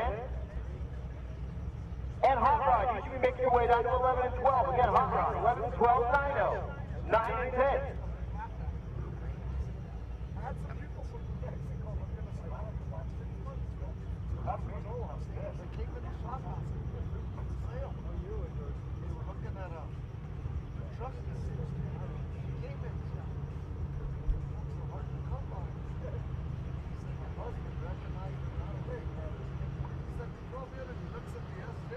So in just a second, we lost one of the 1,000-foot cones. So we're going to run down there and make sure we get that thing on so everyone gets their full time split. But then we're going to go racing. Just one moment. We got Trevor Wilson in the right lane. Ricky Daniels in the left lane. This is your first and second vehicle in Ultimate Radial. Daniels has run as fast as 825. His average right now, 826. Looks like a bracket car. Wait a second. Hold on. That's wrong. Hold on. That's Brad Thiessen. I apologize. Shoot, Brad. So the Nova. Attention to the pit. Attention to the pit. 10-0. Come on down 5 and 6. 10-0. Come on down 5 and 6.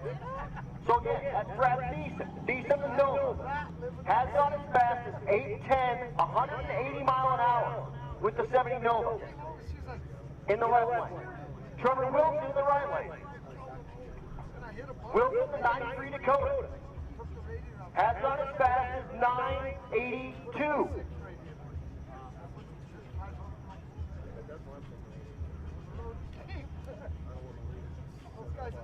This is a category called Ultimate Radial. You can get all the rules for this on RockyMountainRaceweek.com.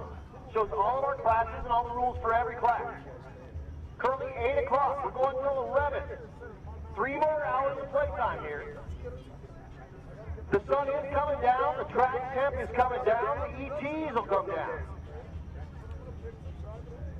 But again, 3 hours means we typically go about 1 hour per session.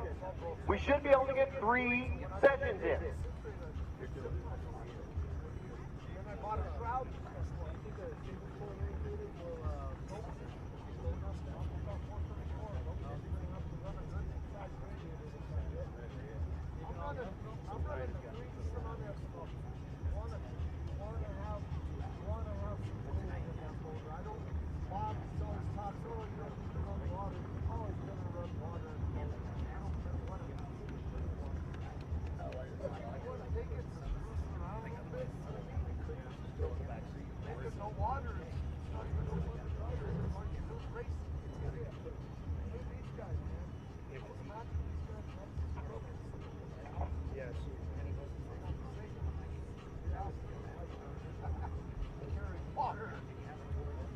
So again, Wilson, 982 at Kearney, goes 992 at Vandermeer, turns in a 1084 last night. So not the performance he was looking for out of the Dakota last night, and he'll try to improve that number here tonight. I'd be offended if he didn't. Hey, so the 1,000 foot in the left lane's out. If you need a 1,000 foot increment on your time slip, sorry, we're going to keep sending cars. Giddy up. The man has spoken. So just do some math. Sounds like you're bracket racing. You don't need to figure out like if you're going to be letting off or nothing like that. Need the incremental. When we get a chance, we'll mess with it. We'll try to get it good, but right, what we don't want to do is mess with it for 45 minutes and try to get 1,000 foot on. Whoa, Johnny almost fell over. That was good. You missed it. You missed it. His eyes got like the size of dinner plates as he was falling backwards. Almost. Right, it didn't, but the eyes told the story. Yeah. Oh, so Matt cheated. So not only does Matt owe you tires for the F-250, you now need to let him know that he cheated. No, we just need to run it back. Let them boys run it back. Oh, let them boys run. You guys maybe should put a little something on it. That's what I'm talking about. You got a little, because I know that F-250, you run that in Steel City Shootout. It has run 13. You brought it on race week. So this thing runs 1350 in the quarter mile. So it should be able to go like about 850 or so, 8 miles. Something like that. Which is too fast for Junior Street, but Easton decided to stay in it and just keep that crap lower and do about a 700 foot burnout with that F-250. That was good stuff. And Donnie says, I'll tell him to pedal it, but he just kept it down to the woods. Oh yeah, you just that's what you do to go faster. You floor it more, right? And yeah, you put smoke all over this crowd out here at PMP, and they were loving it. The whole crowd was just going wild. Everybody up here in the tower was just screaming. It was awesome. That was a good time. But get those boys at Junior Street Lights in style. Like, I mean, it was fast. It was about 1,000 foot. It was rolling smoke out. So Eddie, yeah.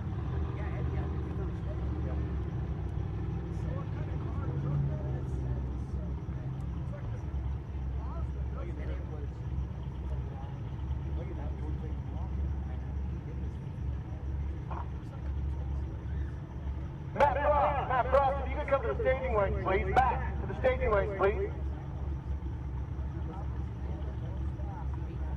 So here we go. Ultimate Radial Racing. Decent.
Here's Ricky Daniels.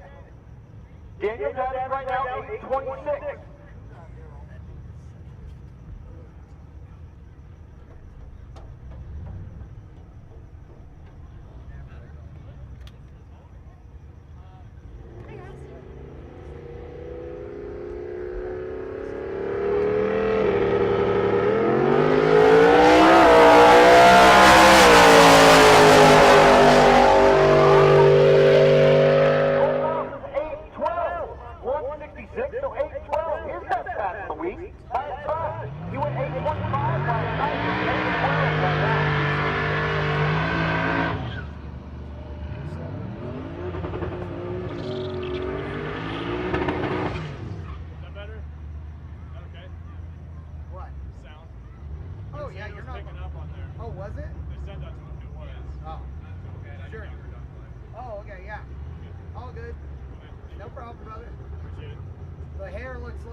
Jason Cunningham in the 99 Silver Radio. Drake in the left lane. The right lane is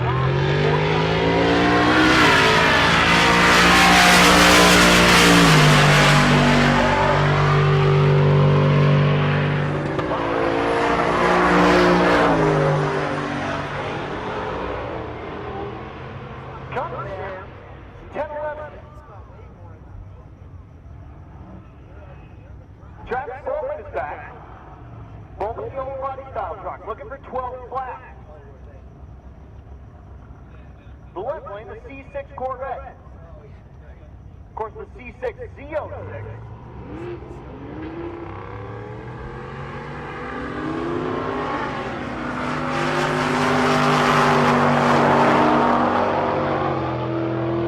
Quarter mile 10.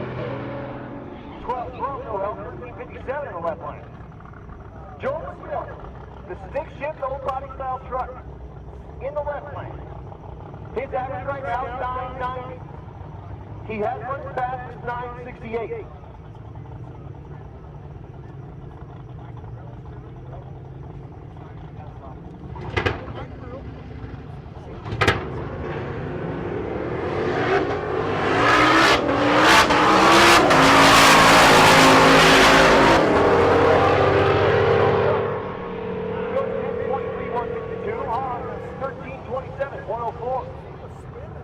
Look down in the water.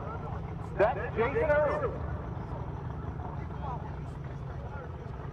Is he like really fast? Super fast. Yes, daily 200-mile-an-hour streetcar. The 85 Pontiac Firebird is average right now 7:59. He has run as fast as 7:30. Did that at Kearney. Turned into 7:41 last night. What's up to do? 9:64. Attention to the pit, attention to the pit.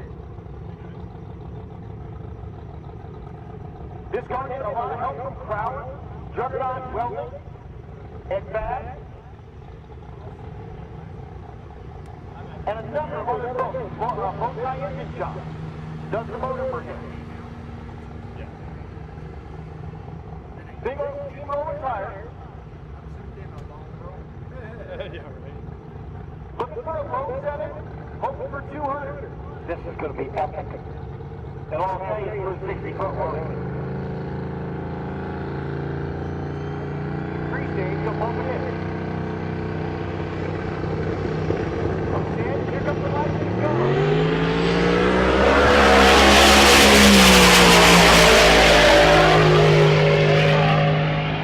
189 miles an hour. Not bad for right now. He'll come back later. See if he can run a number. Wasn't he struggling to get into the 70s? Oh yeah, he's had trouble. Yeah, but he really was 7:30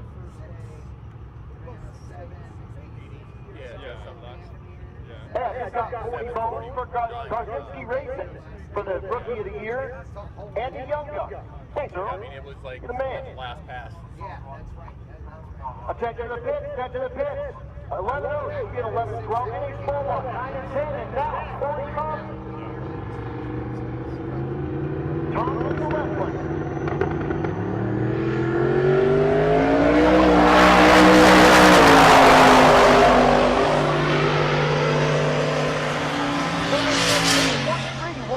Out of that 767 You Chevelle. gotta have the hardest job here, man. The right lane, 1084, 131. Galen Rose to the right lane.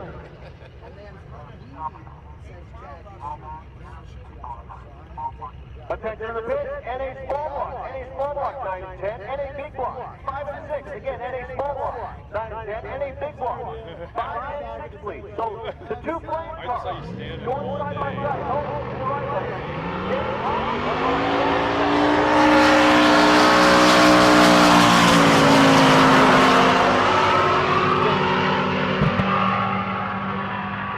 Car was 1038, 1078 in the right lane.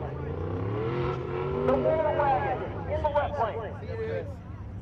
That's Jason Action. After that award performance, No, I just got another one of our sponsors. He got done with a 2-hour shift slash 3-hour shift. Actually, I don't know what's how long. Hey man, sorry about shaking that. Kind of big 12 performance out of that water wagon. Hawkins, Barracuda.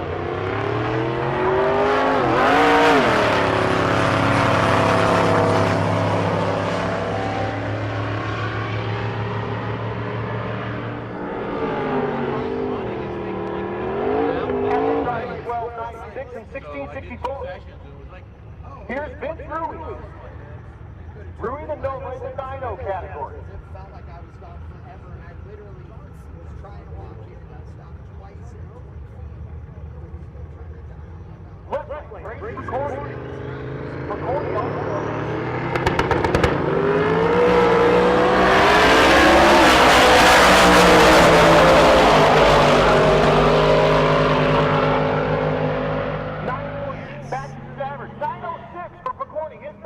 the week by a ton. So he'll take that 906 right to the bank. True, yeah, that's true. Yeah, exactly. The rear wheel drive conversion with Paul and Cole Rick. Oh, yeah. Risky all You're going to really get something out of it. in the 10 category, looking for 10 flat. I'd be disappointed if you wasted a good one on something. Left lane, Joe Gomez. Gomez Seriously. in the 2-edge Mustang. Looking for 10 flat.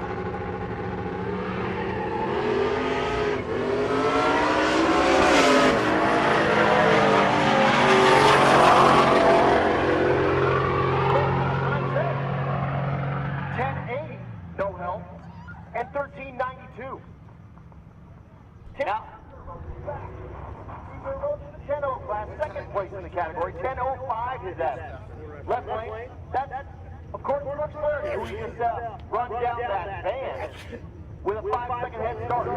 But fine, we'll put the thing on the number.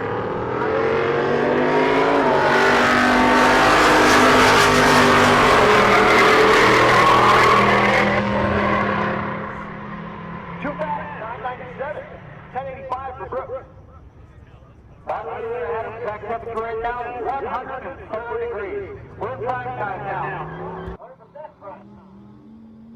Here is Mike Mead. Mead is back. Outside looking in the 2015 model Mustang.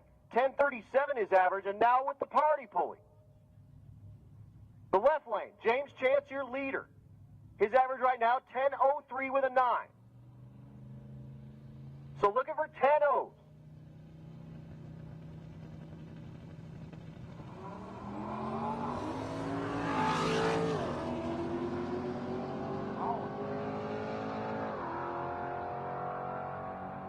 Survey says 10:01 in the left lane for Chance.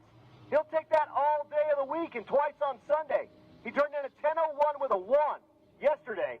10:01 with a 5 right now, and that puts a ton of pressure on Meyer and Young. And again, we freeze these classes tonight. So right now, 8:15. Typically takes us about an hour to get through all these classes. So that means we have 2 more sessions for that to happen. And look at Dan Palmieri. Look at you. Running in the 10s, baby, with that Le Mans. The new bank shift Billy working hard in that Le Mans. And that's awesome, dude. Of course, Dan out of Circle D Specialties, which is ironic because he has a stick shift car. But 1067 in the left lane. But Dan Palmieri up here in the tower. And, dude, is that your first 10 ever? Yeah, first 10 ever, a new PB. You came out here first day at Kearney and ran like a 1330. And, of course, that's that twin-turbo LS under the hood, and you built that thing to chase down Bill Armstrong, and then you said, you know what, if I can't beat him, I'll join him. Bank shift Billy on that thing, got it dialed in, and went your first 10 here at Pueblo Raceway Park. Oh, yeah. 1095, 134. 134, it's making some steam. That's sweet. How much boost? About 13, 14 pounds right now. That's it. So, yeah. Dude, that's sweet. How many inches? 370. So, Dan, if you need a torque converter, Dan's the man. Yeah, hit me up. I can definitely help you out. I don't think we brought your... Here it is, stick shift. Stick shift. You're all the way up here. Hey, good job, dude. Good job. Out of the Showstopper studio. That's old school. I'm bringing it back. I'm bringing it back. We'll get stick shift. Stick shift. That's a lot. We just made his first 10-second pass. Come back around with the stick shift in it. Again, ironically, works for Circle D torque converter. Now, as the sun's going down, look out there from north to south.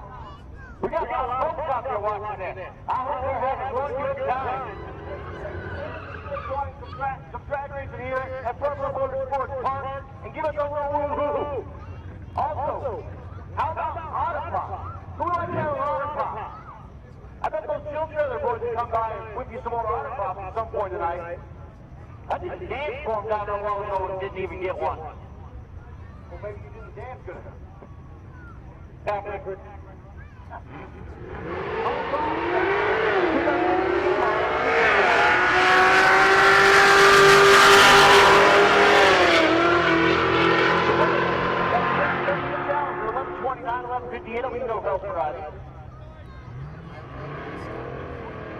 Here's that GTR. Simply in the Electro category.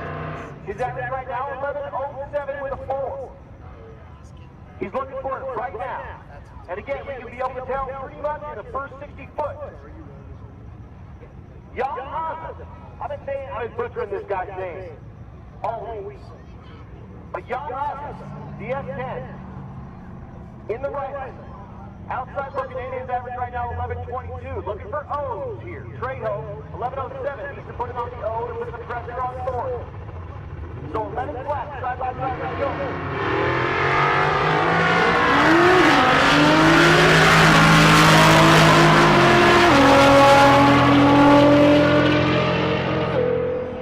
1109. So it needs to be kind of 00. 09 won't help if you got an 07 and you're chasing an 03. So we'll get Trejo back. He's trying to put that thing on the number.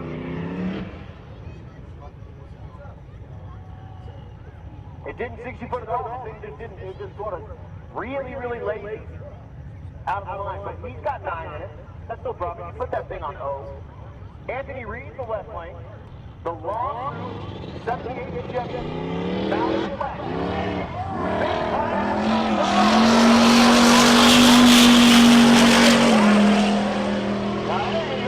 Show off there. I got $11 million.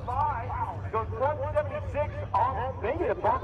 It wasn't even the backfire. That was a shot out there now. You know, dancing around. The stick shift car. I still need to show you this video that he sent me the in car. Oh, gosh. Slow last round. I'm not sure what happened with him. John Silver in the right lane. The 74 Nova. Again, looking for not last place. Out of shot 260 on YouTube. Is this Mr. 7500? This is the man. Ladies and gentlemen out there in the audience, listen to this box body. Come up on top and then go by.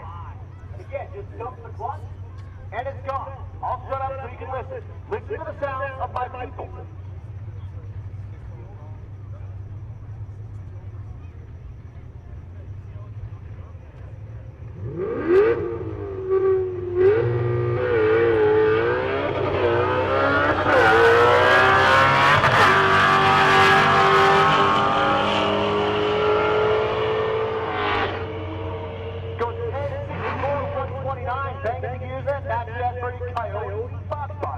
And I told you, that thing is sweet. That's probably my favorite car on this deal. We've seen that before. He's been on a bunch of these and was in the running for Young Gun last year, so he's just a kid. I think he's maybe 22 now. He was in the running last year at 21. But come on down.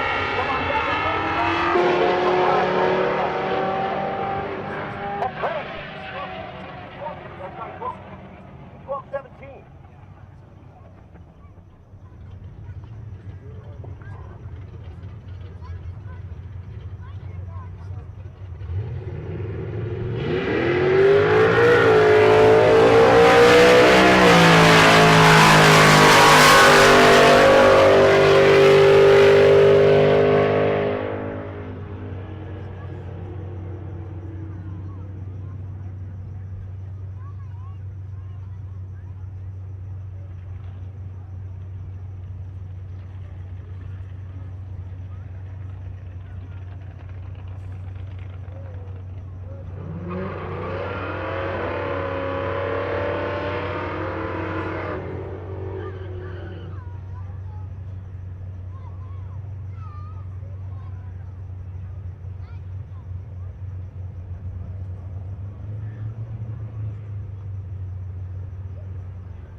Check out the Mustang in the right lane. This is the one that showed up really late.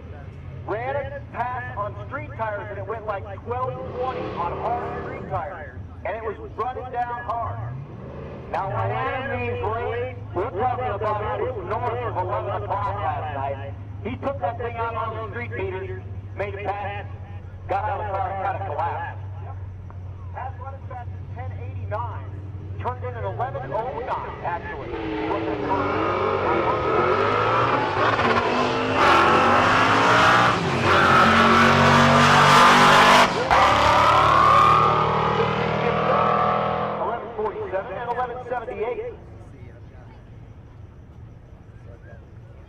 Austin also came up just now, and I got him a couple of Young Gun stickers. Again, the deal with that is, Hurley needs a tow just after the first turn on. Okay. I need a tow for a push back to my pit. Okay. Also, Jake Grayson. Where are you guys pitted, Jake? He has 5 tower Bureau in the square box. Wave your arm. Can I see you? Where are you at?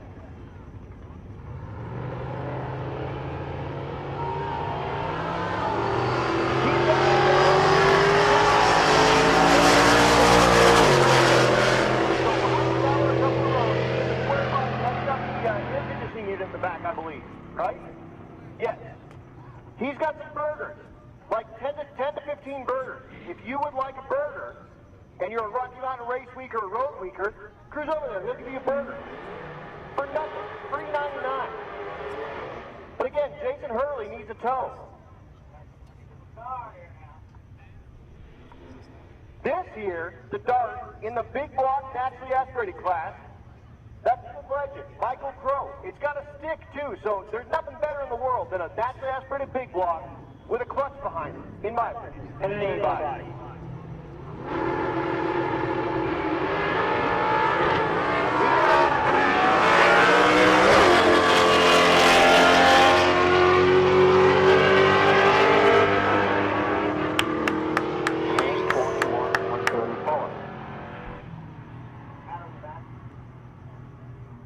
Here's your Savoy.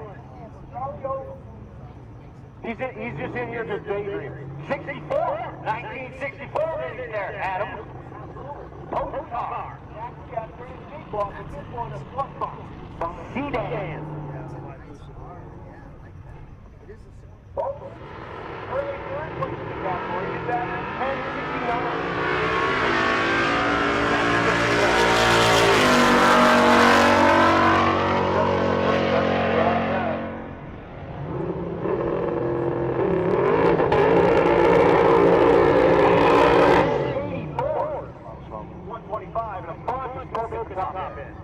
So we'll be down in just a moment, and then we'll bring you sticks in. Well, you like on that oval car. Hopefully it's in good shape, because that's a beautiful car, and it's really quick.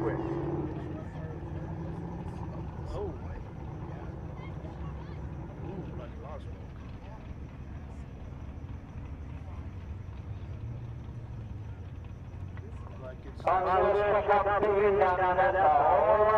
We still see taillights down there. That probably was the best thing for the Samoa. Get somebody down there. They're just pulled out. So we'll go down and check out Ogle, and we'll get that car off the top end. Also, while I got a little bit of quiet time, Jason Hurley is back on the return road, and he cannot get that Meltdown Firebird started. So we do need to get him tugged back to his pit. So if someone can cruise down there and either tow or push that ride back down, that would be awesome. So we can get him back to his pit and get that Meltdown Firebird Part 2 back to his pit.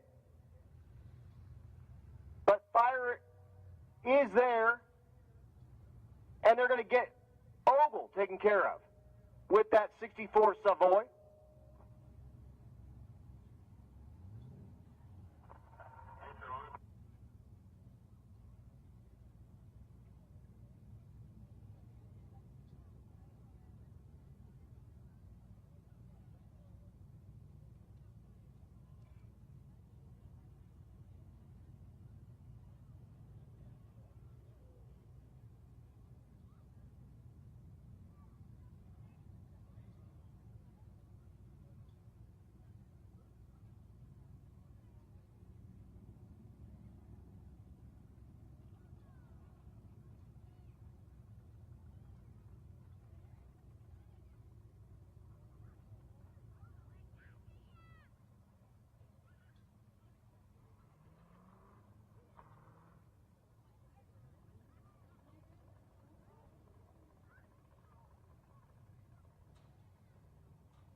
The chill trailer guys are here, and they're handing out Otter Pops, and they're putting some in the freezer for us for later. Hey, when are you guys going to do another round? Right now. So everybody out there, stand right meow. Right meow. So if you would like an Otter Pop and you're out there in the stands, stand up. Put your hands in the air. Look for the guys on the golf cart that have the 80s hairdos and the crazy, like, pastel, are those skirts? Skirts? They're going to come by and they're going to whip Otter Pops into the stands. Maybe we ought to go with kilts. Maybe they're kilts. Never kilts. Maybe they're kilts. Yeah. Of course, they're part of our road week. They have the chill trailer. Again, they had the Candyman van earlier. Now this year they bring out the chill trailer, put it up about 10 notches, and they brought, are you ready for this? 5,000 Otter Pops. I haven't seen anybody catch one yet. Come on, people.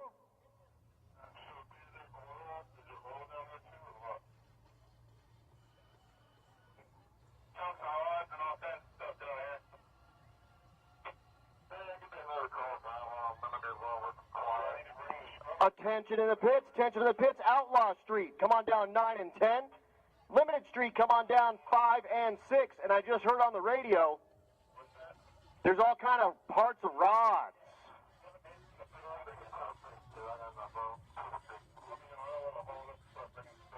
And again, Pro Street, come on down 11 and 12. Pro Street, come on down 11 and 12. But unfortunately, it looks like that big block Chrysler has expired here at Pueblo Motorsports Park. That's just a bit of a shame, Adam. It really is, and we'll probably have a parts call for a big block Chrysler. And I'm thinking they're going to need you to go home and pick you up one of them B blocks. Or maybe it's an RV, I don't even know. Oh, it'd be an RV. The only thing I got that fit that in my garage, I got a water pump housing. You think that'd help him? Couldn't hurt. I got a bumper for a 60 something 7, 8, 9 Barracuda, a bumper, and some headlight housings. But I don't think that's going to help him. But folks out there in the stand, check out those chill trailer boys. They're throwing out Otter Pops. Get your hands in the air if you want one. Hype them up. They're whipping Otter Pops. And I'll tell you what, they're not even going to charge you for them.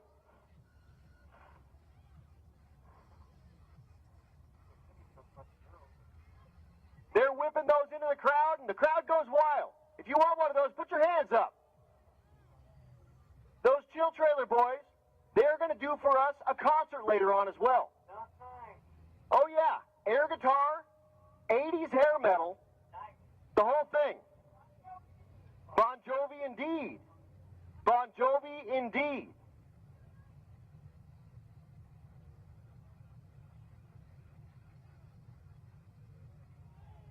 Oh, there's kids running down with they want Otter Pops like no one business.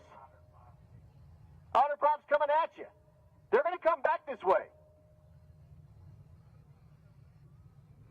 Give them a big cheer. We appreciate them so much. They brought out a trailer with 3 air conditioning units in it.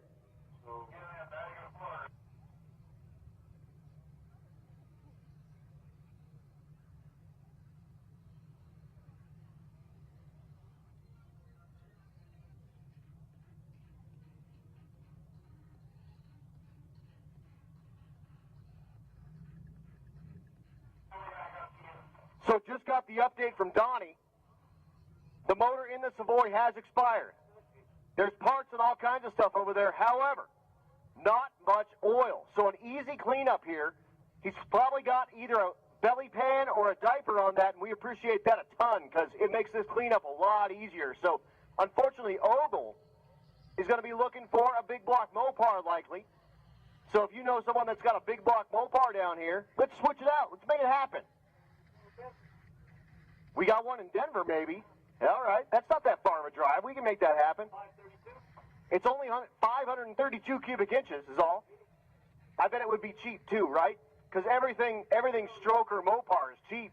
Bargain basis, thing. Bargain basis. Again, here come the chill trailer boys. They are whipping out otter pops right meow. But again, we're not down too long. Cleanup is going to be easy, it says. So we're pretty much just sweeping off parts down there, and then we're going to bring you stick shift. I look down here, and there's like a conglomerate of stick shift folks. Joel McGill is down there. Hey, Joel. Our first pair is going to be number 1 and number 2 in the category. Tommy Stark in his Fox Mustang. Bill Armstrong in his 66 Fairlane called Quick Henry. Both small block Fords, both twin turbos, 5-speed in the left lane, 6-speed in the right lane. So we're doing Ford on Ford crime, twin turbo on twin turbo crime, clutch on clutch crime. Coming at you very soon. Just got to sweep that Mopar off the top end of the track. And we're going stick shift racing. Again, Outlaw Street, come on down, 9 and 10. Limited Street, come on down, 5 and 6. Pro Street, 11 and 12, please. Let's get those lanes filled up. And we'll go back racing before you know it. Race day number 4. Day number 5, Rocky Mountain Race Week. We drive tomorrow. Over 400 miles coming at you. To go back to Kearney Raceway Park, that's in Nebraska. And we finish up there. And again, tonight, very critical for all of these racers because we freeze those averages tonight. So whatever you can get turned in tonight is as good as you can do. Then you need to make the drive and at least break the beams to seal those averages up. And the children of the boys out of the pop. Thank you guys so much. You guys are awesome. Whipping out of props to everyone out there and beating the heat. And he even brought me up a couple. And he even gave Larry one. I got me one. By the way there, Adam, up there on Nebraska, if you ever need an oil silver, they make quick cars to Kearney Nebraska. Best there is. Stop on the way and load it quick and get out of it. If I was smart. Yeah, true. And you know what? Fella. And I thought about that this morning. But is there From Price Gift Garage, loving some quick filters, and we had Vice Grip on a Rocky Mountain Race Week in a most raceworks vehicle they call El Toro. El Toro. Was it El Camino? And they rate those A Coyote. And that way on the alley about it is, you have a bigger truck. Runs 850. That's that car they put together in like 8 days. 8 days. Think about that. 8 days to put a car together. And it goes how fast? If you pick that up on a half ton, you've got a boot. 850 in 8 days. That drags that thing. That's good. Because you got a haul. And if you stop and load that, and that slows Garage, you he down actually went out and earned himself an NHRA an license hour or two. and brought it out to Rocky Mountain Race Week and towed around in that thing. And I got a picture of them driving around, and they got both doors open while we go down a mountain pass because it was about 105 degrees, and I'm talking real life, 105 degrees.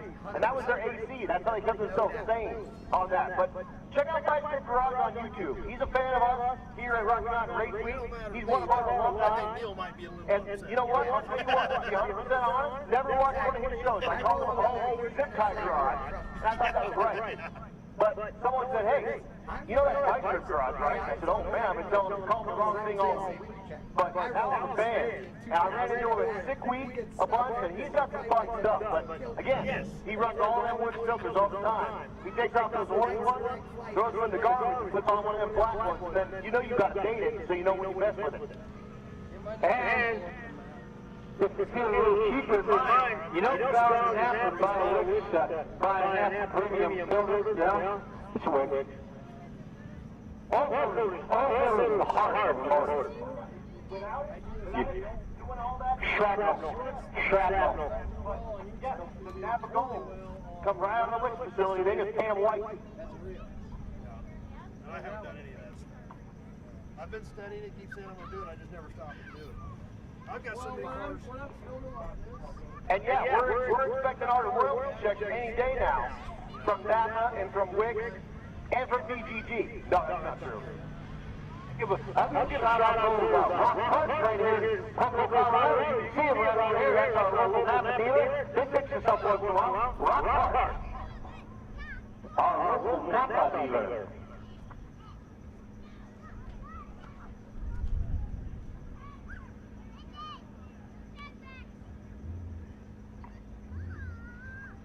Well, we've got a little bit of downtime. While I read the sponsors, Larry, do me a favor. Look up the density altitude. So 1320 video, bank shift, motion race work, one source portable air, full ride performance, BMF automation, burn down YouTube channel, Central Speed Supply, Circle D Specialties, Christina Walton, American Family Insurance, Crowler, Disorganized Crime, Florida Injection, FM Fast Speed Shop, Force Performance Turbocharger, High Speed Media, Jake's Performance, Joe's Neck Motorsports, Juggernaut Welding and Fast, West Elk Construction, War Performance, U.S. Machine, Automotive Machine Performance, tuned by JP, the Roadrunner Shop, Boutique and Gift Shop, RPM Roll Bar, Rocky Mountain Plumbing and Hydro Heat, Rebel Driver's Garage YouTube channel. We talked to Scott earlier up here in the tower, and that was a super fun time. Quick Performance, Pro Copy, Portable Car Horn that nobody else thought of. Bikes Outlet, Nebraska Land, Kansas Land, Colorado Land Tire Group, Ford Race Chassis and Fabrication, Booty Performance, Mel Hamilton Racing, Harley Motorsports, and Leading Edge Technology Partners. And Larry, what do you got? All right now I got on my little race, drag racing app here. It says it's 84 degrees. We got 15% humidity. Barometric pressure is 29.59 inches of hydrogen. And the density altitude is 7999. 7999. Attention in the pit, 79.99. And it's only going to get better as we go. So, attention in the pit, attention in the pit. Here's a tall order. But we're looking for an LS 7-cylinder head. If you have an LS 7-cylinder head, just pack up in your stuff. If you can run that by the Rocky Mountain Race Week tent, please. Again, if you have an LS 7-cylinder head, if you can run that by the Rocky Mountain Race Week tent, please, we would greatly appreciate it. Also, here's something to know. Everybody on the live stream, everyone here at Pueblo Motorsports Park, 1320 Video, our title sponsor, unfortunately could not get their merch booth out here for any of our tracks. So, Kyle Samoy set up a free shipping code. So, everyone, if you want the 1320 merch, set this up real quick and I will give you a code. And it will take off the shipping for you. Everyone ready? All one word, RMRWSHIP. Again, RMRWSHIP gives you free shipping from 1320 Video. Everything in their catalog. That includes their new 1320 Street Shine line. They've got the best bug remover in the game. Lots and lots of really high quality, detailed stuff for your ride. Also, every one of those shirts, I'll tell you what I like. Check out the side of my glasses. What's this say? It says 1320 Video. I get my sunglasses from 1320 Video because it's a cheap sunglass and you can help out the homies. And you're slave taxi anyway. I mean, I am definitely a man that loves to look good. That's right. Those 1320 Video sunglasses, high quality. And I'll tell you what, I lose them more than I break them. Yeah, really. So if I lose my sunglasses, no big deal. I just go to 1320 Video, you type in RMRW ship, and that's going to happen until the end of the week. So you have today, you have tomorrow, and you have Friday to use that RMRW ship for free shipping for the rest of the week. So go to 1320 Video swag. Again, 1320video.com. RMRW ship. Get that stuff right to your door for $0. Free shipping's cool. Just order it up, get it to your house. You can't have enough 1320 swag. I'm telling you. It just looks good. And Adam is a Sharp Dress fan, and you know that song. Women like Sharp Dress fan. Every girl goes to Rosie. Early. I'll tell you what, I got a lot of 1320 stuff throughout the years. It's all high quality stuff. It looks good. They've got some of the best graphics on the market. They came out that summer. I love the glasses. So thanks again to everyone for 1320. And they felt really bad they couldn't get that merch back to them a little bit by trying to get that stuff right to your door for nothing.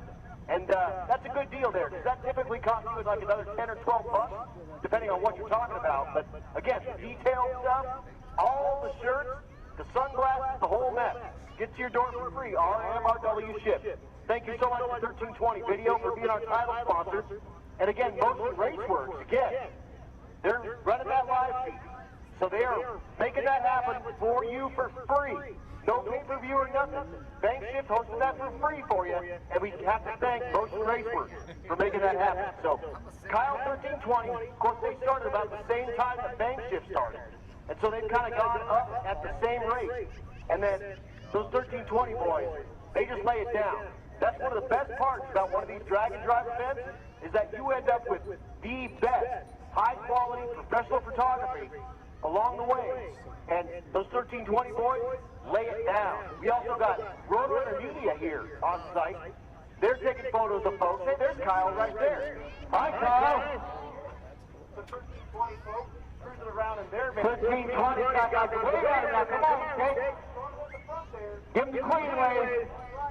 They don't have any auto costs. They got free shipping for you. RMRW ship for you. So thanks so much to 1320. Thanks so much to Motion. Again, Roadrunner Media here on site. They've got their tent set up. All sorts of swag going on there. And you can purchase all those photos from him. And we got Chris Story in the house. Story taking photos for Sick the Mag.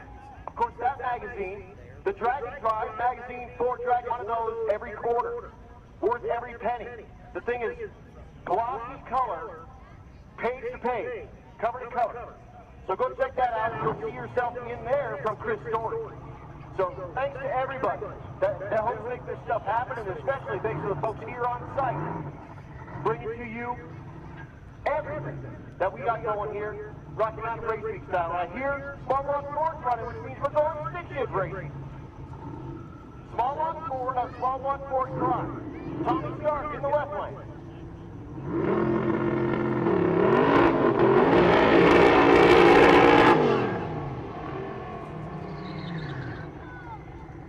Right lane, Bill Armstrong. Armstrong, the 66 fair lane he calls quick hitter. The left lane, the thought spot. Again, there's Blaine out front. He learned how to do this from his old man. Come from the junior dragster ranks. So Blaine says, you know what? I learned how to do this from my old man. I can do exactly the same thing. He'll get him put back in those fresh tire bars in that Fox Mustang. Couple of twin turbos, small block Fords, going head to head. And unfortunately, it looks like Bill Armstrong got a little bit of fluid coming out of Quick Henry. So we're going to run Tom Stark as a single.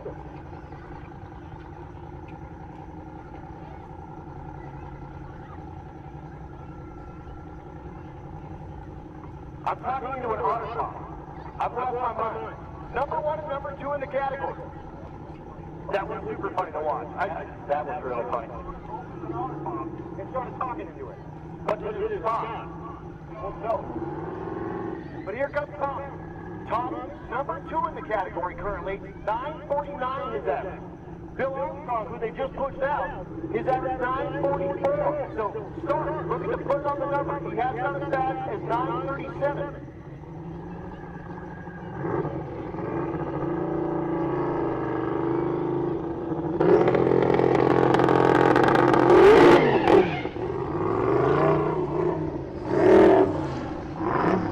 No way. Right off. Here's watch this. He hits the brake. Is he going to back it up and do it again? He stops at about 200 feet and he's got the door open. So Blaine and everybody else walking down and seeing, hey, what's going on with Tommy? But as soon as he dropped the clutch, the tires erupted. He tried to sort of recover it and couldn't. And then he threw the door open on the Fox Mustang. Everybody's back there, and they're going to actually, looks like they're going to push that Fox Mustang back. So, no one for our first or second place car in the stick. That's all out. So, that to me says oil.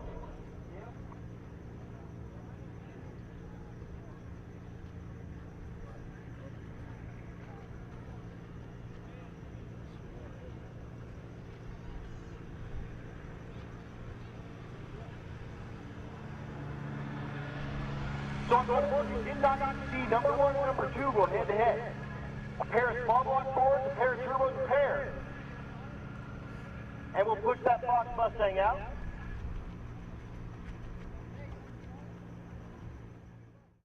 Howell Brand's turbine wheel, engineered specifically for fitment on the square body C10 trucks. Optimized offsets and the large wheel diameter help to fill your wheel well openings nicely. Available in 19 and 20-inch versions. To find a set of Howell Brand wheels for your ride, visit us at Holley.com. All right, ladies and gentlemen, hopefully Bill Armstrong, whatever that oil leak is not anything catastrophic. I'm hoping that it's, just a fitting or something like that, but it is definitely oil. They are up there on the starting line with methanol and rags, cleaning that up.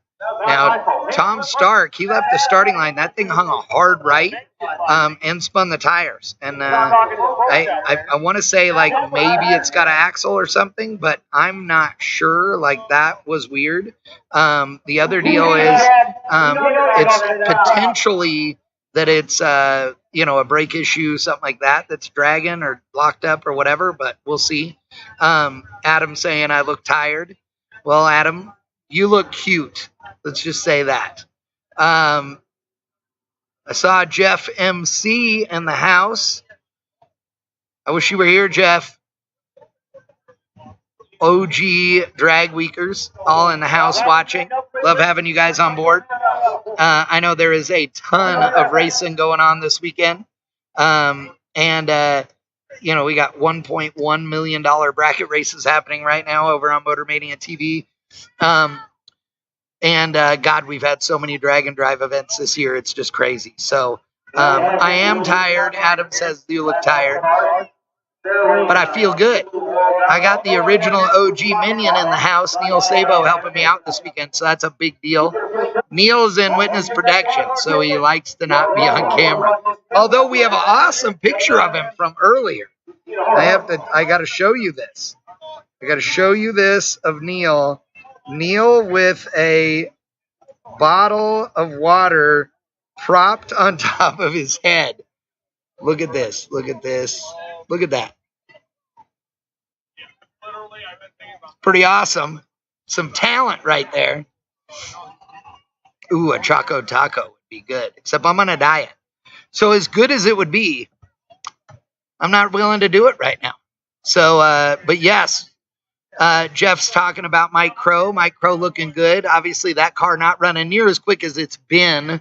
That car's been 937 at 144 or 45 miles an hour, I believe you told me earlier today. Here he's running low 10s. Big DA, naturally aspirated. It is a small block, but it runs in the big block category here because here at Rocky Mountain Race Week, regardless of architecture, it only matters that it's cubic inches. So 435 cubic inches or smaller, I believe it's 435, something like that, is a small block regardless. So you could run a 426 Hemi, 427 big block Chevrolet, 396 big block, etc. But anything over that is a big block regardless of architecture. So Crow has got a 471 cubic inch small block Mopar under the hood of that cool Dart. So yeah, good car, good dude, absolutely badass, rocking the stick shift, and he is currently your leader in the big block naturally aspirated category. So it's super cool. So we got cars doing burnouts. Time to go back drag racing here at Rocky Mountain Race Week 2023, presented by Motion Raceworks. Big thanks to all of them, as well as Holley and Optima Batteries, for bringing us to you live.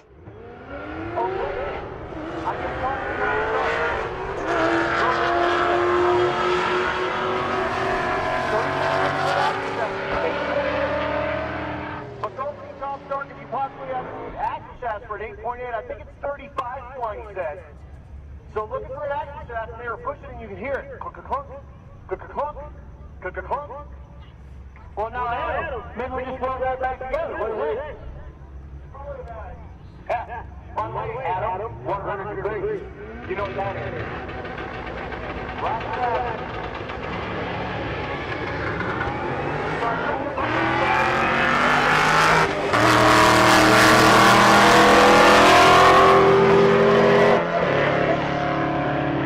Hit the button again.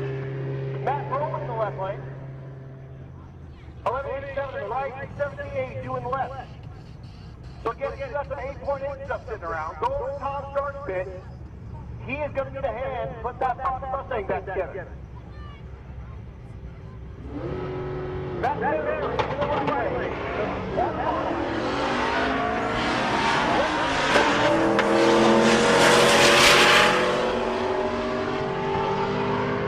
quarter mile set. 13:02 and 11:07. We'll see them come back for our next round.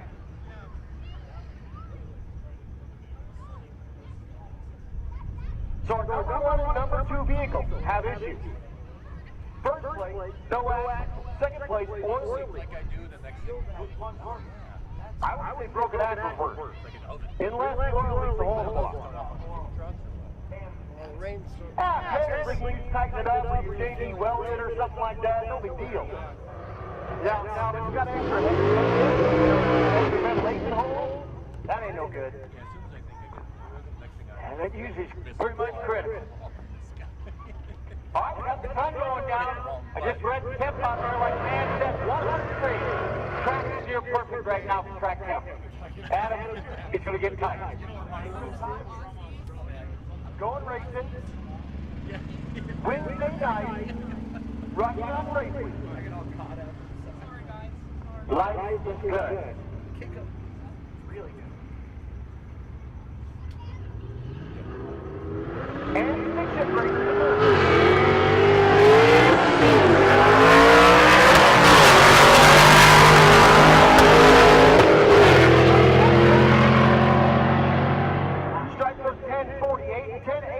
Side by side, banging the gear. Here's Vince Rui. Rui back in the 9-0 category. Again, sits. Oh, that's Heather. That's Heather. There he is. Hey, Vince. Vince said he was going to get a long blonde wig. So that I thought that was Heather, and Vince was at the wheel. But Heather driving the car. Another one of her husband white teams. Heather typically helps along with the Rocky Mountain Race Week trailer and tech and stuff. She said, it's time for you to go have some fun. So, in the...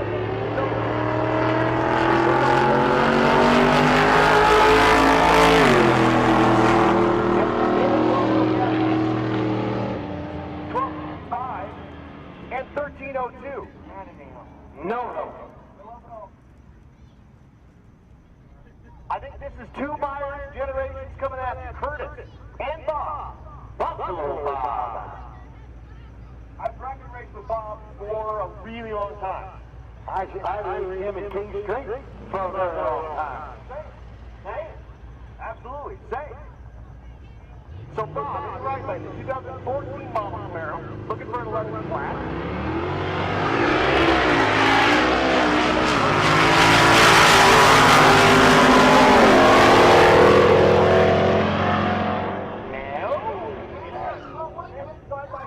How about a father-son with nearly identical cars? They got about it.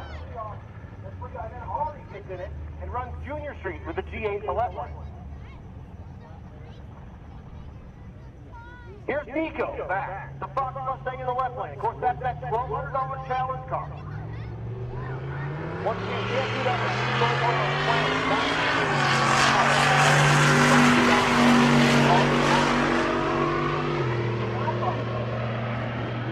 $11.76 and $11.26 don't help for either, but $11.76, I believe, is his best pass of the weekend. Let me look. Nope, he went $11.70 last night. He's still good. It's plenty time. Because we're going to 11.9. We got 2 more hours plus some. Again, we kind of fudge that a little bit here at Pueblo. Don't worry,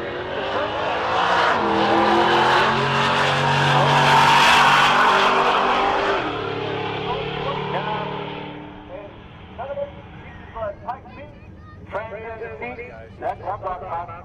We'll go all night if we have to. We'll go as long as you guys can go. Watch out. I'm talking to you, Larry.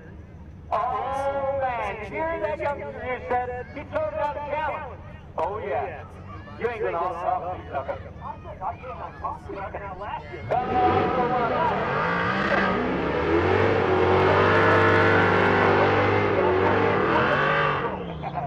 Man, this thing is quick. In a truck that's all-wheel drive and running on hand control. So he's got one hand on the wheel and one hand running the brake and gas at the same time. Think about what he's saying there. Big Block Bob. They call him Big Block Bob. He's on YouTube as Big Block Bob.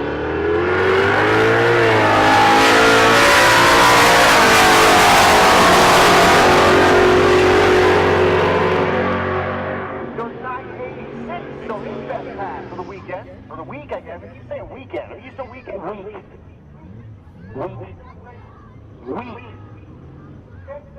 10-11 in the right lane. So Bob Whipple, his best pass for the week. And then we bring up Peyton Bowen. Oh, did it again. Oh, in the left lane, second place in the limited street category. Currently 883 is average. Wow. To put the pressure on Aaron Schaefer, who has 854 in the 850 index. That's a lot. No, I don't think you can do it.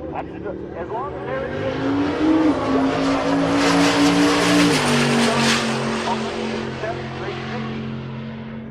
he goes 876 at 160. So Schaefer pretty much just needs to go like 860, 870, 880. Turn in that slip and just make the drive. Coast home. Attention to the pit, 12-0, 12-0, come on down 5 and 6, 13-0, come on down 11 and 12, 14, 9 and 10, again 12, 5 and 6, 13, 11 and 12, 14, 9 and 10, please. For your next pass, here's Brett Levistead. I think this is the first time we've seen him all night. Levistead, the car they call the Freedom Civic. These guys in these Civics are just overachievers. They get so much out of so little.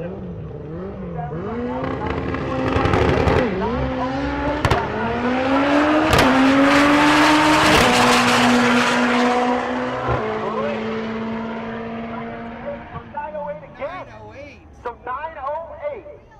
He went 906 last night, and that's the Dallas the GTR in the left lane. He pulled it in here to Pueblo Motorsports Park with a battery attached under the hood, but the hood dropped over because he lost the alternator again.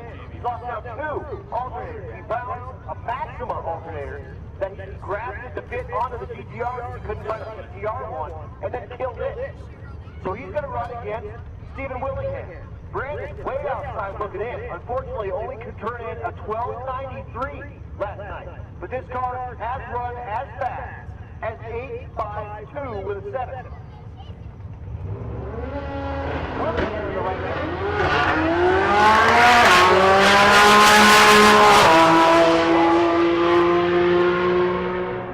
Cannot get that car full. 866, 161. He does have a quick turn in. That car really at this point is just looking to get himself into that heads-up shootout. Because when you turn in a 12-second time limit, this ain't going to happen. So the heads-up class, the reason we did it the way we did is we based it on your fastest legal time slip to turn in, but not your average. So he does have an 852 to turn in. We rat all those cars out. If he comes out in the FAF, he has a chance to win $7,500 bucks. But he's got to beat Jason Hurley. That might be a hurdle. That's the name. Hurley. Yeah.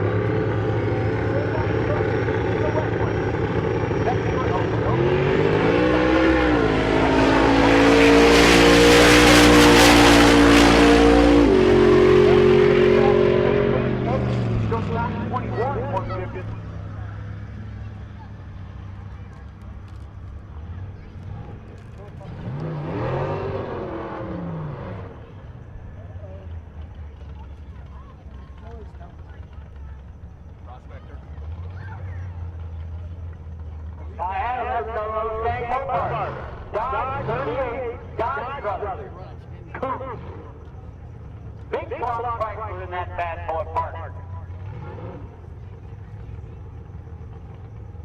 You know, I enjoy saying that, really. It gives me pleasure. Well, yeah. And that's how it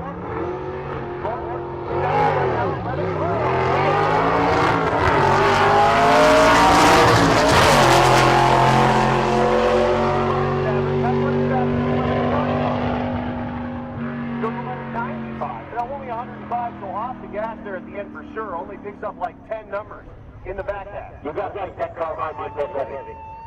I bet it's really big. I bet it's really big. Here's Martin Goldstein back in the Holden Commodore in the right lane. That's a stick injury. The left lane, the 1970 model Roadrunner. That's Scott Abbott. Abbott, 1199 average, has been as fast as 1163.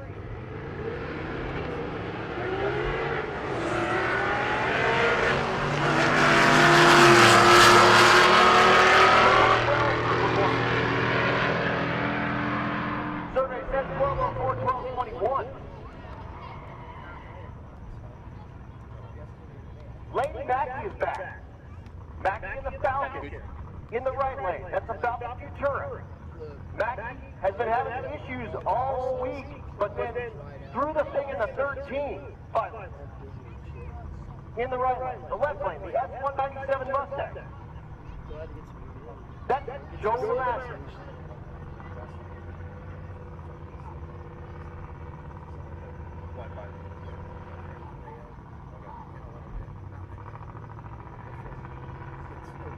What's the back of that car say, Dory? Something. She's writing a note on the back of that car, but I can't see it.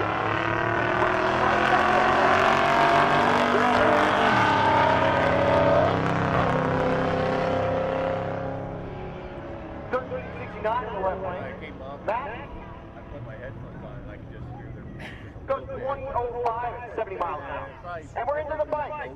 You know what that means? Bike, then we run Junior Street, then we started all that gold. You do get to do, you can do the dance, Larry. I love it. I love it.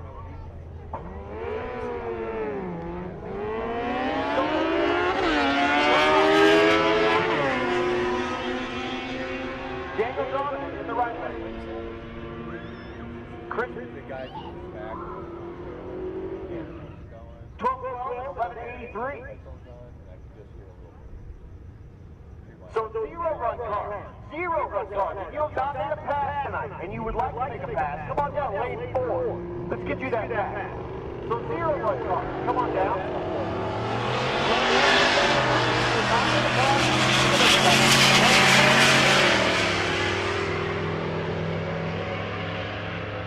That'll also be the same lane for those fast pass passes. Again, bring your fast pass down with you. And that's kind of your get-out-of-jail-free card. This is your last day to use it, so you may as well. Roland Tabor in the right lane, third place in the category. His average right now, 1195. Left lane is Pat Cook. Pat Cook, typically on the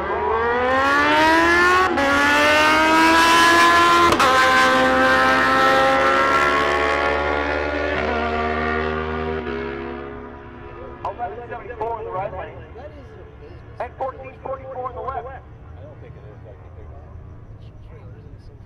Larry says pretty. You're right, Larry, that's Greg Jones. He's also winning the 12-0 category. His average right now, 1204, at least coming in tonight. Left lane has been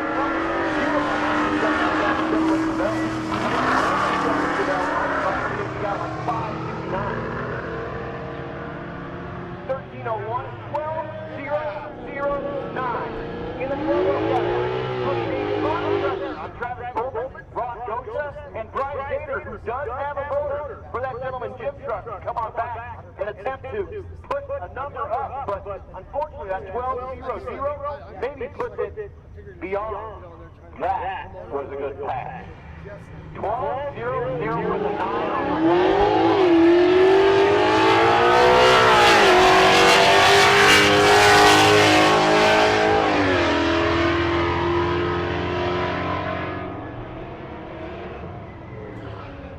Oh gosh. Oh, I'm dropping stuff again. Oh my gosh, I'm making a mess. I got sunscreen in here and I got it all in my eye. It's a mess. You're a mess. A mess. I don't compete in this race because I co-drive with Stevie. So I drive around and I do the whole mess. So I got to kind of go quickly along my stuff so I can get here on time because I call the first pass, I call the last pass. You ain't announcing unless you're doing them off the side.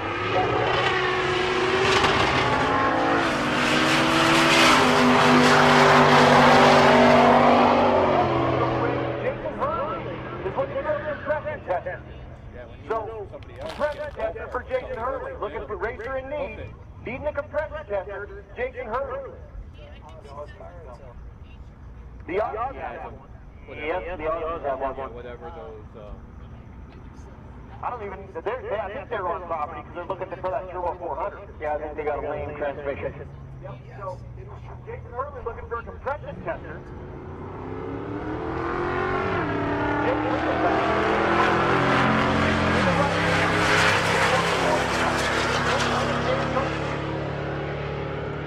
Goes to outside looking in, 12:15, his average goes 11:74, way too fast. How about Joe Ernst? Oh, I didn't look at that. I was just looking at Ernst in the Trackhawk in the left lane. Again, Hobart goes hold by here. We can put a Hellcat motor in it. And here it is in a Grand, what's that thing called? Grand Cherokee. I almost call it Grand Caravan. Close enough. They made those too. But not with a Hellcat. Yeah, but they're cool. Put it in the middle. Put her right in the middle. Hook her right in the back axle. Come on. Low 12-second performance all week. Again, the 707 horsepower Hellcat motor under the hood. Say goodbye. Say goodbye.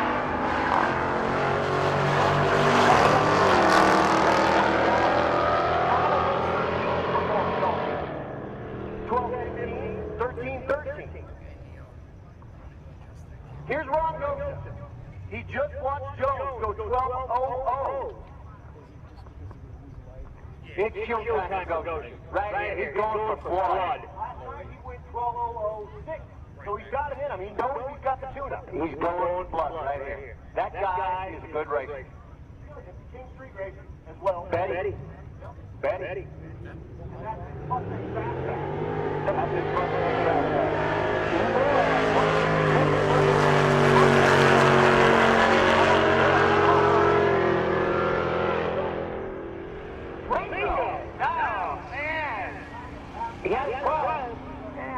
The digit was in the wrong spot, Adam. Come on. The BMW they call the 335. Diesel BMW with nitrous assist. The left lane, the Camaro. That's Cameron Blanchard, the 2023 model. Low 12-second performance. Also put up a 12.6, but no advantage to 13s after that. And the thing just sort of struggling a little bit, unfortunately. 12.91, 11.92. The altitude on that thing just not working in her advantage, unfortunately. Here's the first look of the night at the Viper. David Smith, the first generation Viper, 1997 variety. Mid-12 performance. It does have a Pro Charger under the hood. 8-liter V10. Left lane is Michaela Marietta.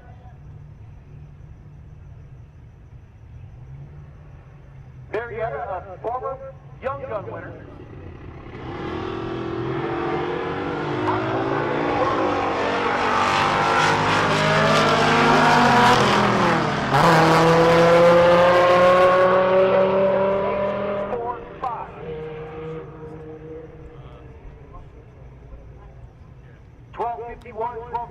No help for either. Little GTO on GTO crime. This is based on the Holden here.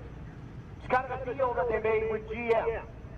GM said, I'll ship you a bunch of LS motors. If you ship us a bunch of chassis, then we can put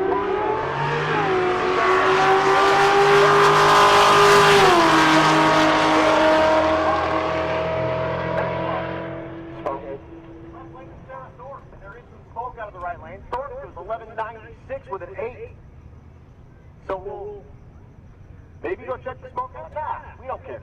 It's all good. Here's Dark Law. Law the wagon. The left lane. That's Dave Eggerling. Eggerling the Camaro. Again, Law.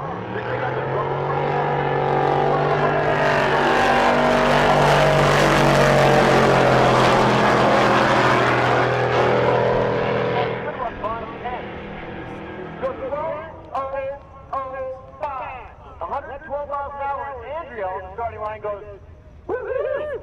Man, that was sweet. Hey, Andrea, go woohoo. Andrea, go woohoo. Woohoo! We'll do it. I was like, is this thing muted? Nope. we got the disco balls going up here. They're lighting you up right now.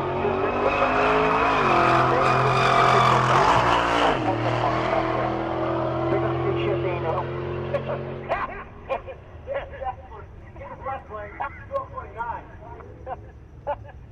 They're gonna see stuff they never saw. That's kind of I know it is.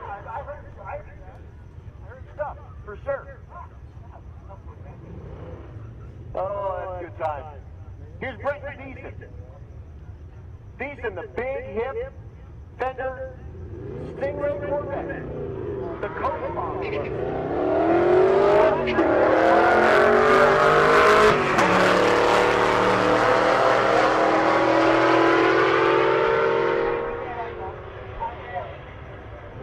Oh, 11-0-0 with a 9.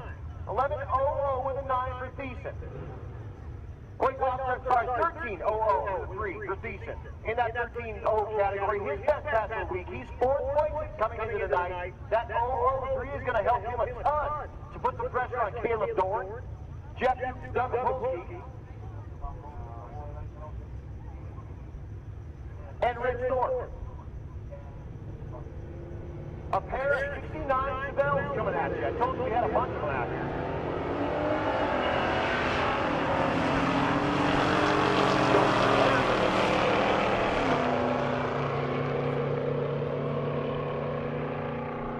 And here is Dugapolsky, 1296 and 1419.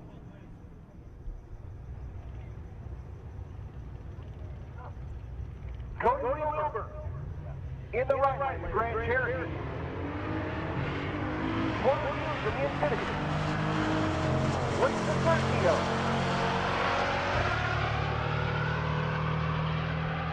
$13.10, $12.89 too fast. Don't come back around. Here's another 69 Chevelle, my favorite one.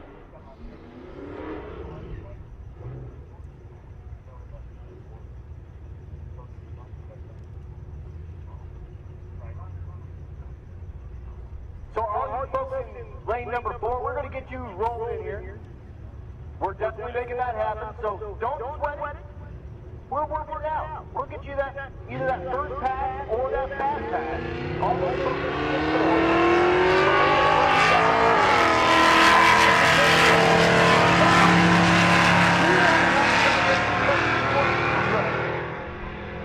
We're making it happen. 1338, 1368.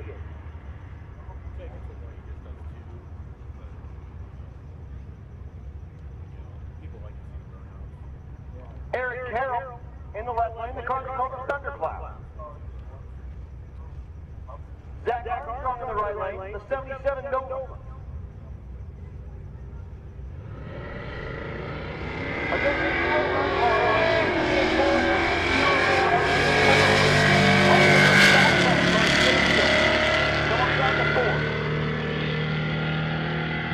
At the strike, 1346 and 1377. No help driving, we'll need to have them come back. Here's the wagon. The dual quad hanging out of the hood. That's Richard Luttrell. Wow. Woo. Low on sleeve. And here's Rich Thorpe, your leader in the 13-0 category. He's got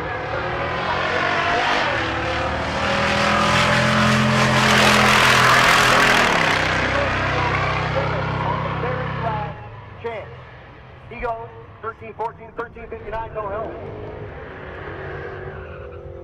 That super vehicle is back. It's super cool. Again, this was one that they built for the police.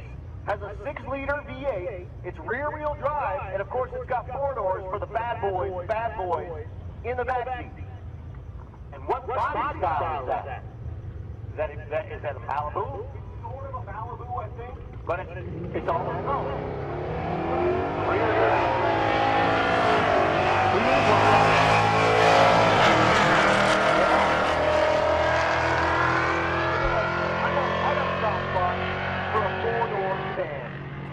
Rear-wheel drive, and especially a stick shift, because that's what I got.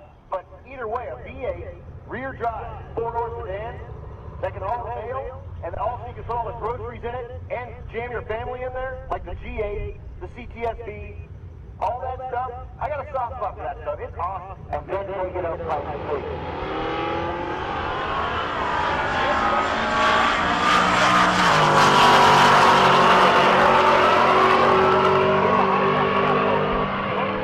Performance goes 1043, 1282 in the right lane.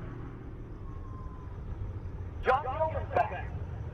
Adam shop 260, I believe. Again, looking for team, not last place. He doesn't want to earn that eternal award anymore. Mackenzie O'Neill, or no way. I believe that's Sean Slaybon. Slaybon's Dino category. There we go.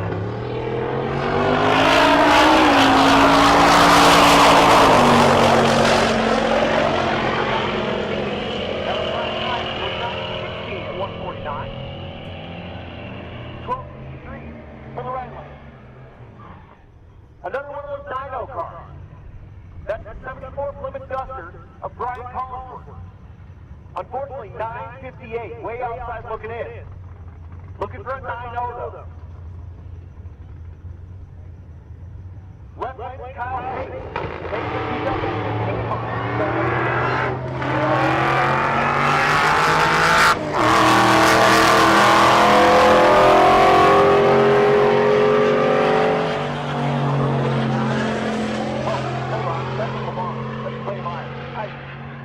I typed in the wrong number.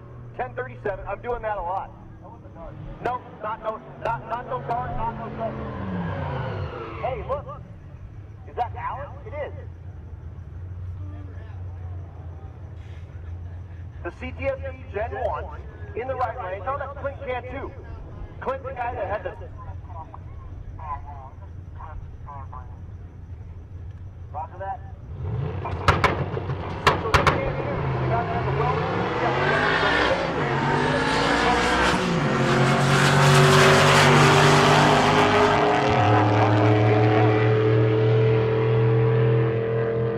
Attention to the pit, Junior Street 5 and 6, please. Junior Street 5 and 6 motorcycles. Come on down to 12. Also, right now, fast pass, folks. Take a break. The folks that are down there, we're going to run you, but if you are out there and you want to use that fast pass, hold on to it for a little bit. We need to run our classes for a little bit, but again, if you're down there in 4, you're fine. But if you got that fast pass you want to use at some point, hang on to it. We'll run you later on. But again, Junior Street, come on down 5 and 6. Junior Street, come on down 5 and 6. And motorcycles, swing on down to 12. Again, motorcycles, swing on down to 12. Way worse.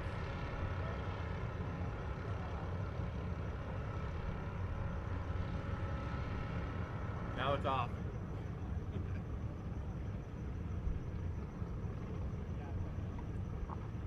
That's what I do call you later. It's not like a free-for-all. You don't get to just come into any lane you want. That's not the deal. If you come down there and you do that, Ron is going to hit you in the head with a ball-bean hammer. So when we do call you back, we just need you in 4. Lane number 4. That's the fast pass lane and the zero run lane. So zero run, folks, you guys are open from here forward. You have to have 0 runs. You come down to 4 anytime. But fast pass, folks, hold on to it for now. But don't come down to just any lane. I will call you to 4 when we open that back up. Again, 0 run, guys. You guys can come down to 4. But if you come down to any lane, Ron is going to smack you in the head. Okay, you ready? Ready. Oh, here we go. The Luton Bomb Truck. That's Tracy Quinn. Her YouTube channel is Drive Fast. I'm sorry, Live Fast, Drive Faster. I'm waiting for it. Oh, that's about as best as it is.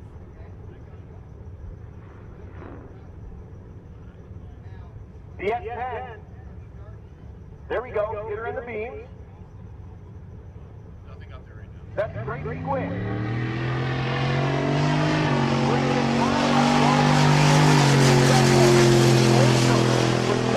Upside down and caught the inlet of the turbo. than a 15-second pass. Great.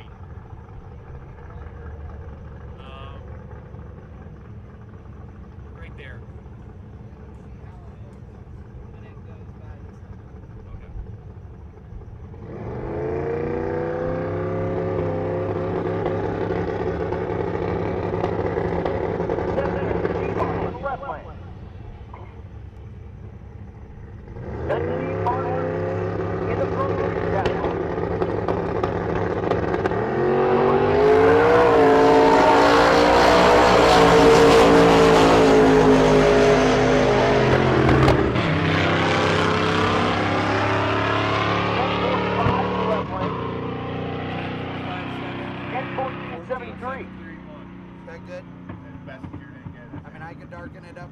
I think that's good balance. Okay, good. You know, but I mean they're dark, but yeah, but that's otherwise you can't see them all.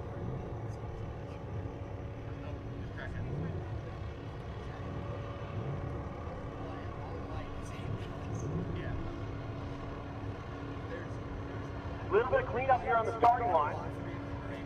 Yeah. We're all right.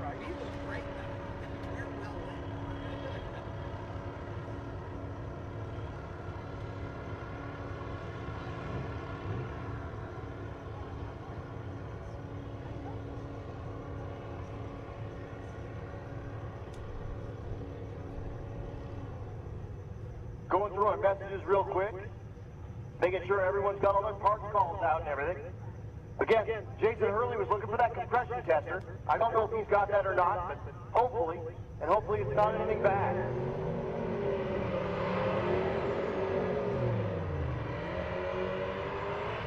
Everything looks like it's all good out there at Pueblo Motorsports Park.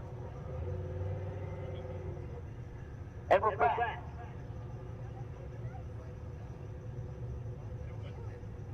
Brooks Larry's back in the Mustang. In the left lane. One of our stops was at Wiley Roots Brewing in Greeley, Colorado. I'm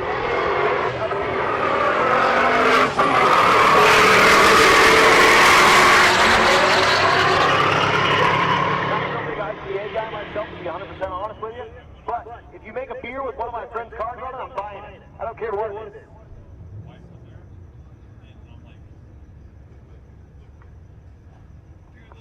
So, Adam, if the car name was like a 69 Roadrunner, and you called it Roadrunner Bear, big box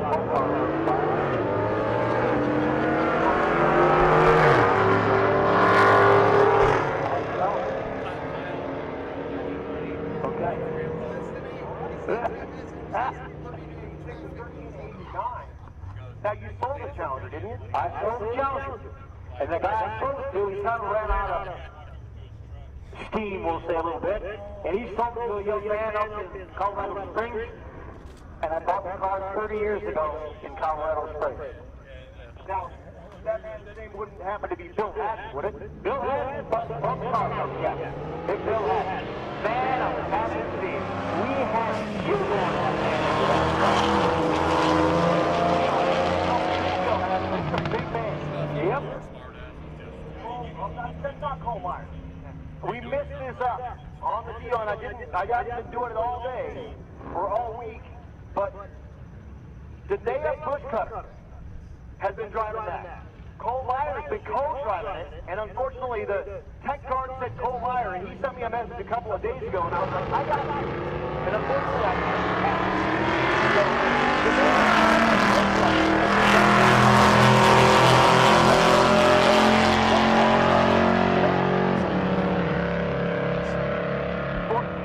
and 1485 up there.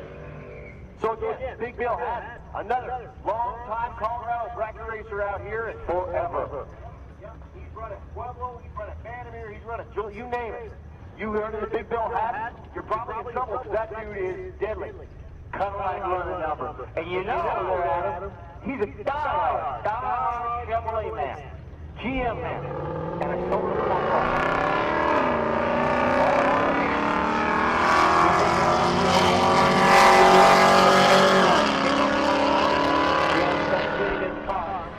I took the seat that I had in it out, which was the original seat in that car. He brought 2 foot push up 4 inches thick, He sat him on the floor. He got in, sat down on the bus.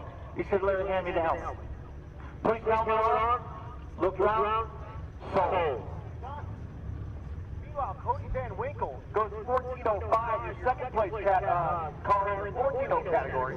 His average 14:06.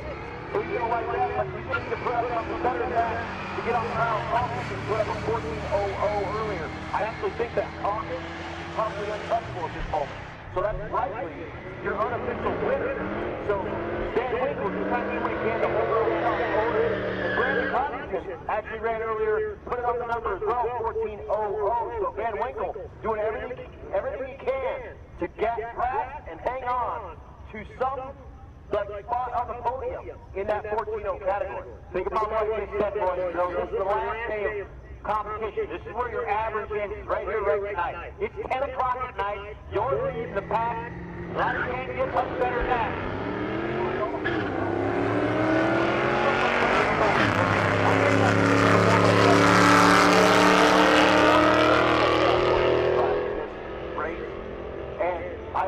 Pretty much wrapped up by day 4. At that point, we were doing time trials on day 5 as well. We didn't have the shootout.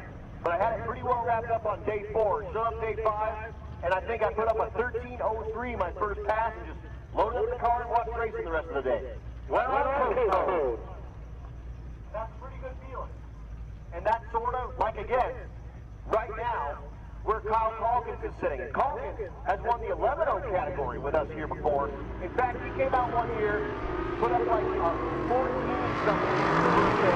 Then 11:00. Not only did he get back in the competition, but he came back the next year and won that class. And I think his average was 11:01. That's just brutal. 11:01 on the 11 class. You're talking about a hundredth of a second kind of thing. And that ain't much of a clock. No, like we're talking about 4 different racetracks, 5 different races, all different altitudes, all different track strengths. You got to have it.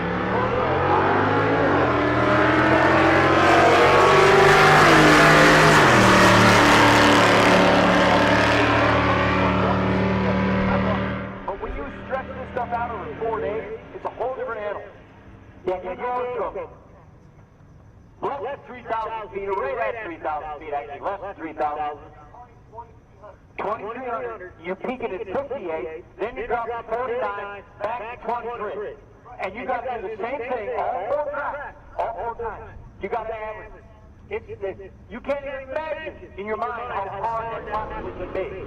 You are fighting every bit of science available at that point. Add to that, we drive 1,000 miles. 1,000 miles in all kinds of stupid weather.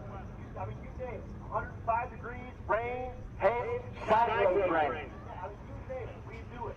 And you add in all those variables, and when you get down to here, the end of this 4th day, and you're talking 100 different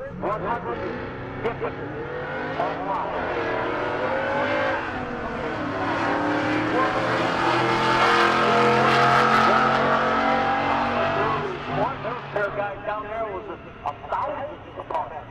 1,000. Between like 2 and 3. Yes. And I told the guy, I said, you know you're behind by 1,000. He said, oh my. Here he is. This is your unofficial winner right here. That's Kyle Calkins. Again, put it on 14:00. The Cobalt. Let's see if he can do that now. He's going to show off now, right?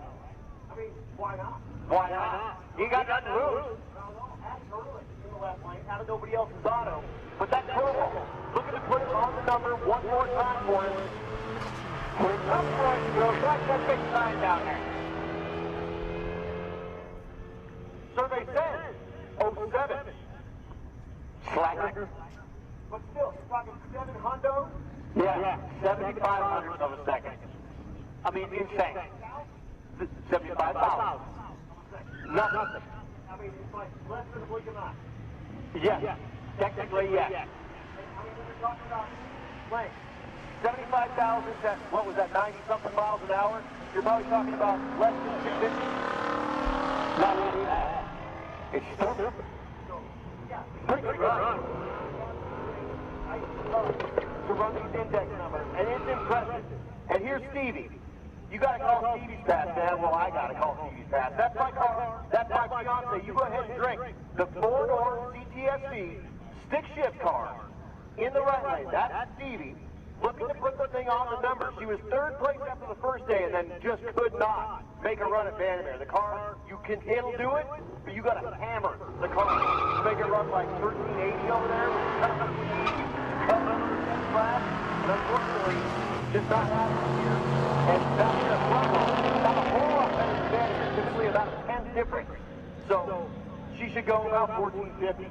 And unfortunately, 1490, 1450, when we're talking about guys going 1400 and 1401, you're no one at that point. So that's a long road home.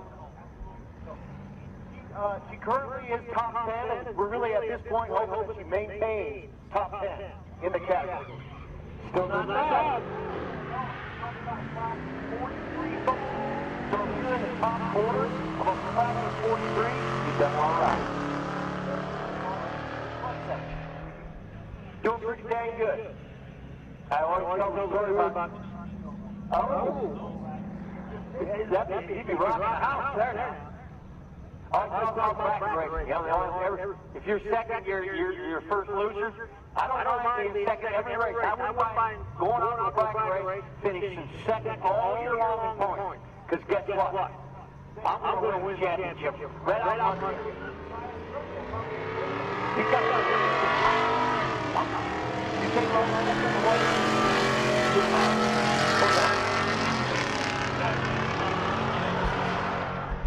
So think of it as a points race. Every single day is a points race.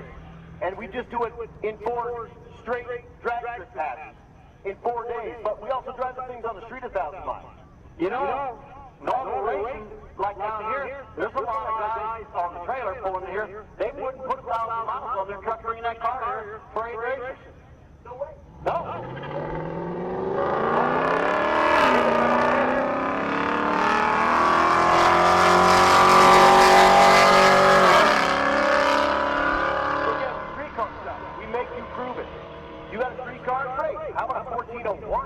The first time I ever seen this race, well, obviously it was here, I was just all inspired. It's like, this is cool. This is really cool. Roger that. Thank you, sir. So a lot of people do these because they can get their entire racing program done in a week. A lot of them don't have time to do it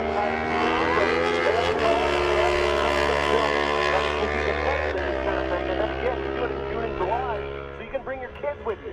So you do your entire racing, you do it all in a week, and you're done. You get food, and then you go fishing. The rest of the week, or the rest of the summer, you just go fishing, you do whatever you want. You might hit a race here and there. Roger that. So, your leader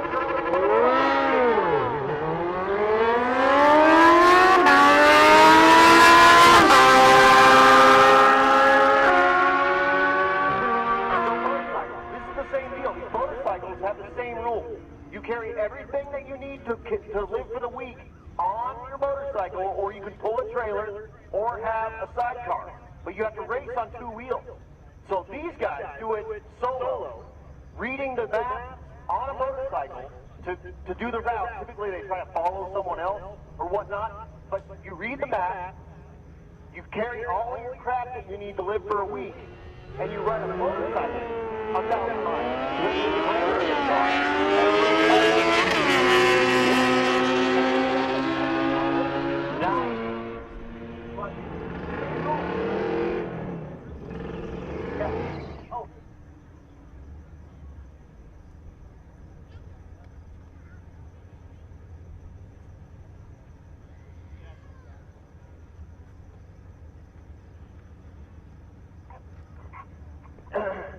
Okay, it got like real up here, and I mean real, yeah. I mean, that was more than leg. Come on, man, that was just a little quadricep there.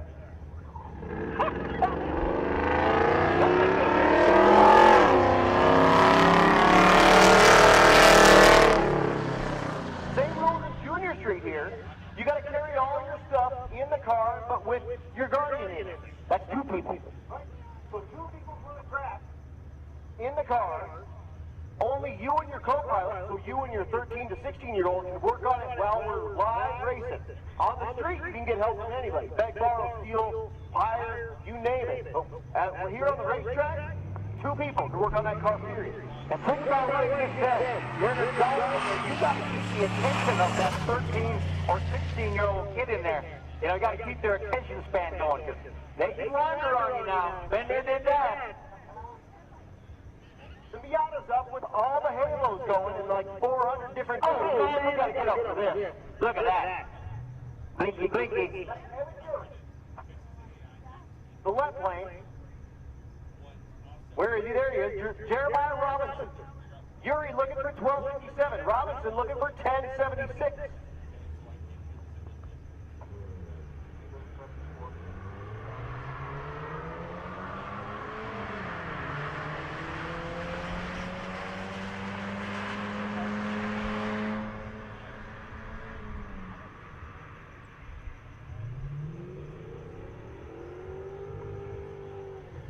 So here's Austin Alsop. Alsop in the Fox Mustang in the left lane.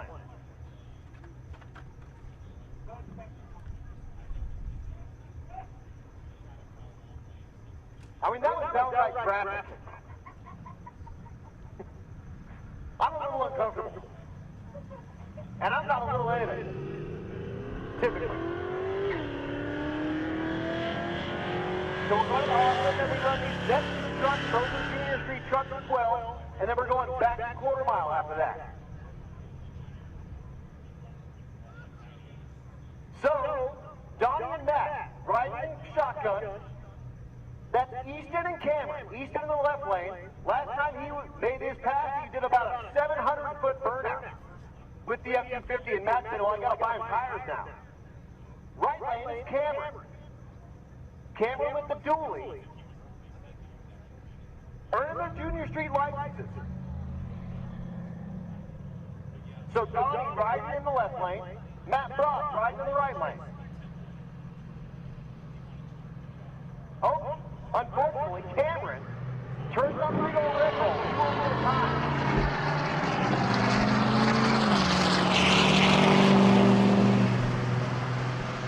No big burnout, so 986 in the left lane.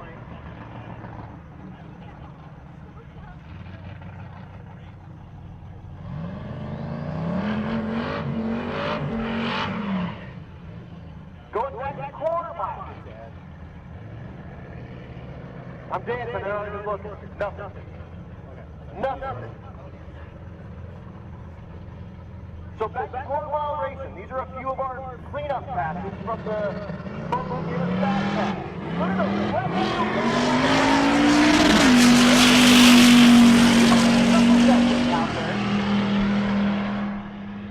That was wild. He came up like 3 times to the left 14. And 14. Back. Angie watching on the live stream. Appreciate you so much for watching, Angie, but here is your husband. Attention to the pit. Michaela Marietta is looking for a Holly Blue fuel pump. If you have a Holly Blue fuel pump, you can run that by Michaela Marietta's pit. She's got that multicolored 3rd gen Camaro. So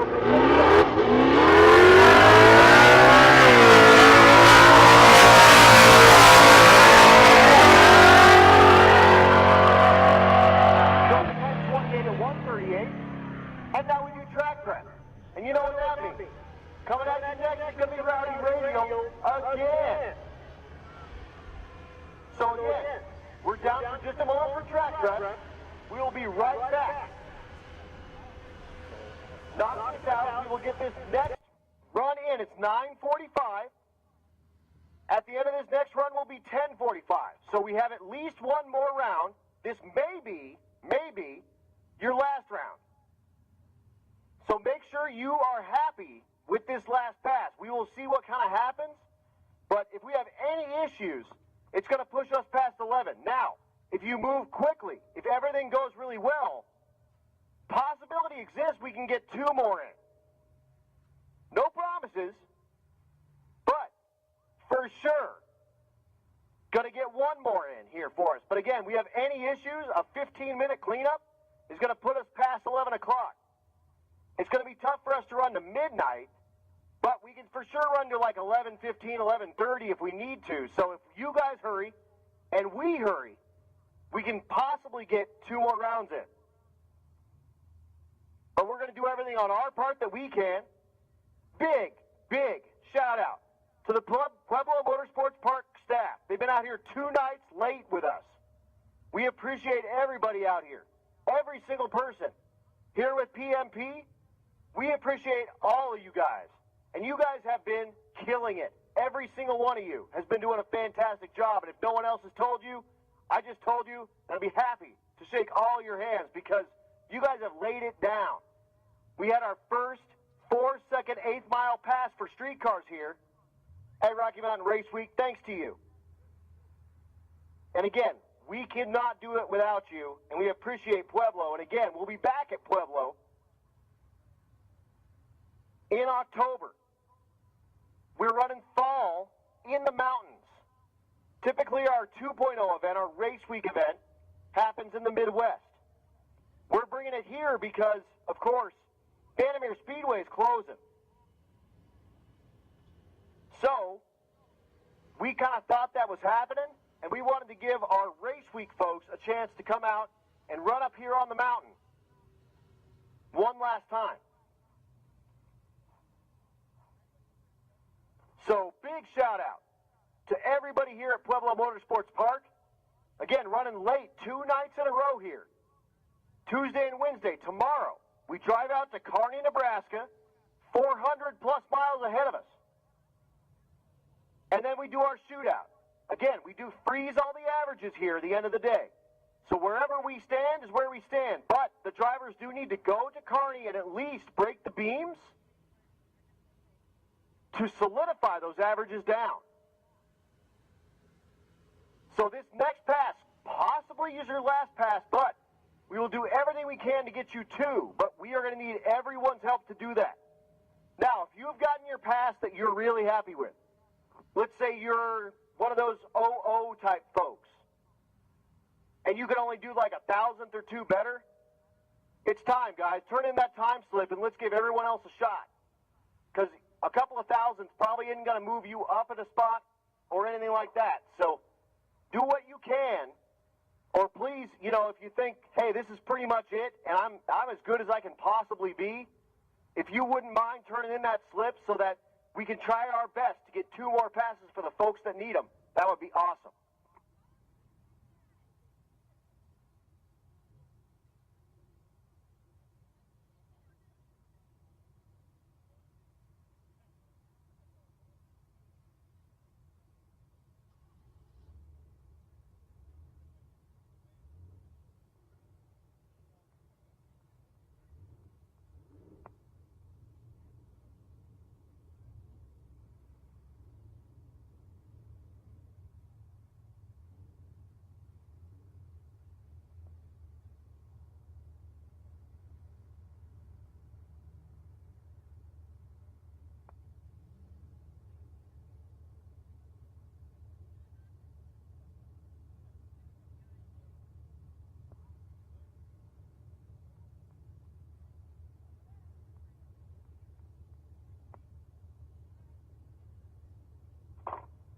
All right, so let's see what we've got while they clean the track up. Let's see who comes down for a taker for our last shot, maybe last shot, possibly 2, here at Pueblo Motorsports Park, 9:49 in the p.m. So let's go ahead and do it. Rowdy Radio, come on down, 11 and 12. Ultimate Radio, come on down, 9 and 10. Unlimited, come on down, 5 and 6. Hey, look, Stuart Clifton is in the chat bleachers. Clifton, typically one of our Rocky Mountain Race Week type folks. His daughter is Crystal Carroll. She's the wife of Eric Carroll, the pilot of the Thundercloud, Lexus. It's like he said it was like a GSF. So, Stuart, we're missing you a lot, man. He's out of Clifton Concepts out there in Texas.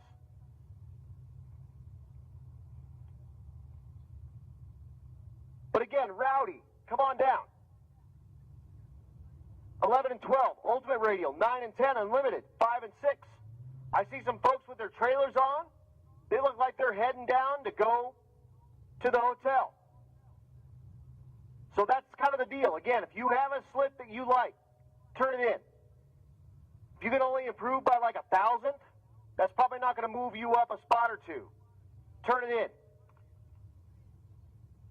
That'll give everyone else that really needs a chance to maybe move from 4th to 3rd or 5th to 3rd or something like that in a couple of these classes that are really close, maybe 2 shots. But again, let's see what we got. Rowdy, come on down. 11 and 12, Ultimate Radial. 9 and 10, Unlimited. 5 and 6, please. Again, we're going to get through one more round for sure. If we can, we're going to do 2.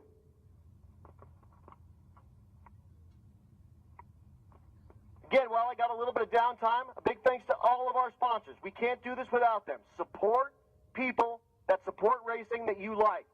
Also, support companies that provide services that you like. So, all of you on that live stream, you're watching that for free. That's to Motion Raceworks. That's also for Bang Shift and their sponsors. I know they get help from Holly. I know they get help from Optima.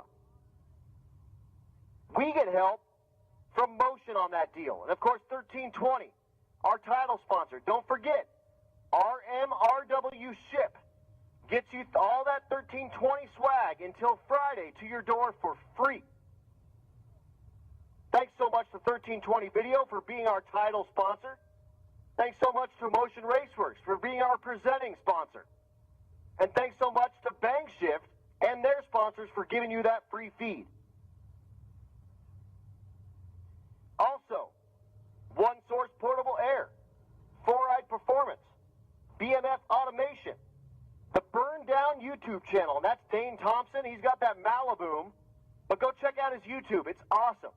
He shows you how to wrench on your stuff on the cheap like a normal guy in your driveway with like jack stands and a jack, not like on a lift. He's also got that Turbo LS RV that he brings out to LS Fest, and he does like burnout contests with it. So go check that out. Also, Central Speed Supply. They have their trailer down there. They brought all sorts of stuff. It's like a mobile speed shop. They have tons and tons of stuff. They run Renegade up down there as well. So all the Renegade fuels they've got for sale, that's also available here at Pueblo Motorsports Park. So thanks so much to them. They're also Motion Raceworks authorized dealer. So I saw an Icon throttle body down there at the CSS tent. Michaela, you might run to the CSS tent and see if they've got a Holly blue pump. That's a pretty common pump. Odds are good they're going to have one for you. Worst case, a Holly red pump will work too, just, you know, it just doesn't have as much pressure. It moves nearly the same flow. So go check them out for some help. Christina Walton, American Family Insurance. Of course, Crower. Tons of high-quality valve train from Crower. Everything you need for anything you got, go check out Crower. Disorganized Grime. Disorganized Grime is a race team based out of Vandermeer Speedway, and they run a series called Club Clash. Of course, a few of the folks that run down here, called the Bracket Addicts, run up there in the Club Clash series. We typically have some Bracket Addicts down here, the Halls. We have Robert and Jerry that typically run with us in the Rocky Mountain Race Week deal. Jerry, of course, with his GMC Sprint. Don't you dare call that an El Camino. Don't do it. Don't do it. And Robert, with his Chevelle, typically run with us in the 14-0 category, but we're missing them. Of course, Florida Injection. That's Andrew Johnson's company. And I got a nice thing that he sent me that I'm going to be wearing during the awards ceremony. So thanks so much to Florida Injection. FM Fab Speed Shop. That's Vince Rui. He's got that 9.0 Nova, and he's got himself a fab shop. He does all sorts of race car fab stuff. I have my Monza over there. He's doing a mini tub and an 850 cage in it for me. It's in Nebraska. Of course, Force Performance Turbochargers. That's Robert Young. All the turbochargers you ever need. He's got all sorts of stuff from mild to wild. you want to make 1,000 horsepower for about $749, he's got something for you. He's got that FP, I think it's an 8088 turbocharger. It's a journal bearing deal, and it'll make 1,000 horsepower for like 750 bones. High Speed Media, they of course run all of our social media. They run our website, and they do all of the YouTube channel and stuff. So go give Rocky Mountain Race Week on YouTube a like while we got a little bit of downtime, and a subscribe. Also, if you want to up your social media game, they are for hire. Social media is the best way for you to get your word out for whatever you got going right now, and those people are the experts at it. Highspeed.media. And of course, that's James and April from Build Tune Race, and they're typically out here as well with their stuff. They've got that Mazda with that new direct injected LT motor. What do they call that Mazda, Larry? Bernie. No, Bernie's the burnout truck. Bernie's the burnout truck. It's I can't remember what the Mazda's called, but they typically are out here with us racing, but they got involved in the promoting portion of it. Maybe James will send me a text on that or something. Jake's Performance. If you got a 4L80E, that's that overdrive GM transmission, and you want to run it behind something that doesn't have a computer in it, he sells a box that you can put on that, and it'll make it a full manual deal. It'll have every gear but full manual. So you can put it behind a Chrysler with a carburetor, and it's got a 0.7 overdrive. Also a 240 first gear. So you can just cruise on down the road, and it also has lockup in the torque converter. So you can just lock the thing up. It almost gives you a fifth gear. So go check out Jake's Performance. All your 4L80. They do a bunch of Turbo 400 stuff as well. Of course, Jotech Motorsports. They have a bunch of rides out here, and they're all GTRs. Jotech, based out of Texas. If you got a GTR, you know what Jotech is. Enough said. Juggernaut Welding and Fab. You got the whole family out here. They got the welding trailer out here. It's got a hoist on it, and they're doing all sorts of fabrication and welding along the way. And, of course, we had to put that engine in Donovan Leader's car that first day, pulled that Juggernaut hoist over there, yanked the motor out of that car, put the new one in with that hoist, gone. Of course, Leading Edge Technology Partners, IT support. That's Gavin Lusk's company. He's out here riding with Ray Burns. So Gavin, with Leading Edge Technology Partners, if you have IT solutions you need to make happen for any kind of business, small to big, mild to wild, Leading Edge Technology Partners, that's your joint. Of course, Mahle Motorsports, the best in forged pistons. They have all sorts of different styles of pistons for everything. You name it, they can make a piston for it. They have a piston for it. When everyone was kind of having problems getting stuff, I called Eric and I said, hey, Eric, I got this wackadoo LS motor. It's 15 thousandths over.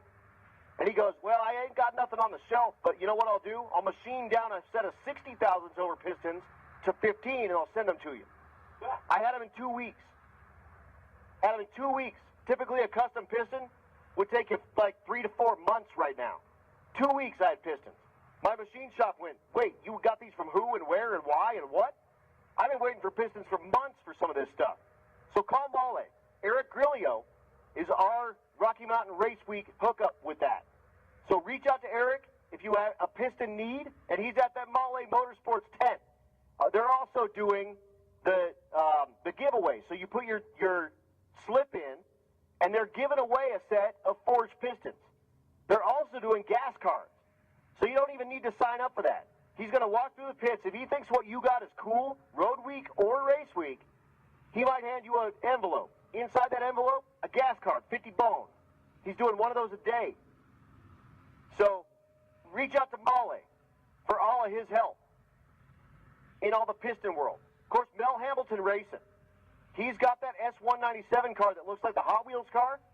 They also brought a big trailer full of parts, and they've been really, really helping folks out along the way. They got tons and tons of different types of parts out there. So thanks so much to Mel Hambleton Racing. Moody's Performance, motorcycles, motorcycle performance. So part of our motorcycle class brought to us by Moody's.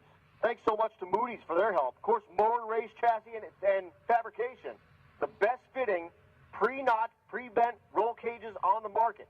Ship it to you on a pallet You just jam it in your car? You JB weld it together? No, you don't do that. You weld it together, and that stuff fits perfect first time. Done. Nebraska land, Kansas land, Colorado land tire group. That was one of our pit stops here, one of our checkpoints. They had the dyno out front. But that's where Phil Balbacita was able to get the tires put on his ZL1 or ZR1 Corvette after he came back from Alaska Speed Week. No one in Alaska has ever seen a 20-inch wheel. They don't even know what that is. No one in the Yukon has ever seen a 20-inch wheel. They have no idea what that is.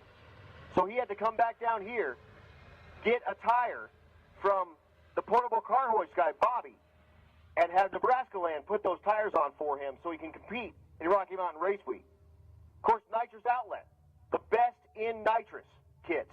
If you have anything that you want a nitrous kit on, Nitrous Outlet is your joint. Affordable, mild to wild, you name it, he can set you up. If you send him your intake manifold, he'll plumb it for fogger nitrous. And then he'll give you a tune-up kit that has anything from 50 to 600 horsepower that you can run in your fogger kit. I bet you could send him a PT Cruiser intake, and he'll put you a little 50-shot kit in there. And then you can go street race these kids out here in Pueblo and go take some of their money. Take their money. Nobody else's auto, of course. That's Chad Ehrlich.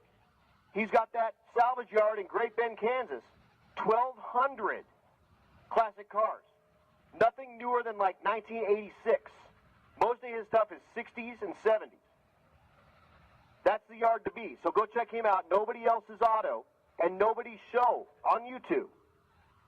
Portable car hoist, I mentioned earlier. That's Bobby Burr. He's raffling off one of those hoists, $100 a ticket. Get you a 8,000-pound hoist you can tow behind a car or a truck. So you bring the hoist to the broken car, not the broken car to the hoist. That's a pretty cool deal. You can also rent those, and he can bring them right to you. Also, Pro Copy. Every sticker that's on all these cars done by Pro Copy. They're high-quality stickers you can remove really easily. They don't like come off with paper backing or anything stupid on them. So Pro Copy, they do all that media stuff. They can do shirts, they can do stickers, they can do hats, you name it. Give them a ring, Pro Copy in Longmont. Quick Performance, rear ends. All sorts of 9-inch stuff, 12-bolt stuff, Dana 60 stuff, you name it. Look at them for anything you need in the rear end world. Rebel Driver's Garage, of course, Scott, we talked to earlier. Scott from Rebel Driver. Go check him out on YouTube. All those junkyard crawls and keep it simple, stupid type of stuff. Rebuilding the Holly carburetor, he's going to do it piece by piece. Rocky Mountain Plumbing and Hydro Heat. Of course, you need plumbing, reach out to Rocky Mountain Plumbing and Hydro Heat. RPM Roll Bars, another roll bar company. So if you need a budget-minded roll bar, RPM is the way to go. The Roadrunner Shop Boutique and Gift Shop. No idea what Roadrunner Shop and Gift Shop does, but look them up. I bet they got some cool stuff for you. Tuned by JP. If you need a cartoon, Jim Parkinson is your man. He is in Arkansas. But if you need a cartoon, especially on Holly or Fuel Tech or something like that, JP's the man. U.S. Automotive Machine and Performance, they're in Loveland. Machine Shop. High performance stuff. Really good stuff. War Performance. Of course, LS base type stuff, but all sorts of parts, pieces, you name it. If you need some weird part to get your LS motor in something, War Performance, that's your joint. And we've got Jason Acton out here and Joe Rivera from War. They're out of California, but they ship worldwide. And West Elk Construction. I assume if you need something built, West Elk is your joint. So thanks so much to all of our sponsors. We appreciate you so much. And Larry, you're going to talk about something. Well, I just wanted to reach out to hand me a note here. If you need some fuel down at the fuel store, they're going to be closing very soon. Why don't you run down if you need any fuel? Get some Renegade fuel for the road, or the Saturday, if you're racing up in Kearney, you got to have some Renegade. So if you need some Renegade fuel, whatever, go down to Tech and buy it now. Now, Adam, I want to thank you guys from everybody else here at Pueblo Motorsports Park for putting on this Rocky Mountain Race Week. It's a pleasure, and I want to give you something, and I want you to wear this. I want you to wear this proudly. Yeah, buddy, you're styling. We thank you much for bringing it here. Most people wouldn't take that plastic out of the paper out of there. Look at that. Oh, he's got a form-fitted, boys and girls. See, I'm wearing the flat top. Yep, yep, Flat brim hat. yep. Cisneros Speedworks, because this is their official home track here at Pueblo Motorsports. Yes, it is. For the last 2 days, I've been wearing the Cisneros Speedworks hat and trying to really root on Rachel Crumley with that CTSV, but I'm only going to take it off to put on the PMP hat. Right? There you go. Be careful wearing that PMP hat up in Kearney. Look at that, boys and girls. It's a perfect fit. You could be a model. Here's the thing. If I go to Kearney wearing this, they're going to know I'm a hitter. Yeah, yeah, yeah. Because, Pueblo, you guys lay it down, and I appreciate you guys so much. It's been so much fun hanging out here for 2 days, wrapping it up with you up here in the booth. And nothing but fun. Nothing but fun. Everybody else out here from Pueblo Motorsports Park, it's been nothing but high class from start to finish. You guys are amazing. Woo! Wait a minute. Wait. It ain't happening. I said stop it. Going for our Rowdy Radio. maybe our last session here. Rowdy Radio. Yeah, we will try to do. It really depends on what kind of Car counts. We got the long-haired twins out there on the starting line. Look at that. They're rocking that gold out there. Oh, man.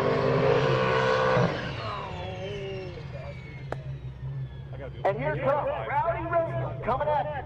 Possibly our last Well, my alarm goes off. shot. See that? We might have one more shot. We'll see what happens. I'm out I'm going to put my Cisneros hat down here so I don't forget it. Because I would. And then you would come in here on Saturday and you go, oh no, Adam forgot his Cisneros hat. But here we go. Nick Kerr in the right lane. The left lane. That's Nick Rose. Currently really 5 seconds.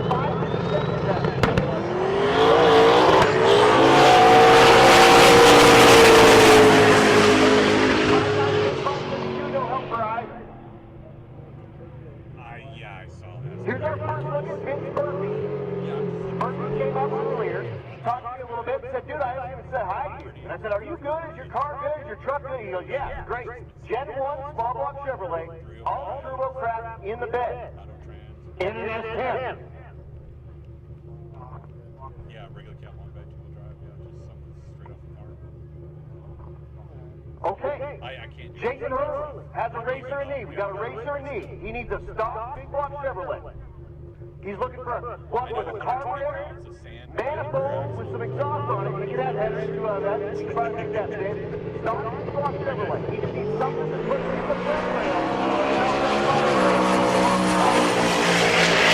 You got a stock big block Chevrolet. Anything.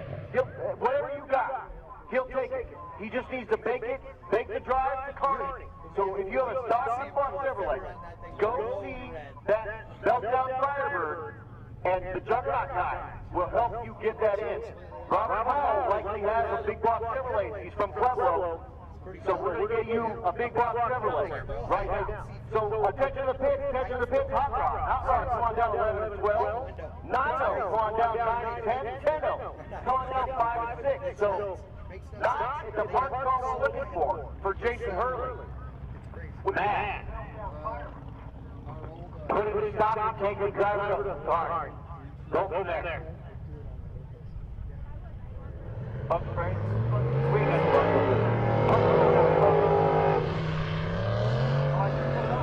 Brought it up. See, you're taking good care of me up here, Randy. She brought me a $10 burger after I ate Chick-fil-A. Unfortunately, I didn't text her in time, so she bought a $10 burger, and then they were raffling it off down the pit. It's in the garbage, crap. I feel bad. You know, Adam, I have never hated Chick-fil-A. Yes. Sure, it's chicken. How about Clay Meyer? Clay Meyer on the right lane, the 72 Le Mans. Third place in open radio. Left lane. That's Ricky Davis. Once again,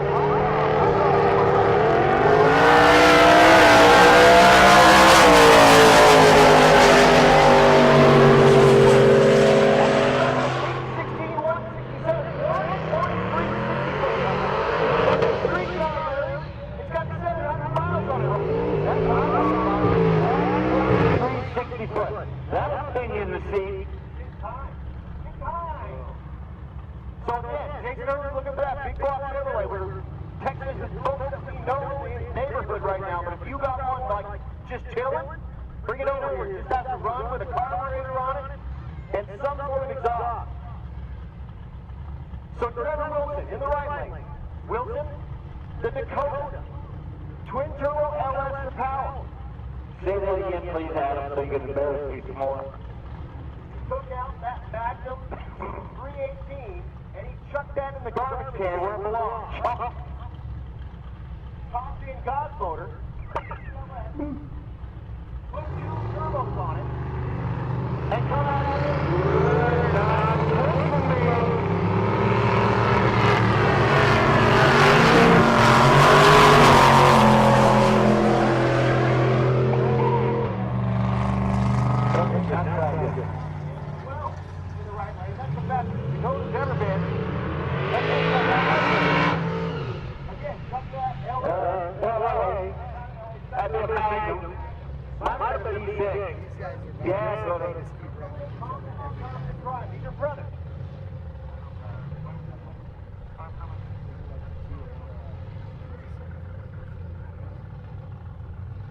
Roger that, all quarter miles.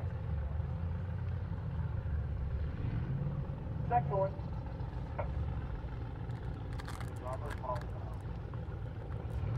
All right, so Thompson on Thompson crime coming at you. Oh, out of hit.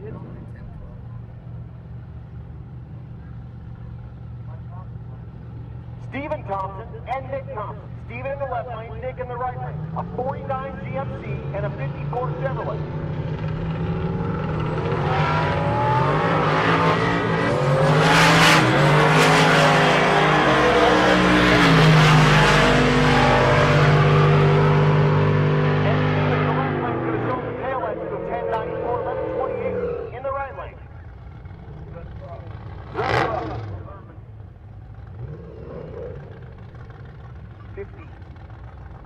I believe is Brandon Holmes. Nope, that's not. 59. If you had a guess, how much you think that Suburban weighs? 6,000. Not gonna say, I'm going 6,000. Big block Chevrolet in there? That's another like 250 pounds before we even say go. Mounted in there. With a big block Chevrolet. And again, it's just all, it's just barn doors and barn doors and barn doors. Going like all the way out. So Kelly Hoff in the right lane. Hoff the Camaro. She sang our national anthem today. And that's William Patrick.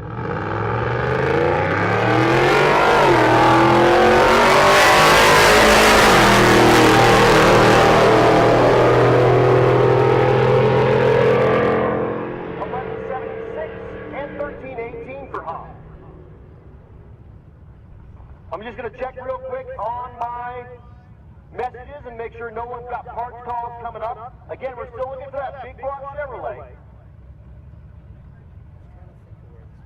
for the Meltdown Firebird. Just needs something to drive. He'll take whatever he can get. Needs to have a carburetor. Are they on the ground?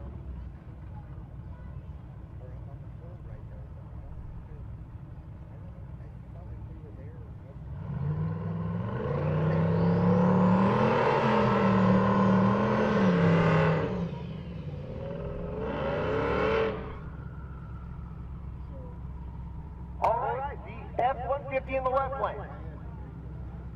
That's that all-wheel drive ride. Well, four-wheel drive.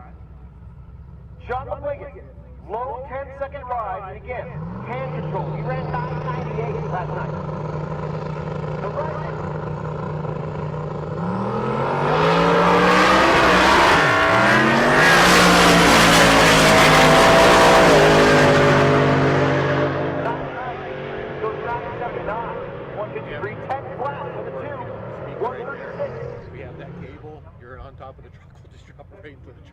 Here's Bill Armstrong. He's back.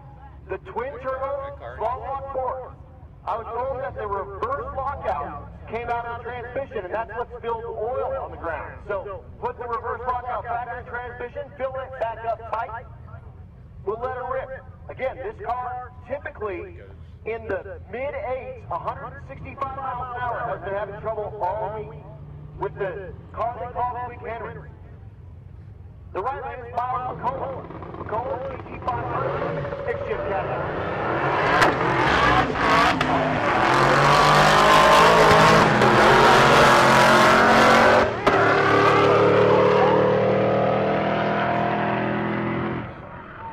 Attention to the pits, 11-0, come on down. 11 and 12, and a small block, come on down 9 and 10, and a big block, come on down 5 and 6 again. 11-0, 11 and 12, small block, 9 and 10, big block, 5 and 6, and then we're looking for a party call for Phil Armstrong. He needs new underwear. I got something for you. We're calling 5 now. Yeah, that's easy. What color do you want, Mr. Armstrong? Willingham in the left lane. He's got the Ski-Bot.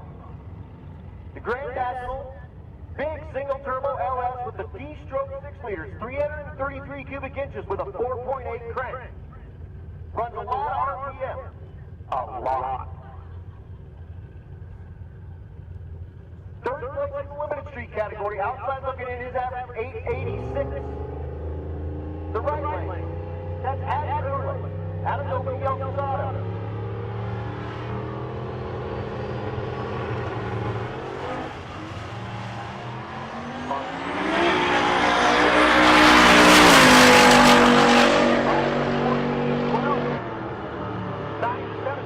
If you're keeping track at home for Willingham.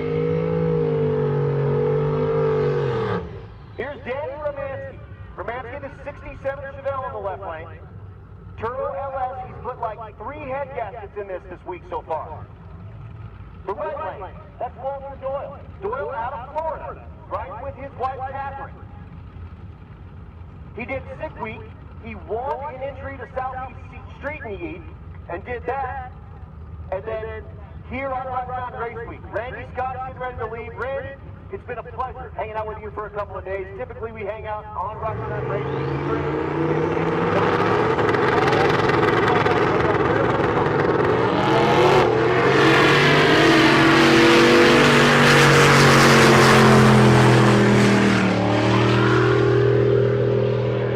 Romansky goes 10:55. Doyle goes 15:22. So Randy, thank you so much. Randy, our official, unofficial chaplain, part of Racers for Christ.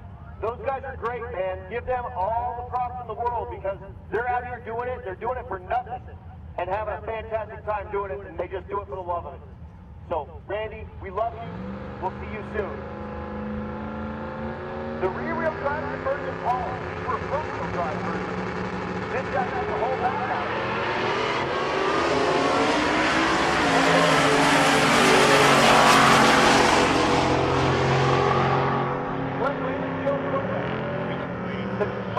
Not going to get a time left before the tree was at.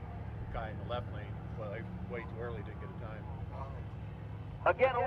11-0. You should be down in 11 and 12, please. And a small block. You should be in 9 and 10. And a big block. You should be in 5 and 6, please. So Timmy Two Turbos is back. That's Tim Myers. The 67 from Vaughn. He's average right now 10.05. That's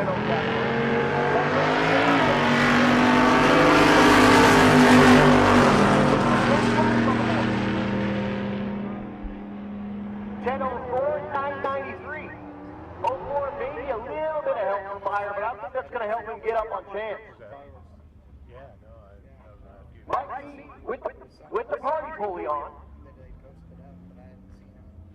has been outside looking in. His average right now 10.37, needs to be 0. 10.0.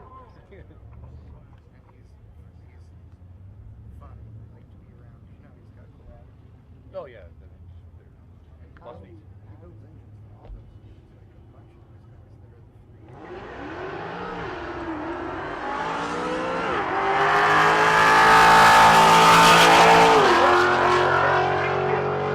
Come on down.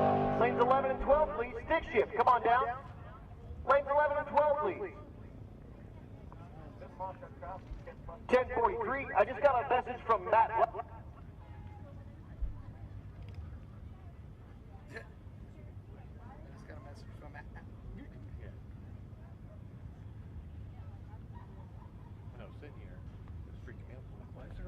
side, then I look over there. I'm like, oh, okay. I forgot it's not going through there to get both feet.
Broken microphone? Apparently, because he hasn't talked since. Or they're out of batteries. Or he ran out of words. I don't know how to get words out.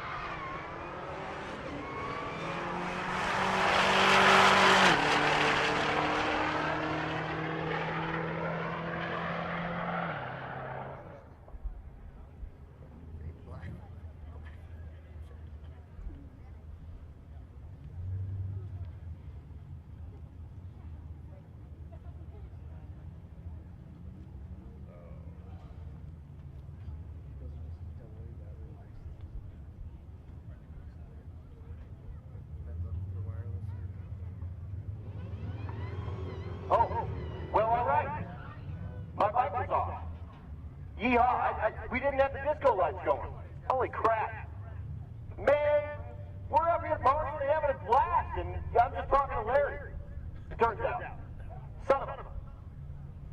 So I give shout out to Cisnero Speedworks. I had my hat in the window for them to watch Rachel Crumpling unfortunately go a little too fast. That's just embarrassing. Just in here just talking to each other at a way too loud a volume in a dead mic. It did nothing.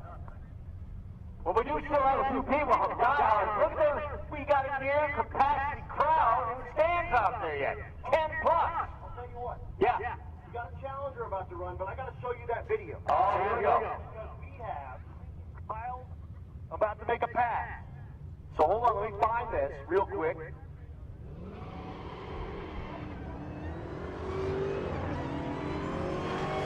Here it is. I'm going to turn it up so you can hear it. But just press play on that and fall in love with this coyote.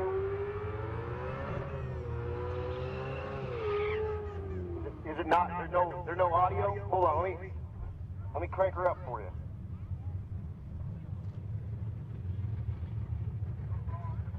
Attention to the pits, attention to the pits. Outlaw Street, come on down 9 and 10. Stick shift, you should be in 11 and 12. Outlaw Street, 9 and 10. Limited Street, 5 and 6. And I just showed him the video that Miles showed me. And he's just banging gears in that Coyote-powered Fox. And all you see is the shift light. And it's just about every second. Another shift. And he launches at 72 hundo. Listen to this car lead the line, boys and girls out in the stand. It's like, boom. It does have a sweet sound. It sounds amazing. Listen. I promise you, listen.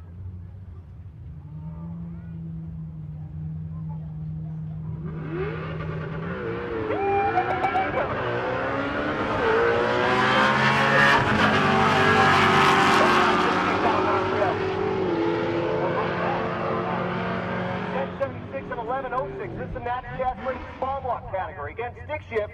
Come on down 11 and 12, Outlaw Street, 9 and 10, Limited Street, 5 and 6 for your possibly last pass. Again, if we do go quickly through here, we'll get you one more. So if you guys are on your stuff, we're on our stuff. It's still only 10:30. Don't take it. So Max Cronin in the right lane, the hot rod. The left lane, Pete Holmes.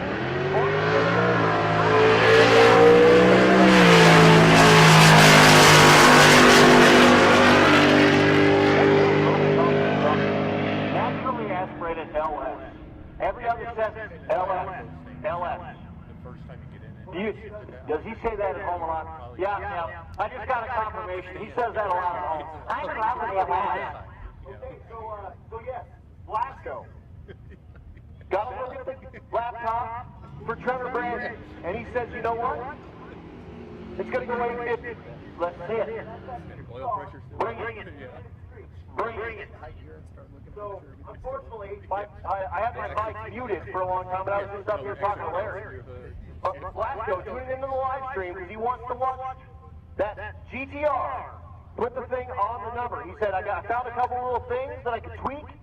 It's going to go 850. Watch it. Bring it. Here's a couple of actually athletic cars coming at you. Stick shift cars. Right lane, that's Eric Julio. Yeah, I told you earlier, that guy will business out of nowhere for me in 2 weeks' time. Goes 11:38, 119. Unfortunately, the Nova in the left lane. That's Ray Pagano. Right before the tree was active, won't get a time. And that happens sometimes with stick cars, for sure. If we get a break, we'll do it. You'll appreciate this. Blasco, Mopar guy. He's got a car that's called the Dirty Dragon Dart. It's got 572 Derek Hilton, the Corvette, goes 1203. I think that's right.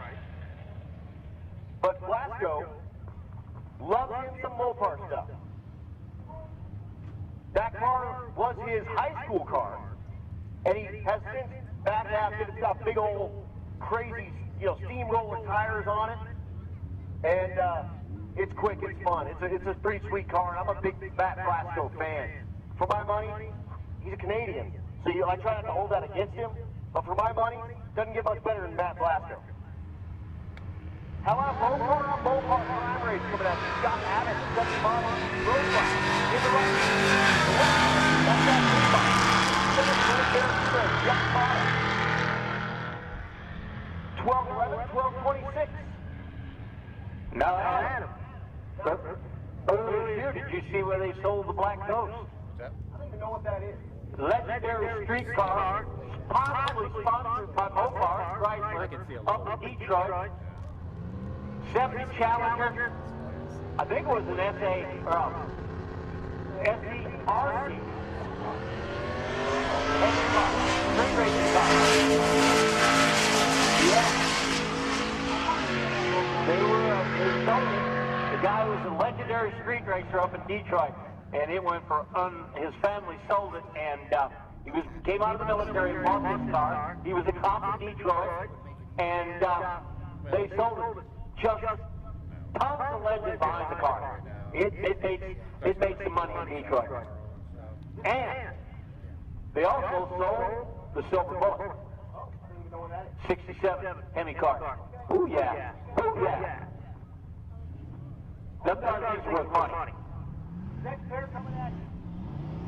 Nick Paul in the left lane. The stick shift CTSV Coupe. The right lane. Joel McGill. Out of Georgia. The stick shift twin turbo old body style truck. Now you gotta wonder how many people I just bored to death out there in the stands talking about two cars they probably never even heard of. But it's all over the web. That Black Ghost was famous.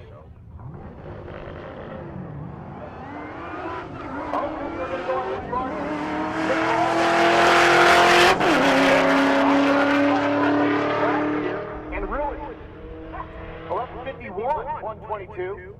So Nick has been now on like 3 or 4 of these things. It's wild. And I ruined him. And his girlfriend's like, hey, it'd be cool if you spent some time with me.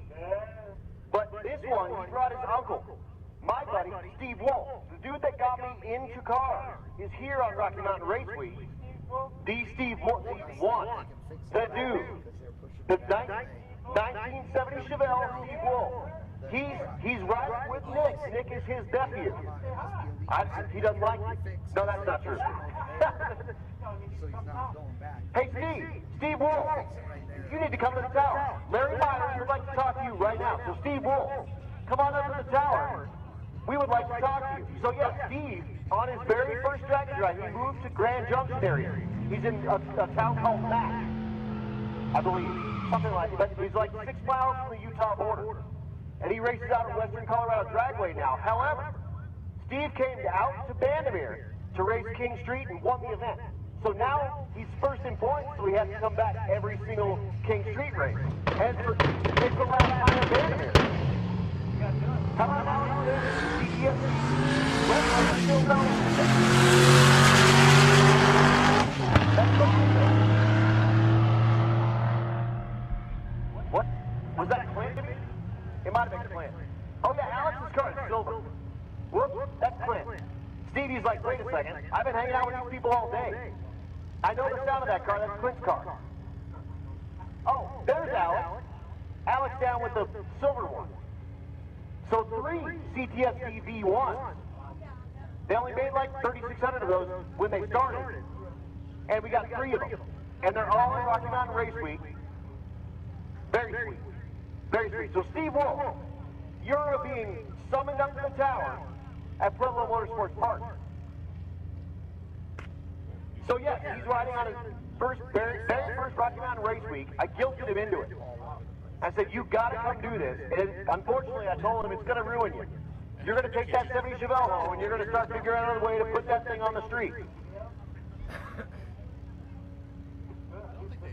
Really, really good. And honestly, he beat Ron Gosha like semifinals, and Ron came down and said, you kicked the S out of me. And he did. He totally did. He went 007 on the tree and double breakout him, pushed him out the back door. Again, attention to the pits real quick. Attention to the pits. Pro Street, come on down 11 and 12. Gasser, 9 and 10. Again, Pro Street, come on down 11 and 12. Gasser, 9 and 10. I've only gone 2 races.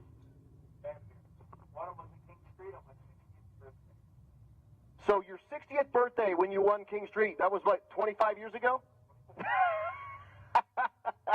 If you do the math, that makes you 96. 14 years old. You look real good for 110. Yeah, I do. Good clean eye. Steven? Steven, here's the best thing. Larry? I couldn't believe he was here. Steve had a birthday on Rocky Mountain Race Week on Tuesday. Right. Oh, well, happy birthday. I mean, how old are you? 31? Yeah. Yeah. I can't believe the legendary Steve Wolf's up there. Yeah, Mr. King Street up at Bandimere Speedway. And like I said, he won his very first race This year, and so now he's committed, driving back and forth. Yeah. Good to see you, Steve Wolf. I'll be back here one of these days. Man, that was some good. I was just telling, I've only ever won 2 races at Bandimere. One of them was the King Street race on my 60th birthday, and by the way, Adam, guess who I met in the final? Steve Wolf. Bill Haddon. Oh, Big Bill. It was a WWS shootout. Yeah, the WWS shootout. You know that. He knows that. You know, we were people. Yeah, we won state. WWS. So again, down just a moment, we're cleaning out the starting line, and they've got the fire out, which means that there was probably some oil down there. So we'll be down just a moment while we clean that oil up, and then we're going to bring you Alex Davis and Jamie Langford. Jamie out of PFI Speed, Chris Phillips sitting there holding up on the driver's door. Chris, a long-time kind of mainstay out here with all the PFI-type folks, too, and they run in the PSCA as well. That happens up at Bandimere. All those import dudes, that's a very, very tight-knit community out there, and you see them all out there. Brent's out there, of course, and Brent's rad. But Jamie, in the Integra, getting ready to make his pass. Again, likely, at this point, we'll just see what happens. Likely our last pass, we'll try to get one more going.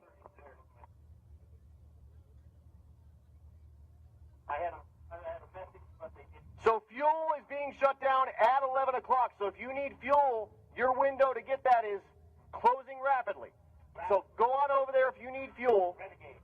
Renegade Race Fuels here at Pueblo Motorsports Park. They also have the Renegade Track Prep here. So here we go. Alex Davis. Jamie Langford.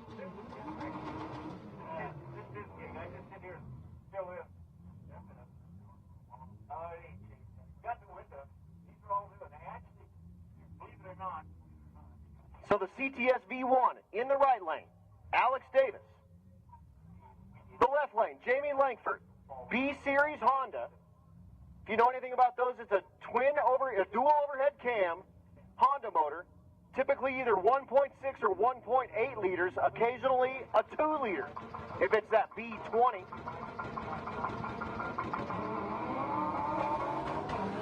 They're away. 168 60-foot with the front wheel drive. At the stripe, 1048 in the left lane for Langford, 135 even and 1254 for Alex.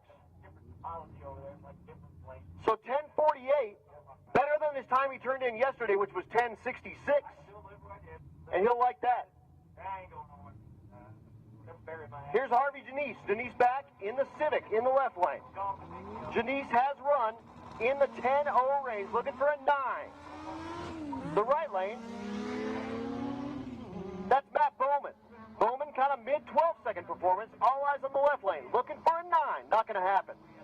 11:29, 12:06 in the right lane. So the best pass for Bowman of the week by a lot. He went 12:34 at Kearney, went 12:88 at Vandermeer, 12:48 yesterday, goes 12:06 tonight.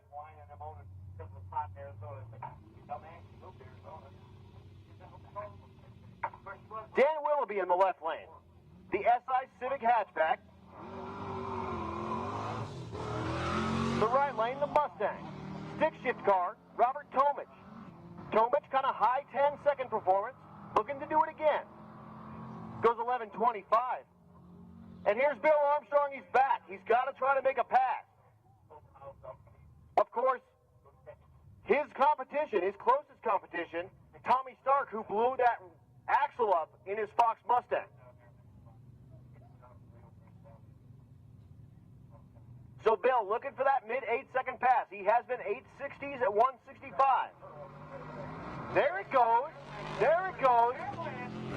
Banging the gears. He's got to get them all. He's got it. Not 939 at 154. Not really on pace, but that's his best pass of the day for sure. He's been struggling with that car. So goes 939, 154, only 155 to 60 foot. That big old 3,800-pound Fairlane making its way down the track at 154 miles an hour. And that thing makes like about 1,400 horsepower. Fairlane or the left lane? Is that the hand control? That's the hand control F-150. Sean McGuigan. Just checking all my stuff out, making sure no one needs parts. I got nothing, so we're going back. Adam, tell them about that truck. There's people out there that are still sitting in the stands. He operates his whole truck with his hands, hand controls. So he was paralyzed in a motocross accident. So puts together this truck. It's got a big Whipple supercharger. You see the 4 Hoosier slicks on it. He'll flip it into 4-wheel drive, and then he'll launch. But again, look how violent the thing launches, and then keep in mind, he's controlling the whole thing with his hands. That'd be tool 1 and tool 2. That's right. That's right. I said, hey, I need to figure out how to say your name, McGuigan. He said, I'm the guy in the wheelchair next to the red F-150. Look at it rip. Wow. McGuigan did go 998 last night. 1016, 133, using left hand on the wheel, right hand, controlling the pedals. That's a cool deal.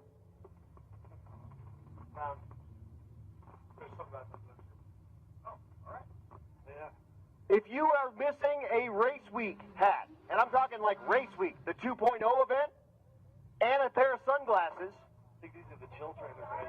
we found out also, chill trailer guys, I think we have your pit vipers. So if you're missing pit vipers from the chill trailer, I think we got those as well. I think it's from them. It was late in our Here is Trevor Brandon. Again, Matt Blasco said, you know what? I got an A50 in this car. Watch. Yow. Trevor Brandon in the left lane. Yow, Larry. Yow. Larry's wearing pit vipers.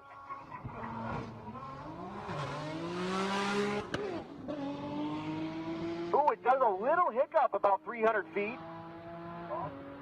Goes 895, 156.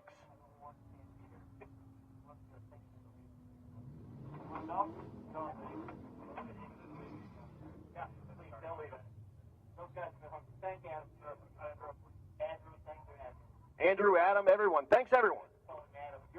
I'm Adam. That's me. All sorts of stuff. So if you're missing a hat, attention to the pits. 12-0, 12-0. Come on down 5 and 6, please. 12-0. Come on down 5 and 6.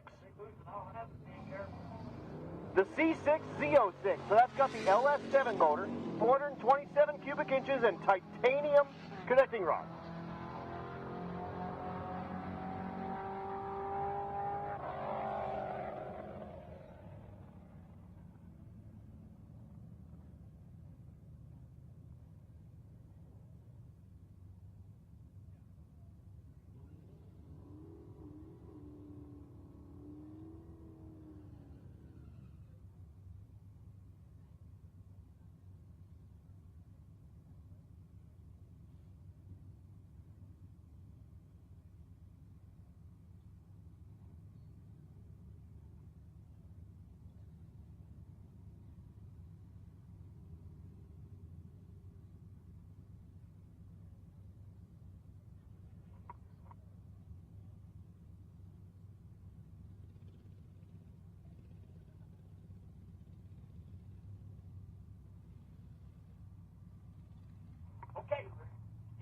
Next pair coming at you.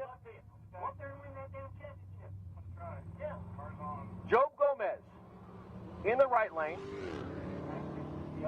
Left lane is Liz Smith, the challenger.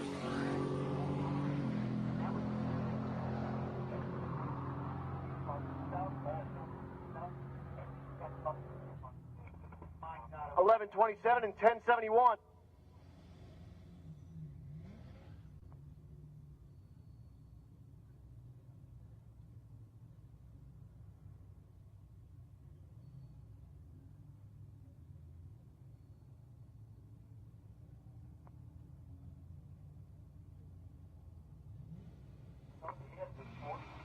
Fox Mustang. That's Hector Dominguez. Dominguez turned in a best of 12.00 with a 5 last night, looking to better that time and get in the 11. There it is, 11.93, his best pass of the week, 111 miles an hour, the Fox Mustang. He's going to love that.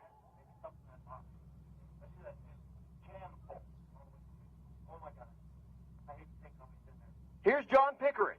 Pickering been in the low 9s. He went 9.17 last night, looking to put that on. His average right now, 9.40. The Colorado, again, keep in mind, 700 miles on everything you're seeing today. Will be well over 1,100 by the time we're done. He goes 9.10, 157. So his best pass of the week there as well. 9.17 last night at 155, goes 9.10, 157. So PBs happening here. Pueblo Motorsports Park, well, at least best of the week.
Here's Adam Crago. We call him Alan Jackson because when he won the Pro Street class last year, his whole crew shaved all of their beards off into mustaches, and he looks like Alan Jackson.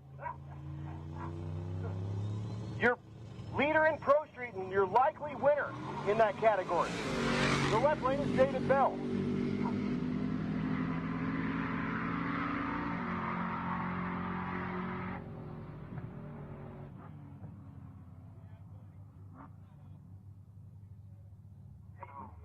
Attention to the pits, attention to the pits. 12-0, you should be in 5 and 6. 13-0, come on down, 11 and 12. And 14-0, 14-0, come on down, 9 and 10.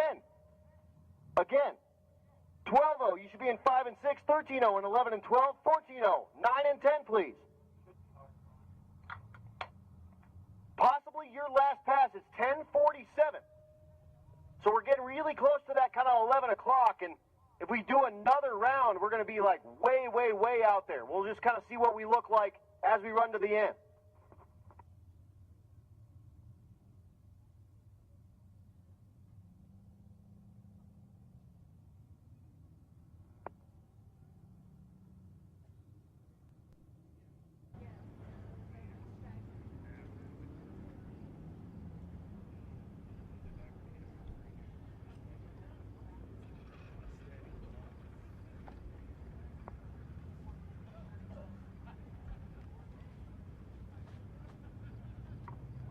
Once again, 12-0, you should be in 5 and 6. 13-0, you should be in 11 and 12. And 14-0 and 9 and 10.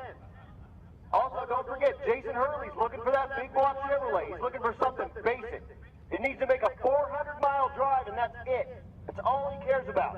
It's got to have a carburetor on it because he doesn't want to mess with any of his fuel injection stuff on that. Carburetor, basic exhaust, he just needs to get it to Kearney.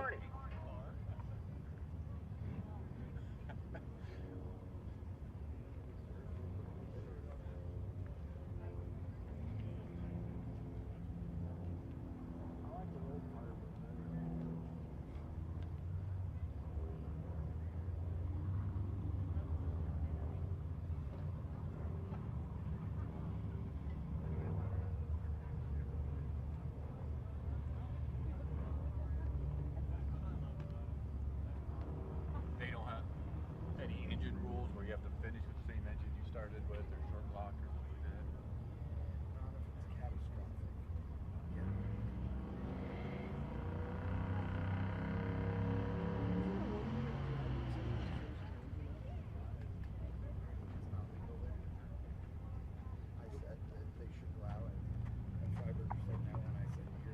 Ladies and gentlemen, time right now is 10:49. I just called 12, 13, and 14 down. This will be it. We're going to run this pass down and we're done. We were not able, unfortunately, to get that other pass in. So if you have already made a pass on this last session, you're done. Go ahead and turn your car over. They blew their small block up, went to Napa or AutoZone. They had a small block. Bought it. Again, 12, 13, and 14, 12, 5 and 6, 13, 11, 12, 14, 9 and 10, please.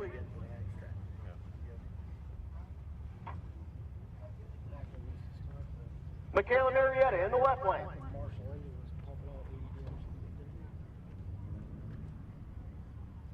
The right lane is Dan Gosha. Looking for 12-0.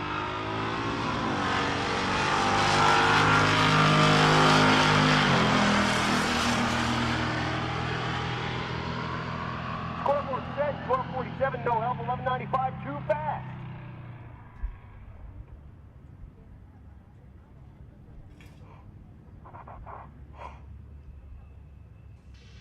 Here is Dan Gosha, his last shot. I'm sorry, that's not Dan. Ron Gosha. His last shot. Put the 12-0 on the board.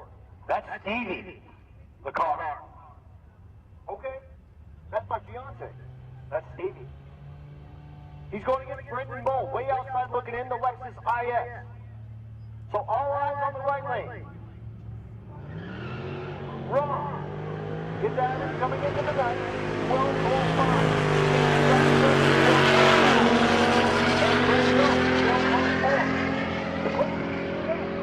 He goes 12-13.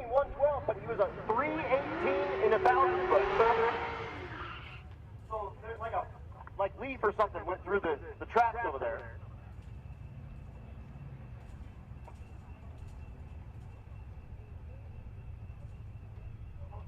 Here's Sarah Thorpe.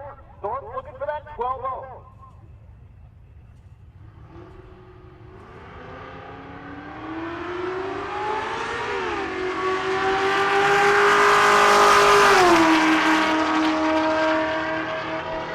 Big Ed, 1192 too fast.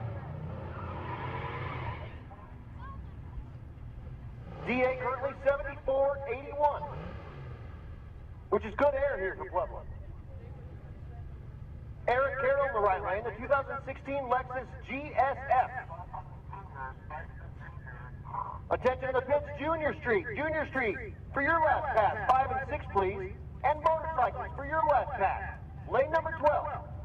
Again, 13-0, you see an 11 and 12, 14-0 is 9 and 10, Junior Street is 5 and 6, motorcycles is 1, and we're going to call it out. Here at Pueblo Motorsports Park, our race day number 4, day number 5. We drive tomorrow, 13:05 and 13:53. That 05 for Jeff Dugapolsky.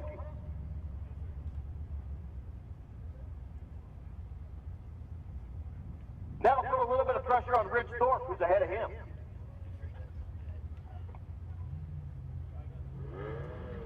Cody Wilbur, the Jeep Grand Cherokee in the right lane. That's the Asbury first.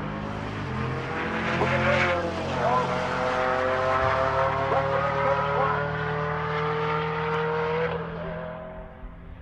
13:16 to 14:30, no help. Here's Rich Thorpe. Rich, your leader in the 13-0 category. His average coming into the day, 13:08. Looking to put something on the O's to seal up that win. And again, we freeze the averages. You have to make the drive and at least break the beam. That's at concentrate for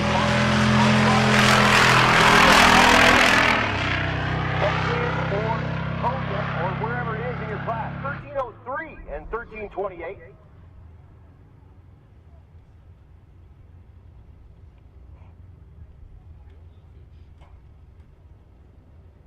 Here's Sean Stanford. Stanford in the naturally aspirated small block category in the left lane. 2020 model Camaro. Right lane is Jay Jacobs, the 69 Chevelle. Outside lane is 13:42.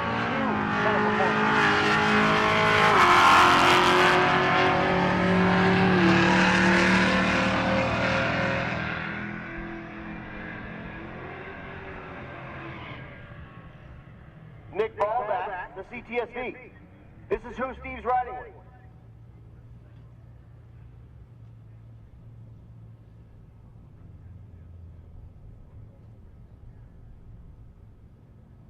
Kind of mid 11-second performance out of this ride. Bangs the tire off of it. And then goes ahead and just meanders on down to 13:20.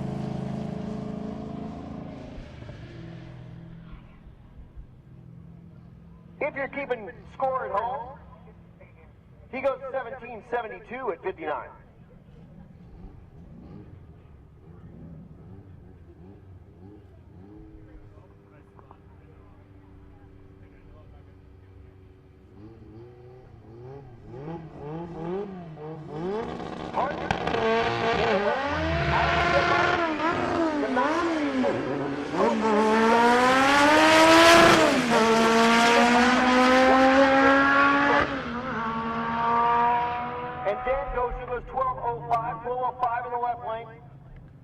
Janice.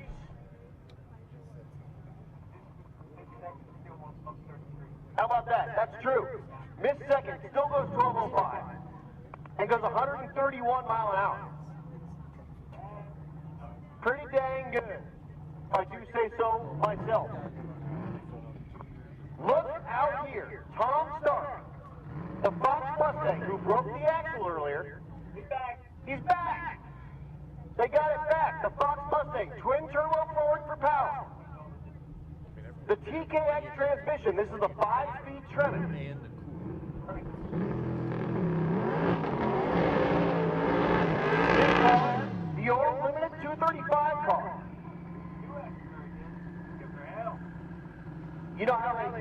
know the best way to break in something?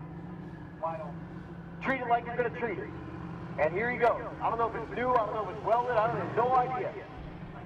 But does it burn out across the line and Blaine will back him up, the crew chief. What a turnaround after breaking the axle. That's just dedication. Go out there, break an axle, find one, climb under the car, tear it all apart, put a new one in, boom, next round, back up there. But that final round comes. Well, let's see what it can do then. So Blaine backed him up. And he shut it off. He shut it off.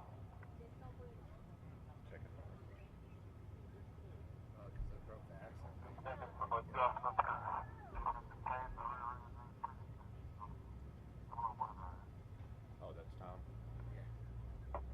So getting a little info from Ron, of course, he's the patriarch of the family. Grandfather of Blaine and Matt. Father of Alita, who's Tom's wife. And he says, hey, it's got the new transmission and the new rear end. So, just making some adjustments, making sure everything is looking good. But Tom pulls the Fox Mustang into the beams. Blaine goes in there, fist bumps him, and he'll get him in there. And again, he learned all this from his old man. Tom does all this for him in the junior dragster. So Blaine says, Pops, I got you. Let me show you how it's done. They call him the crew chief. And apparently he's the CEO of Motion Raceworks, too. Who knew? So Blaine gets out there. He'll get him staged. And here goes Tommy, looking for a number, trying to wrap up stick shift. His last pass, will it be a good one? We're about to find out. Low 9-second performance on the clock. Banks the tire.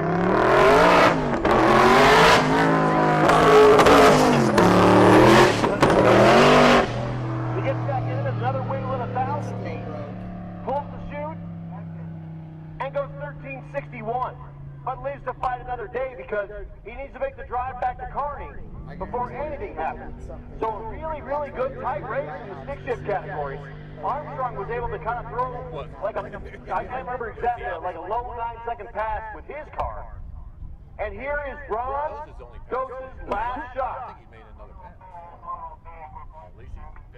Final call, attention to the pitch. Junior Street, 506 Motorcycles 12. We're closing the staging lanes in 1 minute. He is not going to give up. That's Mike Clark down there. Shot. Let's take one. And he did.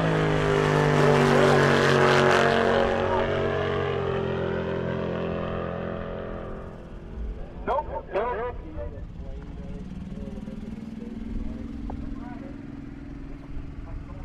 That's right. So again, Junior Street, 506 Motorcycle 12, or forever hold your peace. Race day number 4, day number 5. We drive to Kearney tomorrow. We race Friday. Drivers meeting at noon. We'll do a time trial for everybody. We'll give folks a chance to break the beams as well. And then we are going to go hot about 2 p.m. for racing. So 2 p.m. on Friday, we will get all of our shootout stuff going on. So again, we bracket race everyone that's not in that top 32. But we heads up race everybody in the top 32 in 3 classes. We have the FAS 8, the BSS 8, and the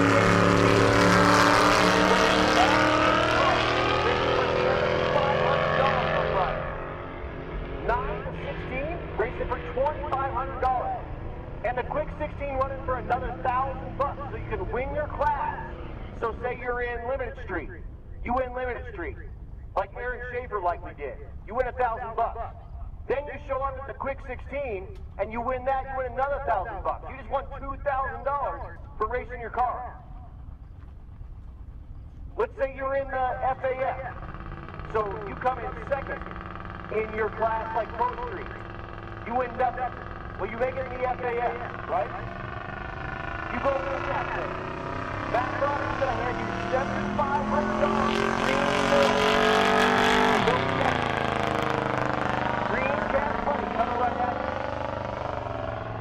So again, we start that. 12 o'clock for driver's meeting. We'll do chip draws there.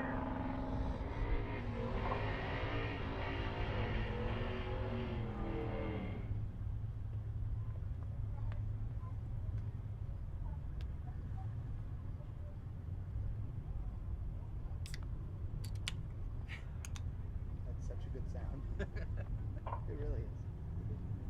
After this morning, I'm afraid to do it. Unlimited pays $2,000 to win. You're allowed to have beer, right? But when Jason Hurd is looking for an engine for his car,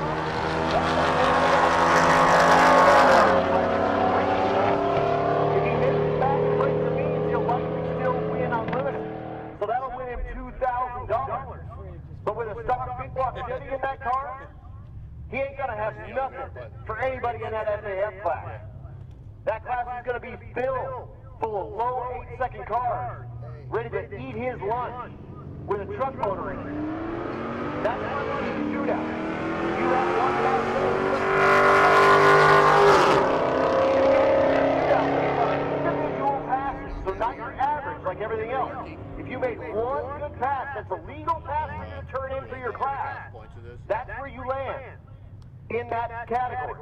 So draw a bill here on our last day at Pueblo Motorsports Park, and we told, well, look at this, 1400 with a 7.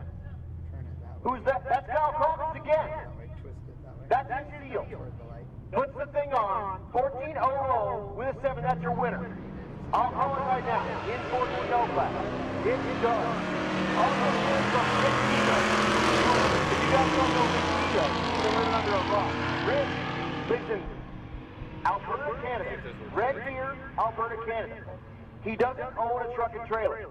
He has a 65 Pontiac GTO with a 522 cubic inch, something like that. It was a 517, he bored a little more. Pontiac. Big single turbo. Drives it everywhere he goes. So he competed at Sick Week in Florida. Drove that car from Canada to Florida. And then clicked off a bunch of big 8-second passes at 165 miles with his 80-year-old father. Actually, that's right, 70. I think he's 70-year-old father. Stuffed him back in that car, he drove it back to Red Deer, Alberta. Typically on Rocky Mountain Race Week, and unfortunately they're doing a plant changeover.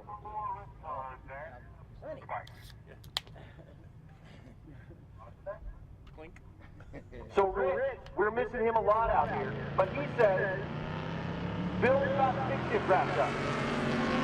Unfortunately,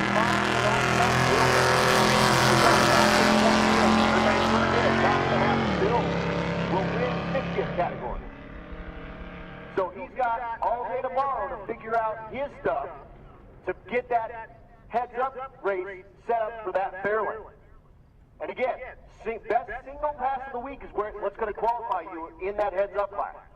So the baddest 8 cars we have on the property racing for $7,500. On top of that, the quickest average, $7,500. So that's $15,000. We have 13 classes.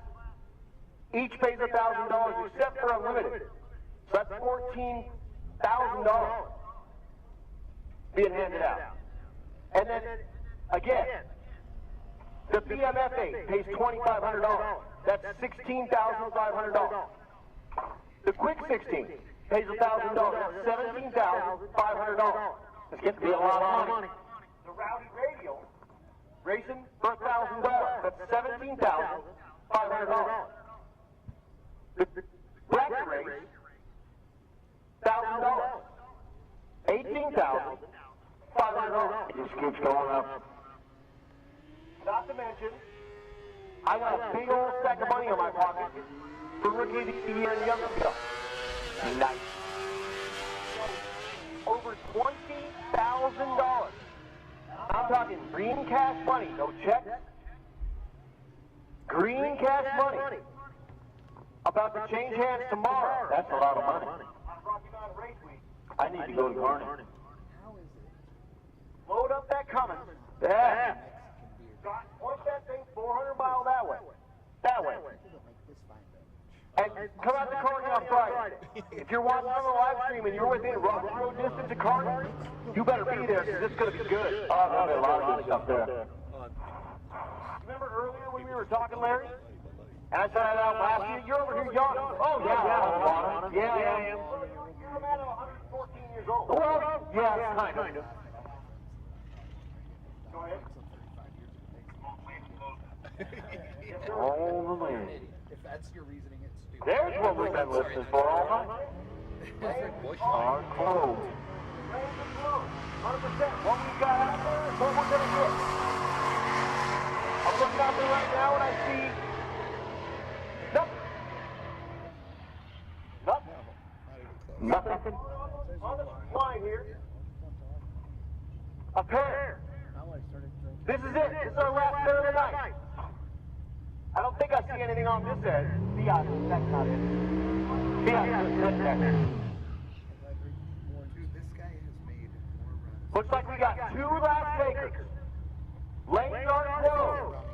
Lanes are closed. If you're in the lanes, you get that pass. The lanes are closed. We have this pair and one more.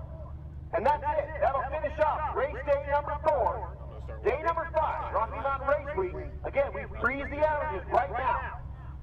Well, not right now, but like 2 minutes from now. We freeze those averages. Somewhere about me, I still have professionalism. You do have to make the drive to Kearney and at least break the beams under your own power. That's what I was thinking about. To lock that average up. And that's what will determine your payout. Again, young guns, getting half the money I came up with, and Kelly Haas walks up here. You look tired, Kelly. You look tired. But first, Brad Thiessen. This ride has been 8-10. He'll just put on a bump here and go.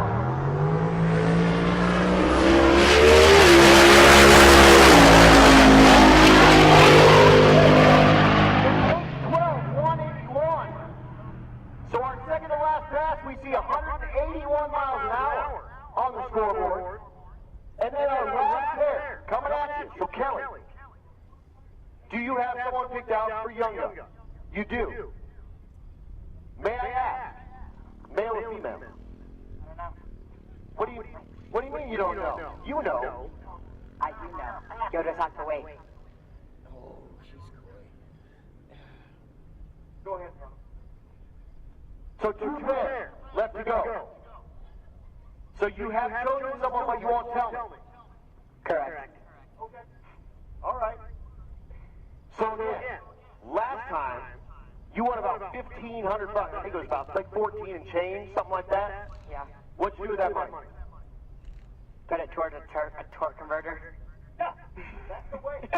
See, I've always been that guy. If the car makes you money, the car can get that money. Yeah. So, Kelly, you had to put a mini spool in your car. Did you found that obviously? No. No. So how is your car still running? Honestly, I have no idea. By the grace of God, honestly. You're going to have a 400-mile drive tomorrow. Correct. And it's going to be running on by the grace of God. Well, I mean, it doesn't make noises, so it's okay. It's just broke, but it's fine. Does it have a stereo? It sure does. If it has a noise, you just turn the stereo up, the noise goes away. Exactly. It's totally fine. It's all good. Yeah. Now, Harvey Denise was my rookie of the year. I need to talk to him. I don't know if he's actually got... Oh, hey, this is Junior Street. This is Junior Street. Junior Street. This is Junior Street. And run him as a single. Run him as a single. The other guy will be a quarter mile. So, Harvey Denise was my rookie of the year. He's going to pick rookie. I don't know...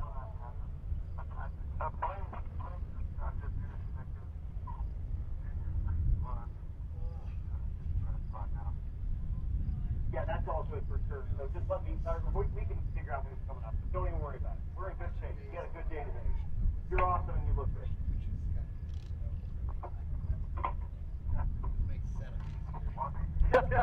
So, again, Harvey is going to pick our rookie of the year. I haven't talked to him yet. I don't know if he's picked anyone or anything. So I need to talk to him and see what's going on. But are you looking forward to passing on that torch to that young gun? Yes. I am. It was so stressful trying to just pass it on. It was stressful. Yep, we're back to quarter mile. Are these the dudes that blew the motor out? So it is a stressful thing. And Michaela, who you kind of got the torch from in Young Guns, had a hard time too. She told me. Yeah. I got probably 5 that I could pick, but like they all deserve it. And it's a tough thing because there's so many that are doing so many good things. I know. So I'm sorry to put extra stress on you, but that's all good. Part of the deal with passing it on is that's kind of why I made it that way. Is that you need to pay attention to people that you're passing it on to because you know what you went through to get it, and you need to know what you need to go through to pass it. Yeah, it was super stressful. It was awesome. That's awesome. That's awesome. So 400 miles to go. Yep. And then you're a bracket racer normally. I sure am. And you're part of the BMF hype team. Yep. And you won a Wally. I sure did. I sure did. So how much has racing kind of affected your life? I'm jealous. Honestly, a lot. I made a lot of friends and lifelong memories through racing, and I wouldn't trade the adrenaline rush for anything. It's awesome. That's the right answer. That's why you won Young Guns. Real quick, let's see if Steve Willingham can make a pass. He has not had a good pass today yet at all. The Grand National should be running in the 850-ish range. He's from New York. All right, well, have a good night. He typically drives his Camaro down from New York to compete in Rocky Mountain Race Week. This time trailer the Grand National. But can he put it on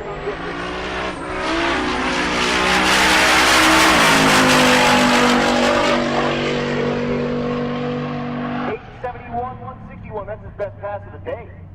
So good pass for Steve Willingham out of New York State. And then we get Blaine. Junior Street.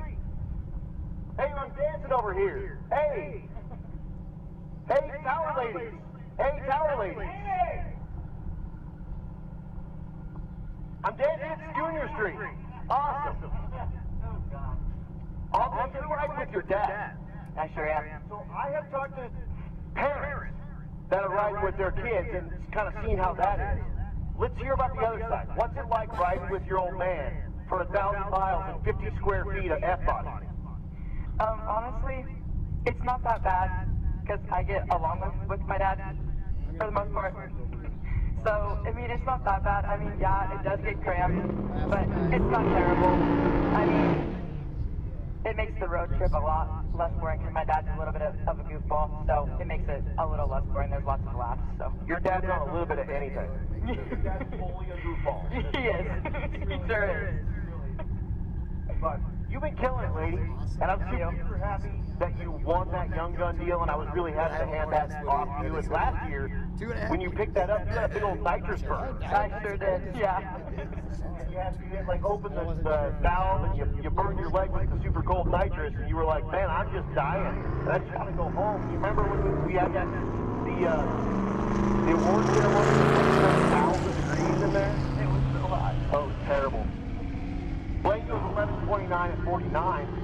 Is that our last? Is that it? Are we done? Let's look in the back real quick. Give me 1 second. With that said, that's it.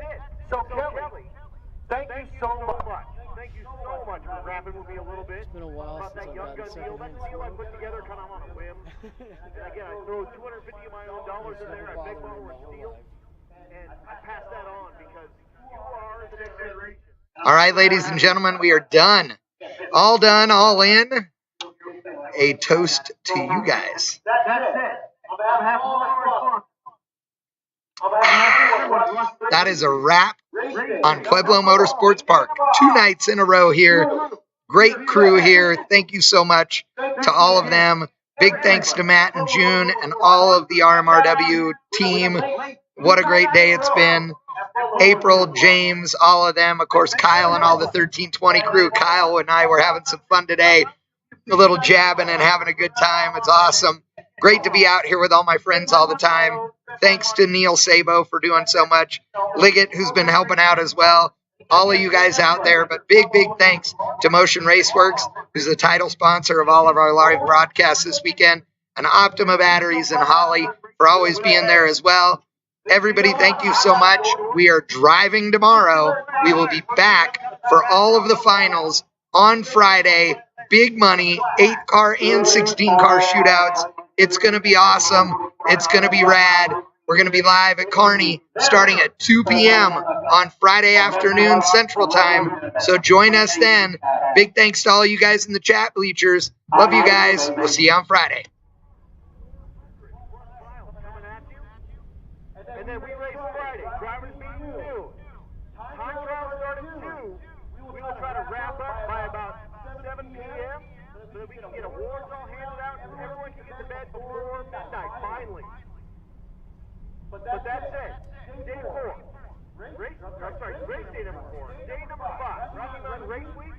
I'm Adam Dory. That's Matt Frost. That's June Allison. This is Pueblo Motorsports Park.